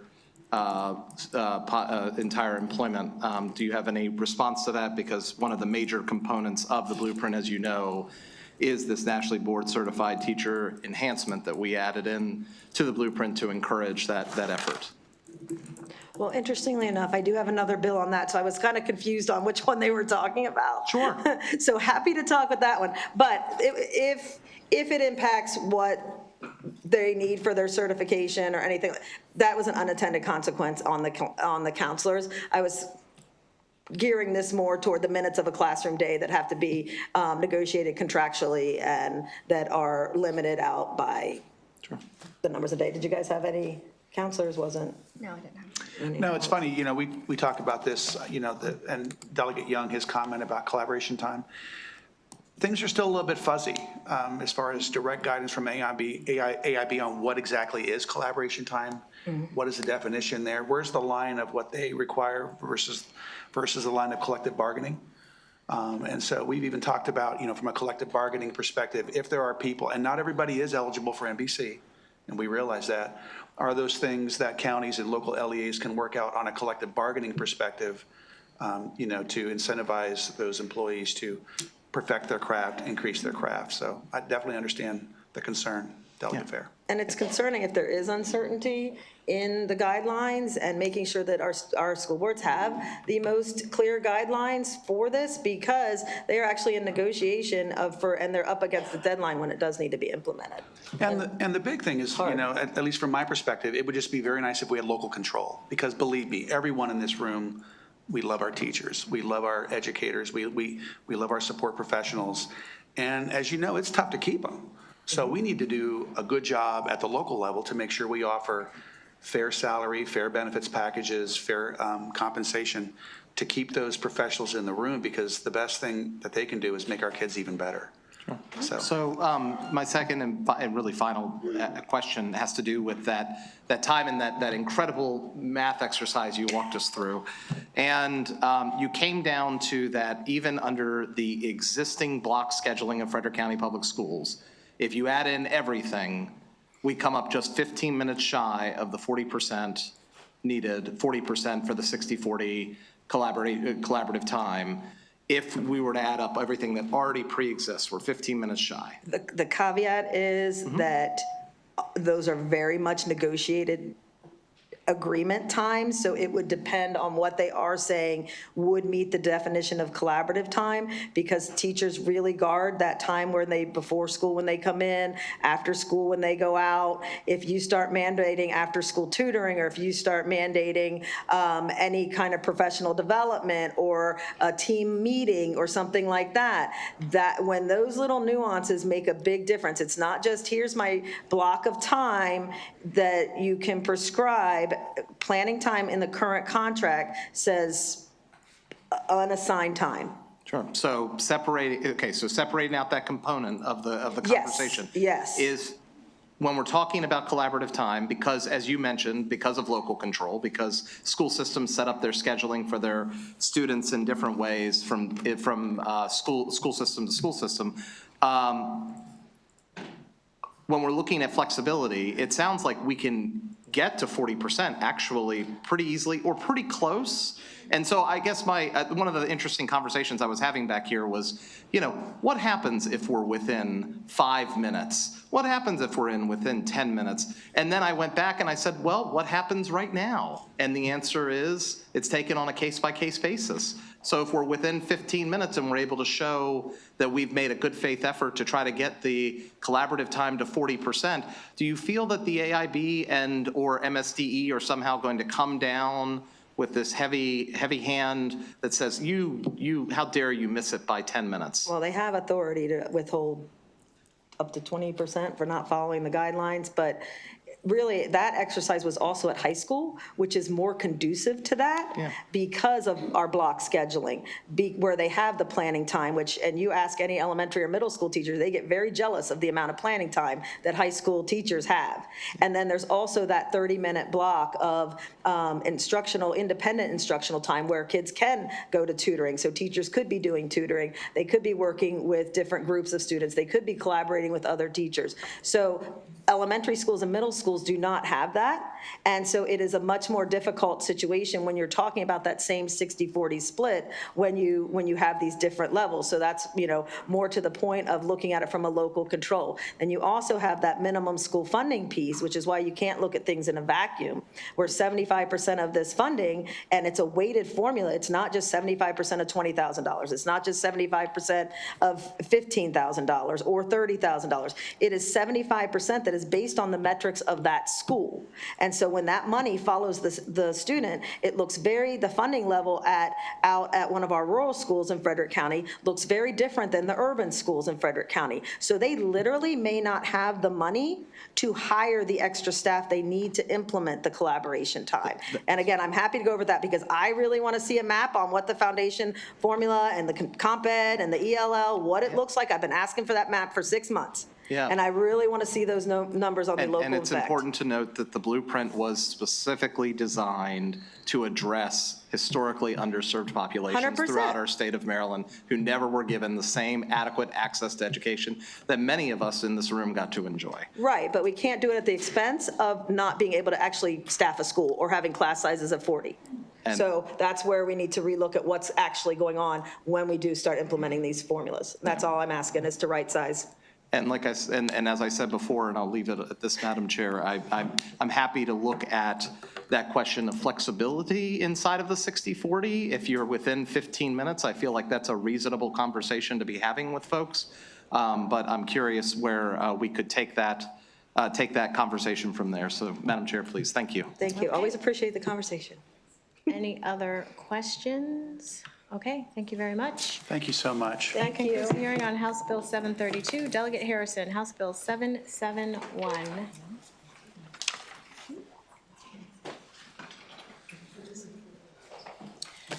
Thank you, Madam Chair. I have a few panelists, if it's okay that they join me, or however you decide that you want this done. Look, you are the second to the last bill of the day. Bring up whoever you want to bring up. Okay, so I would ask, ask, and I was going to ask, in the interest of your time and energy, if as many of them can fit as yeah, possible. come on up. Thank you.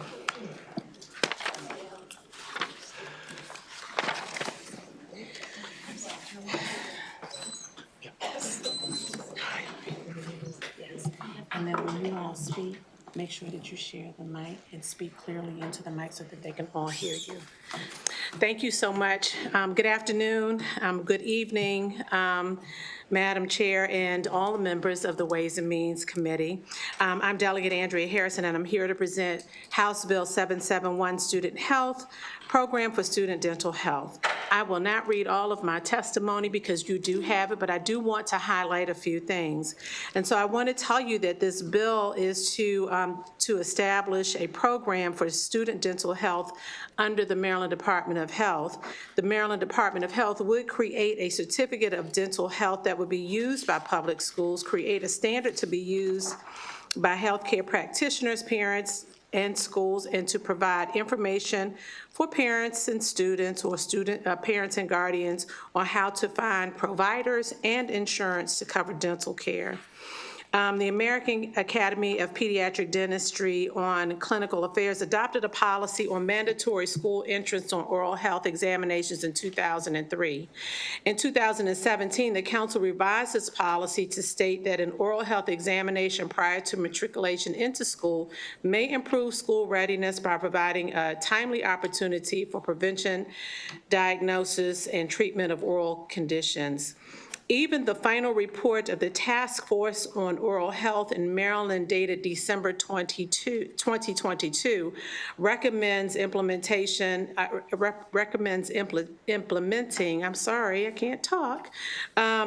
statewide mandatory screenings for children at ages 1, 3, 6, 9, and 12 as a requirement to enter child care or public school, but this bill does not say that. By the fact, the report was produced as a result of HB 368 and SB 100 in 2021. Just to go over a few statistics, cavities are considered caries, and early childhood caries affect 23% of children ages 2 to 5. By ages 6 to 8, the caries increase 56%. 36% of students with access to oral care miss 2 or more days due to dental problems, compared to 73% of children who miss the same number of days who could not afford dental care. Currently, 15 states and the District of Columbia have adopted policies for dental screenings for school-aged children. These policies range from requiring a certificate of dental health screening to enter kindergarten to mandating a screening annually. This bill does not mandate annual screenings. Caries make children more vulnerable to various infections in other parts of the body, such as ears, sinuses, and brain, think Diamante Driver, and could have harmful long-term impacts not only on their oral health, but their overall health. The pain from tooth decay may hinder young children from speaking, playing, going to school, or paying attention in class. Damaged, discolored, or missing teeth may hurt a child's self-esteem and social development, making them afraid to smile or being subjected to teasing and social ostracism. We know how children can be. In the U.S., over 34 million school hours are lost each year due to dental problems. Children with poor dental health are nearly 3 times more likely to miss school because of dental pain and more likely to have lower school performance. Given that poor and minority children are especially subject to tooth decay, this can affect the quality of life, and this is why we are mandating information be made available on insurance and providers. To that end, I am offering an amendment which should be in your package. You should have received it, that only newly enrolled students in the state of Maryland public schools will be required to provide a certificate of dental screening. Also adding that the information be provided to families that include the Maryland Healthy Smiles dental program and its providers. This bill allows the state of Maryland to continue the process of encouraging school-aged children to receive better oral health. We have a responsibility to help our children get the very best possible start in school. It is my opinion that HB 771 does this, and I respectfully request a favorable report on this important bill for the health of all of our children. Thank you so much for your time. I know that you've heard this before, but it's very important to me, and so I just want to keep pushing forward. So thank you again. Madam Chair, members of the Ways and Means Committee, thank you for allowing me to testify favorably on House Bill 771 with the amendments provided by Delegate Harrison. My name is Dr. Charles Doring. I'm a general dentist in Rockville, Maryland. I treat, the age of patients I treat is from 3 months to 103 currently. And I'm also a Maryland Healthy Smiles dental Medicaid program provider. And I've provided written testimony which included the 15 jurisdictions that have similar procedures for checking exams. And Delegate Harrison was very nice in mentioning the Maryland Office of Oral Health 2022-23 study. They screened almost 5,000 children in 48 schools in 14 county school districts. And the statistics were rather alarming. 1 in 5 children had untreated decay.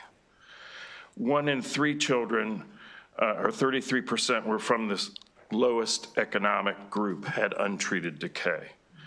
And then almost 1 in 3, or 30% of the children, need early follow-up or urgent care regarding oral health. And further, 6% of the children needed urgent care for pain and infection.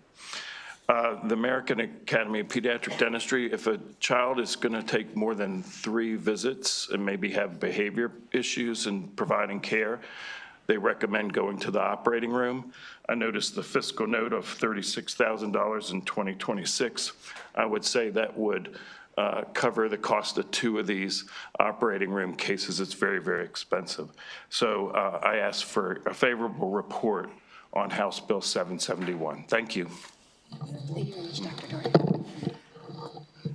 Good afternoon, committee. I know it's been a long day, and I am delighted to be here. For the record, my name is Camille Fesh, here on behalf of the American Academy of Pediatric Dentists. In addition, we have students from Fortis College in Landover. We have dental hygiene students and dental assistant students.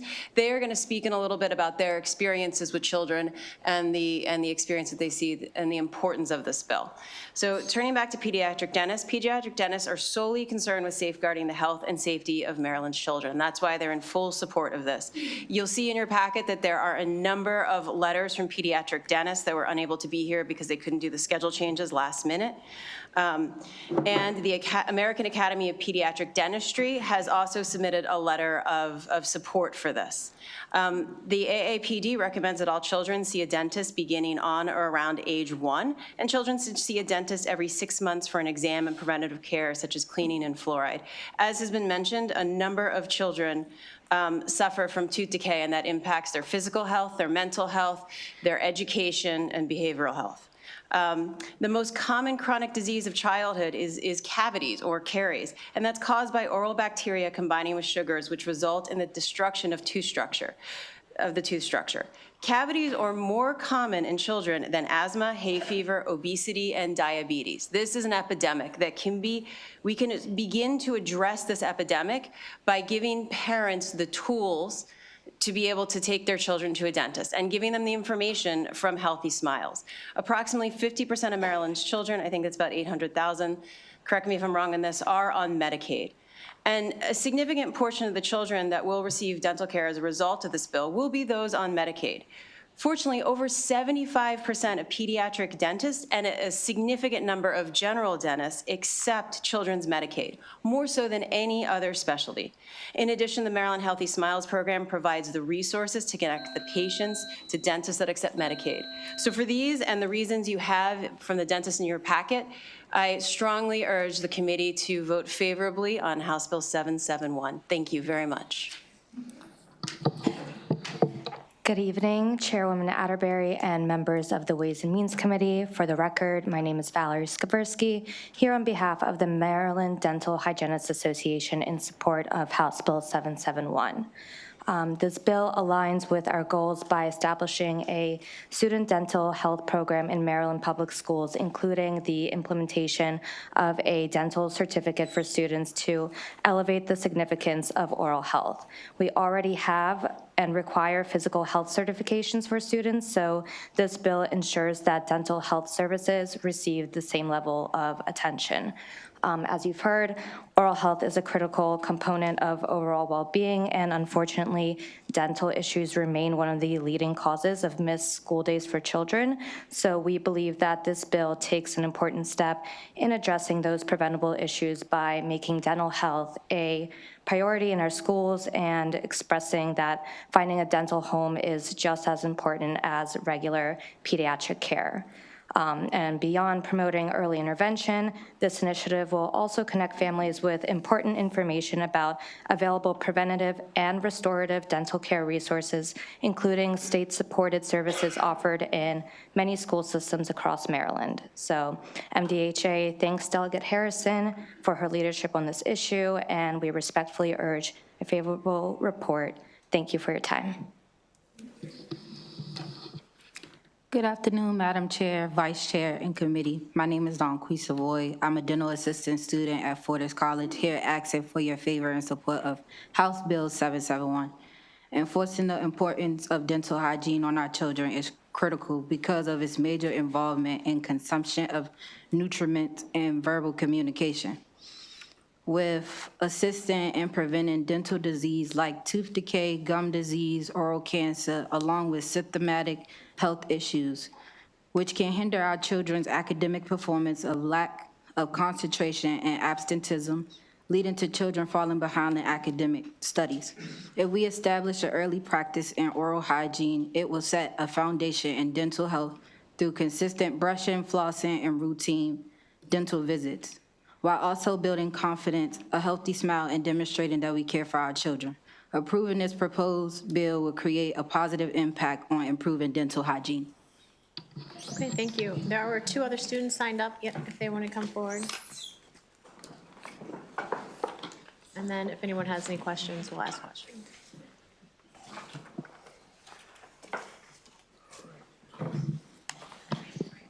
Good evening, Madam Chair, Madam Vice Chair, and Committee. My name is Hannah Tarowski, and I'm a senior dental hygiene student at Fortis College in Landover, set to graduate in June. I'm here to voice my support for House Bill 771. Oral health is a crucial component of overall health, as you've heard, yet many children in Maryland suffer from preventable dental issues that impact their ability to eat, speak, and learn. By requiring a dental health certificate for public school students, we're promoting preventative care and ensuring early detection in dental problems. As a student who provides affordable care to the public currently, I see firsthand how early intervention can make a difference. This bill is a necessary step towards prioritizing oral health and giving every child the foundation they need for a healthy future.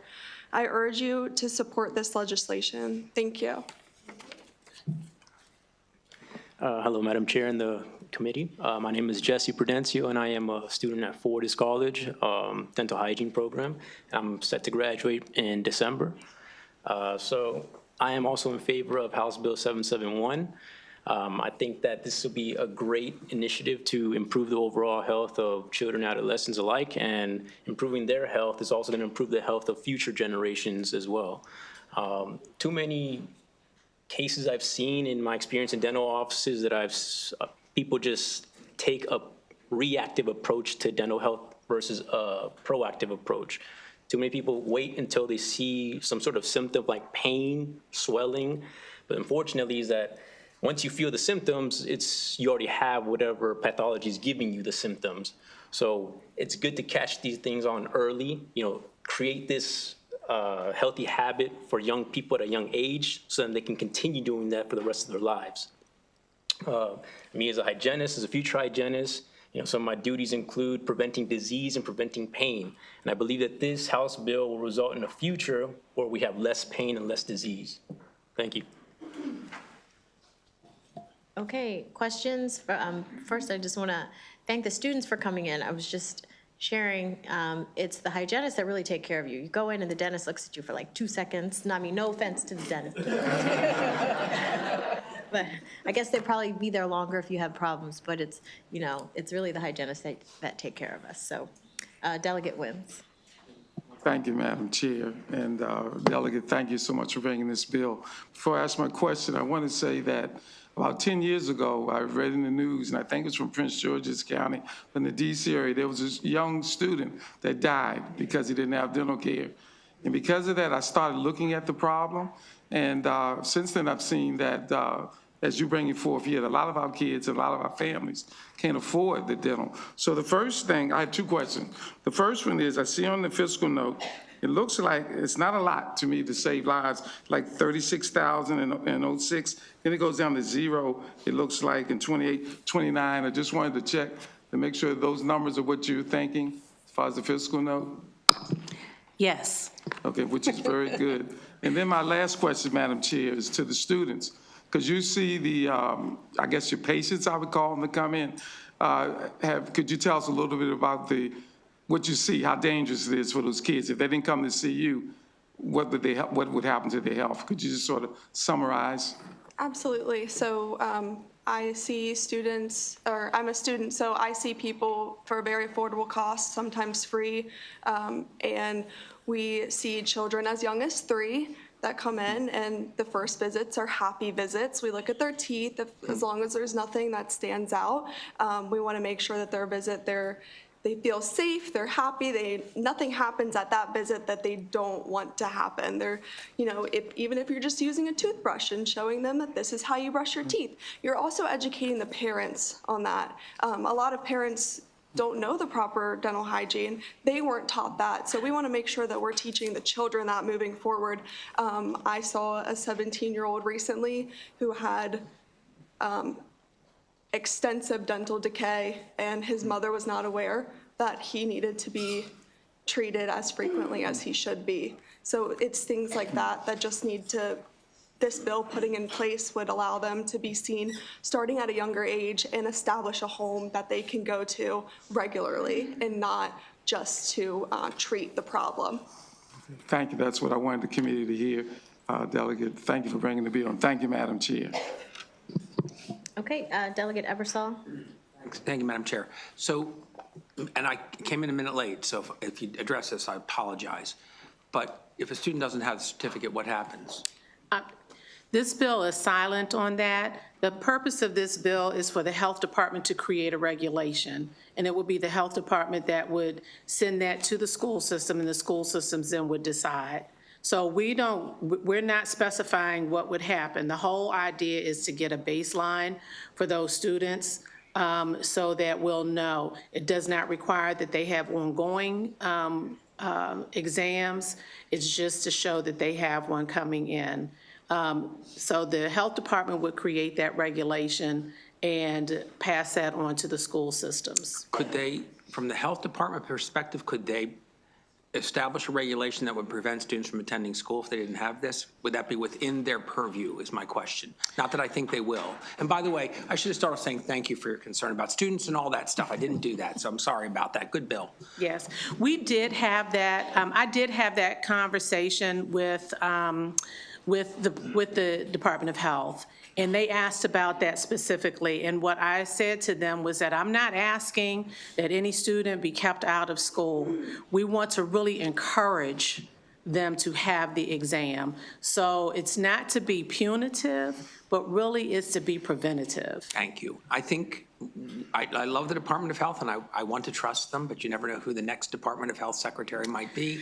We may put some protections into the legislation. And so if the committee should decide that there needs to be a little bit more guardrails, then certainly I'm open to that. And I do want to make mention that we did put in here, for those who may be concerned, that they should have information on how people can get insurance, because that's always a big question, right, and a list of providers that will see children. I love the informational part of it, because some people just don't do it because they don't know what to do. So yes. Thank you.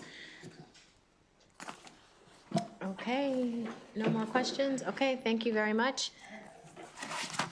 That concludes the hearing on House Bill 771. Our final hearing of the day, House Bill 772, and Delegate Roberson is unavailable, so Jalon Henry, his staffer, and bring up whomever you like.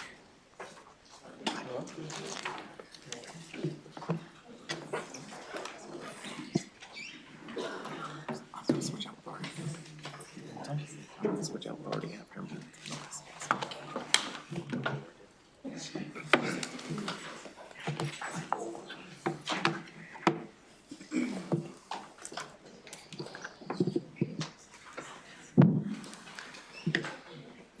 Good afternoon, Chair Atterbury, Vice Chair Wilkins, and the rest of the Ways and Means Committee. Thank you. I'd like to apologize on behalf of Delegate Roberson today for him not being here. He sends his regrets. My name is Jalon Henry, and I serve as his Chief of Staff. And I'm here to present House Bill 772 on his behalf. Simply put, HB 772 is a clarifying bill that ensures the Blueprints Career Counseling Program for middle and high school students will continue to operate as the General Assembly originally intended. As you see in the fiscal note, this bill has no effect on state expenditures. When this committee passed the landmark blueprint for Maryland's future legislation, it provided a clear mandate to prepare our students for the economy of tomorrow. This legislature's intent was revolutionary. To create a demand-driven career counseling program where middle and high school students could learn about post-secondary education and career options that align with their interests. To accomplish this, the General Assembly recognized the essential role that local workforce boards play in career readiness, one that school systems alone simply cannot replicate. Today, that visionary program is in jeopardy. Without legislative intervention, Maryland public schools are at risk of reverting back to a pre-blueprint era where students are offered two options upon graduation: college or the military. That's why Delegate Roberson introduced HB 772 to make clear that the unique collaboration between school systems, community colleges, and local workforce boards continues beyond fiscal year 2026, in accordance with AIB guidance. Maryland students deserve a comprehensive, forward-looking career counseling program that equips them with the tools and knowledge to navigate an ever-changing job market. For these reasons, we respectfully urge a favorable report on House Bill 772. Thank you. Well, I appreciate you coming to testify on the delegate's behalf. It looks like there's a number of questions. Delegate Roberson has a question. Great job. We'll tell them you did a great job.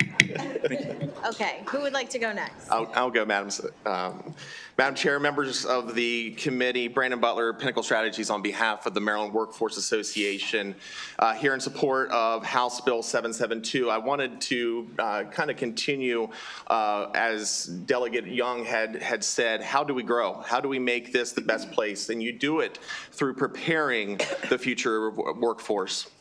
Partnerships between education and the workforce are now ending its first full year of implementation under the blueprint. Not a single partner has all the answers. And yet, Maryland's approach to career counseling has become, and is becoming, a national model. We're being asked by states all the time of how did Maryland do this? Why the workforce boards? Why are we at the table? And what are we providing for students? And so, before that partnership, students were basically told to go to college. Go to college. But we know that college is an expensive career exploration tool. Go to college, find yourself, run up debt. Doesn't work anymore. Now students learn their skills, they connect with local businesses, and they become parts of their community.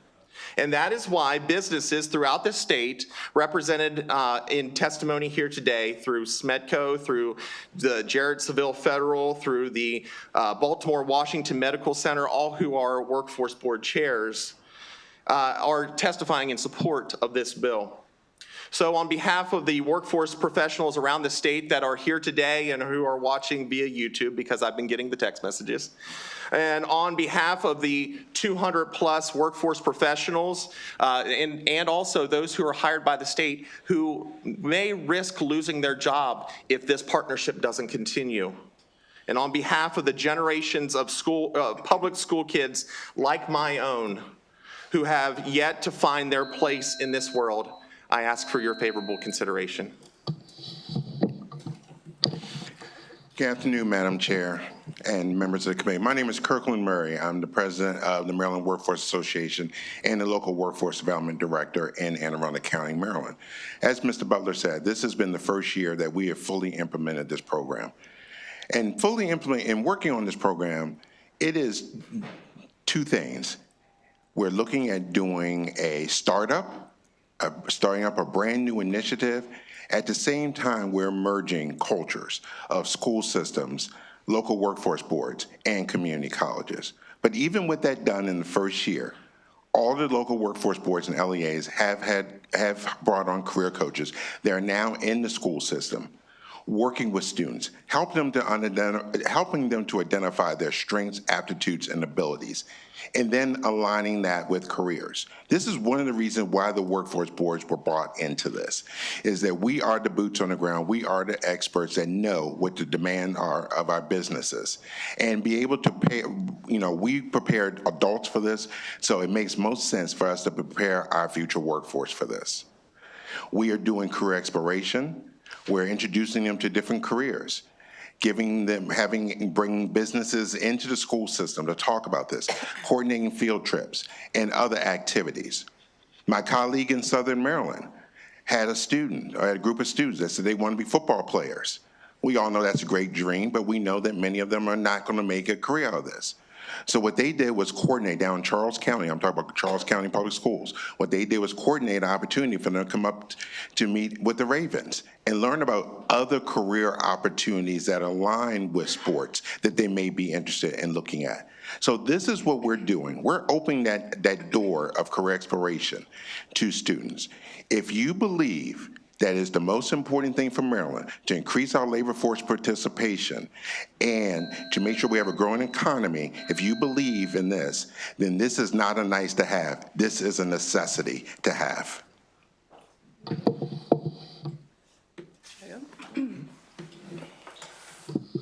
Good evening, Madam Chair, Madam Vice Chair, and committee. My name is Mac Garvin. I'm the Director of the Mayor's Office of Employment Development and the Baltimore Workforce Board. Thank you for your time. I know in your roles you likely consider many ideas, some promising but ineffective, others that don't quite meet the mark, but this initiative before you is not only good, it's working and it's necessary. Career coaching is a very good model. It links students directly with employers through our workforce board, ensuring that career guidance is shaped by real industry insights and current workforce needs. Our model follows a clear path, starting with exploration in middle school and closing with a post-secondary plan by 12th grade. In Baltimore, this model has already served over 17,000 students, created engagement with over 500 employers and 80+ industry partners. Our model is so good that it's catching attention of workforce boards nationwide. Career coaching is working. Strong partnerships drive results, and the collaboration between the city schools, BCCC, and MOED proves it. With 46 career coaches in over 100 schools, already 3,500 middle schoolers can articulate their skills, and nearly 5,000 middle schools and high schoolers have identified their career interests. The work is necessary for all young people in Maryland, but especially those in Baltimore City, whose historical disinvestment has limited their access to opportunity. It's necessary for Maryland's economy, as it strengthens the labor force and meets employers' needs by preparing the next generation early. Education and workforce development are systems that are meant to work together, ensuring young people can transition seamlessly from a school system to a career system that they will have to navigate for the next 40 years. I respectfully ask your favorable support of HB 772 and continue workforce-aligned career counseling that is good, that is working, and that is necessary for Maryland's future. Thank you.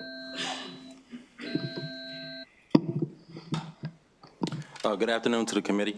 Anthony Featherstone, Executive Director for WorkSource Montgomery and Montgomery County's local workforce board.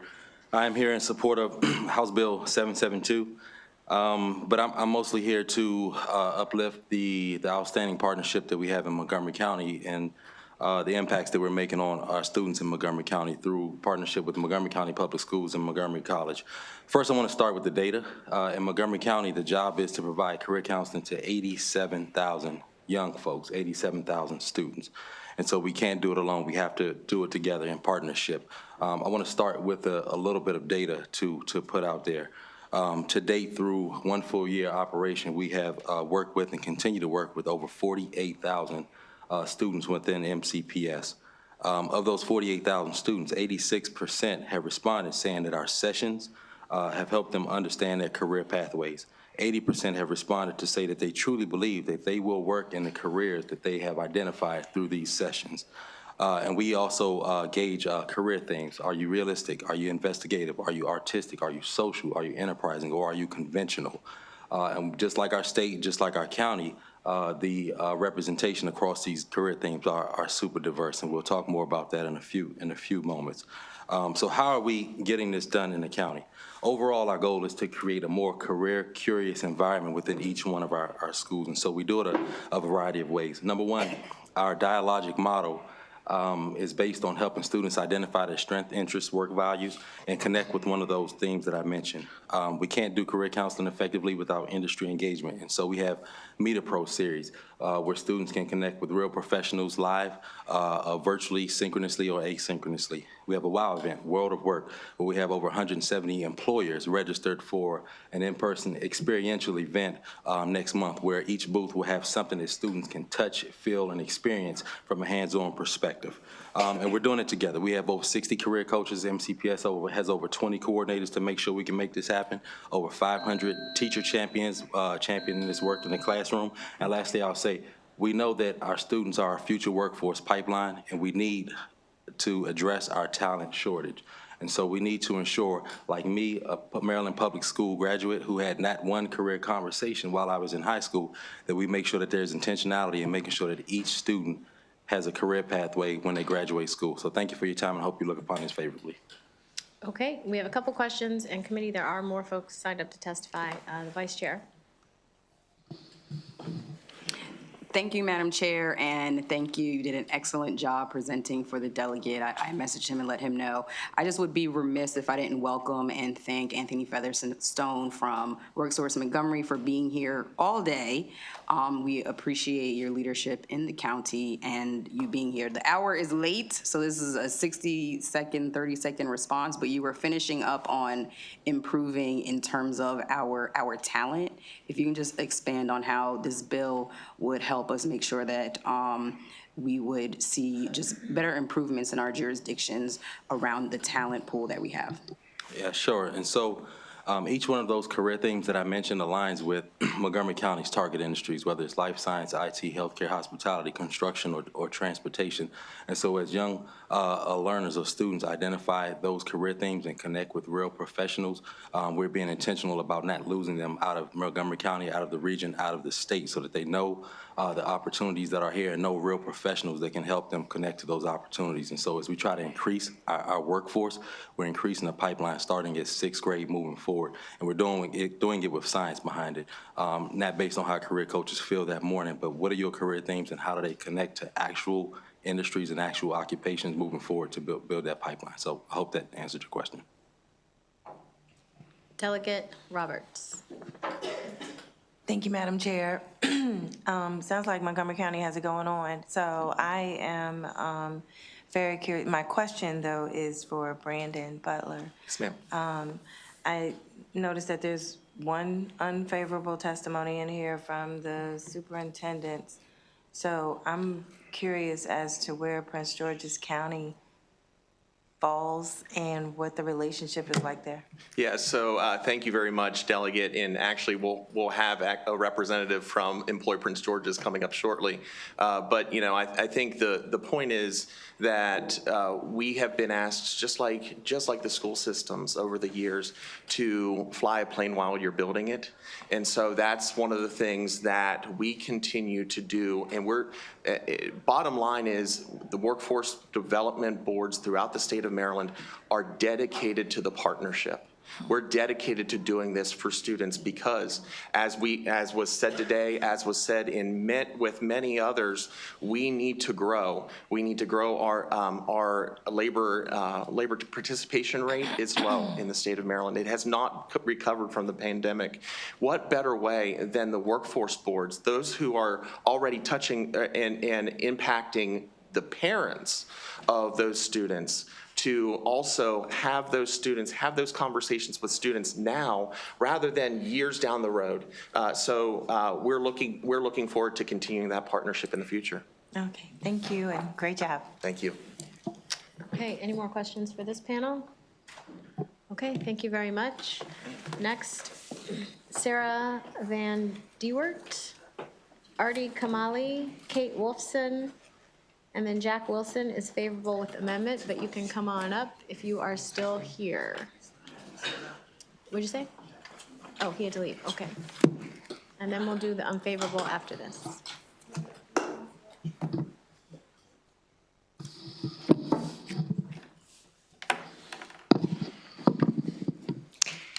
Good evening, Chair Atterbury, Vice Chair Wilkins, and members of the committee. Thank you for being here so late in the day. My name is Kate Wolfson, and I represent Baltimore's Promise, an organization committed to ensuring Baltimore's young people have the support and resources they need to build meaningful careers. I am here today to strongly support House Bill 772. Career counseling is not just a service, it's a lifeline for students navigating their futures and an important component to putting more youth in Maryland on the path to economic self-sufficiency and mobility.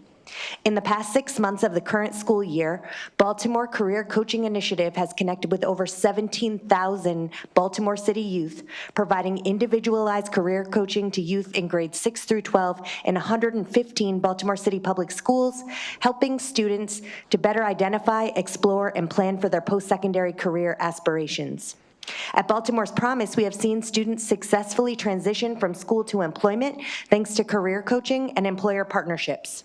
One of our students in Baltimore became the first ever school to apprenticeship participant, and through existing efforts, students at Edmondson Westside High School were able to earn while learning in paid internships with the Maryland Transit Administration. In addition, career-bound partnerships with local employers ensure students receive mentorship, work-based learning opportunities, and access to living wage jobs upon graduation. HB 772 would effectively support the continuation of Maryland's career counseling programs, preserving critical investments in our young people's futures, and strengthening partnerships that connect education and workforce development. We should be expanding these opportunities rather than dismantling what works. We strongly urge you to provide a favorable report on House Bill 772, which strengthens career pathways for Maryland's students. Thank you for your time.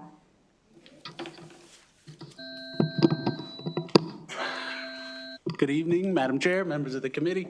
My name is Artie Kamali. I'm here on behalf of Employ Prince George's. Look, you know the merits of the blueprint. The bill came through your committee.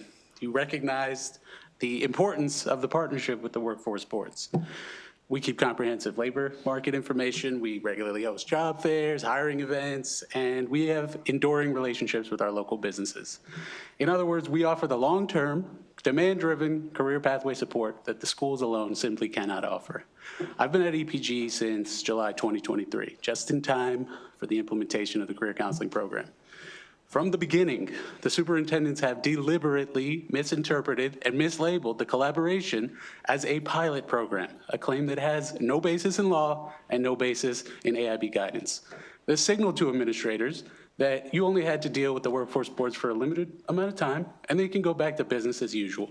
Naturally, the implementation went as you would expect. Our negotiations with BGCPS were so acrimonious that we had to get an AIB facilitator involved before we were eventually even granted access to the schools. This is unacceptable for Maryland students, and I would think it's unacceptable to this legislative body. And I'm not just speaking as a workforce professional, I'm a product of Maryland's public schools. Like you, Madam Chair, I attended Howard County Public Schools for K through 12. Go Gators. The only career counseling I remember was taking a Myers-Briggs personality test shortly before graduation in homeroom. Filled out the Scantron, boom, list of careers. Said I would make a good engineer or carpenter, but it said I would make a really, really, really good lobbyist. Unfortunately, that was the extent of it. No guidance on how to achieve these goals and no real insight on the opportunities available in the community around me. So that's what this bill is about. It's about fulfilling the General Assembly's original intent and disabusing the superintendents of the notion that this is a pilot program, because it is not. Every Maryland student deserves high quality career counseling services, and that's what this bill is about. Thank you. Thank you. What is the relationship now with Employ Prince George's and the school system in Prince George's County? Thank you for asking that, Madam Chair. So this is a 3-year pilot program, as they would call it, but it took a full year after the implementation for us to get access to the schools, again, through an AIB appointed facilitator. We also weren't paid for the first almost a year. So we hired 60 career coaches. They're out there in the schools. I mean, they're out today, but they were there today. We floated their salaries. We had to pursue financing. We're a nonprofit.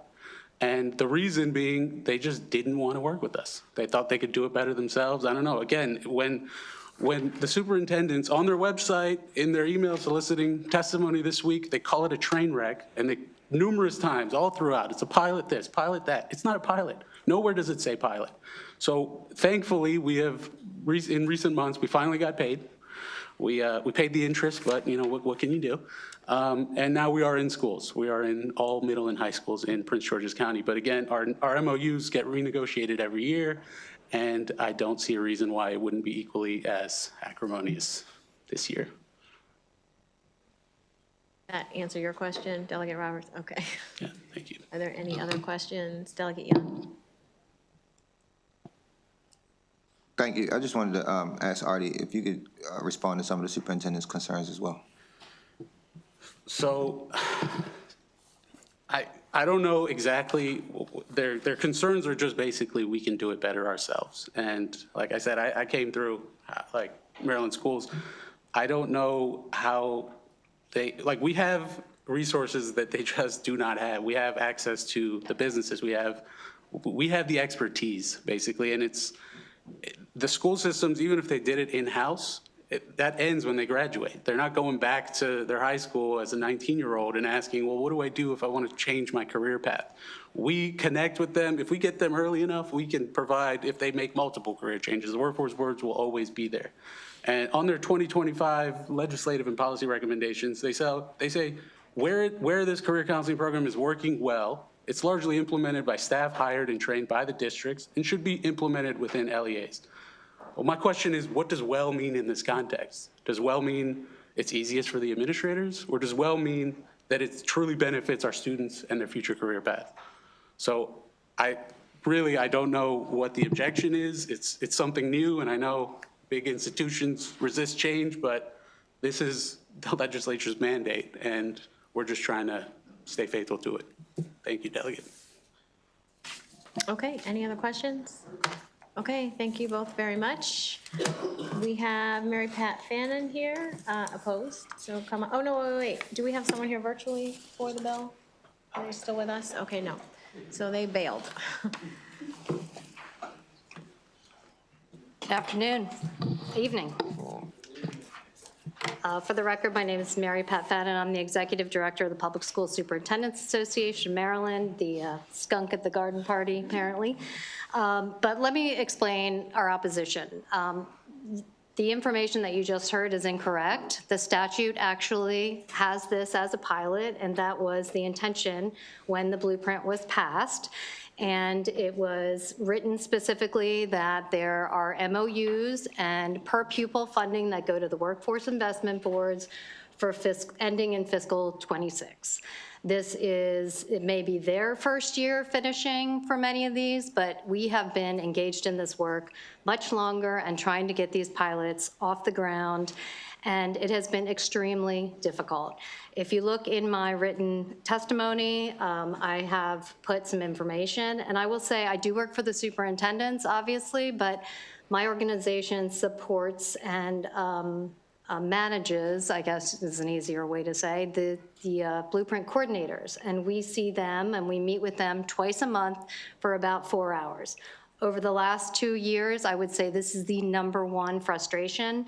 And I did ask for their input. I got 14 responses back from 24 coordinators. 2 had very positive, examples. One is my former colleague from Baltimore City, a great program running there. We don't want to run afoul of that. But the amount of, and I don't say this lightly, mismanagement of funding is really significant. And we have grave concerns about having this pilot go on indefinitely. We are engaged and want to be partners, but having the current structure as it's in place is not tenable for $55 million of blueprint funding. Okay, questions? Delegate Griffith.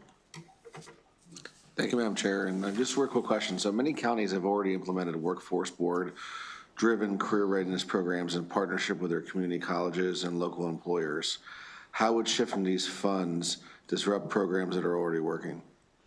Well, what we're asking for in another piece of the legislation is the discretion to continue the partnerships that are working. But currently, the funding is actually in the foundation formula. It's $62 a person, comes through the LEAs, and then we have to write a check to the workforce investment boards and have been compelled to do it, even if we haven't gotten a budget from them over 2 years. So in some, there could be some disruption, and we certainly would want to work with those. But if it's been a successful partnership and it's been something that's benefiting the students, then we certainly are willing to keep working on it. But having it be a mandated pilot or a mandated program indefinitely is not something. You've asked us where the blueprint works and where it doesn't work, and this rose to the top of the list of something that's not working uniformly across the 24 districts. Thank you. Okay, so just to clarify, in the legislation, it doesn't say it's a pilot. It might have, I think it was only funded for 3 years, but it wasn't specifically called a pilot program. I think that's been the way it's been characterized in our unofficial guidance. I could characterize it as maybe they were just unsure of where the funding might come from in out years, because that's a lot of the conversations I'm having about a lot of things now, given our budget, where we stand with the budget. Delegate Roberts. Thank you, Madam Chair. Out of the 14 responses that you received, did you receive any responses from, were any of them from Prince George's County? And if so, what was it? I would much rather have a private conversation with you about it. I think that's the reason why I'm here and not 10 of the implementation coordinators who would have loved to have been here. They are trying to keep relations, positive and want to leave those. So if we could talk offline, that would be great. So, Madam Chair, can I just, okay. Delegate Miller. Thank you, Madam Chair. So I'm just curious, 'cause I'm very familiar with the concept with our career and tech centers. And this is actually more robust throughout the schools with the career counseling and things like that. And our career tech centers have done an amazing job with the model and things like that. However, how do you, with that collaboration that isn't as easily defined, and that's why these groups are so important, how do you envision then, if the funding would move back to the school system, how do you prepare or guarantee the continued collaboration with the workforce boards? Because it's a little different than when it's just isolated to a career tech center that has the support.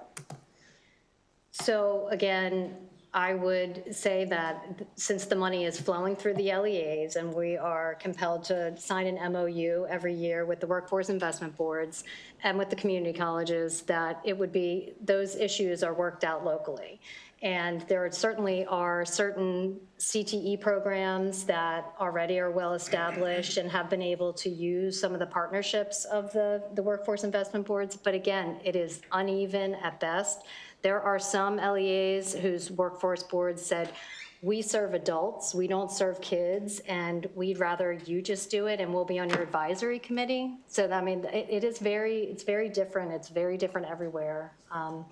And, I realize that it doesn't say pilot, but in our CFO meetings with MSDE and AIB, it absolutely has been referred to as a pilot. So that's the only, I just want to clarify that in the absence of any written.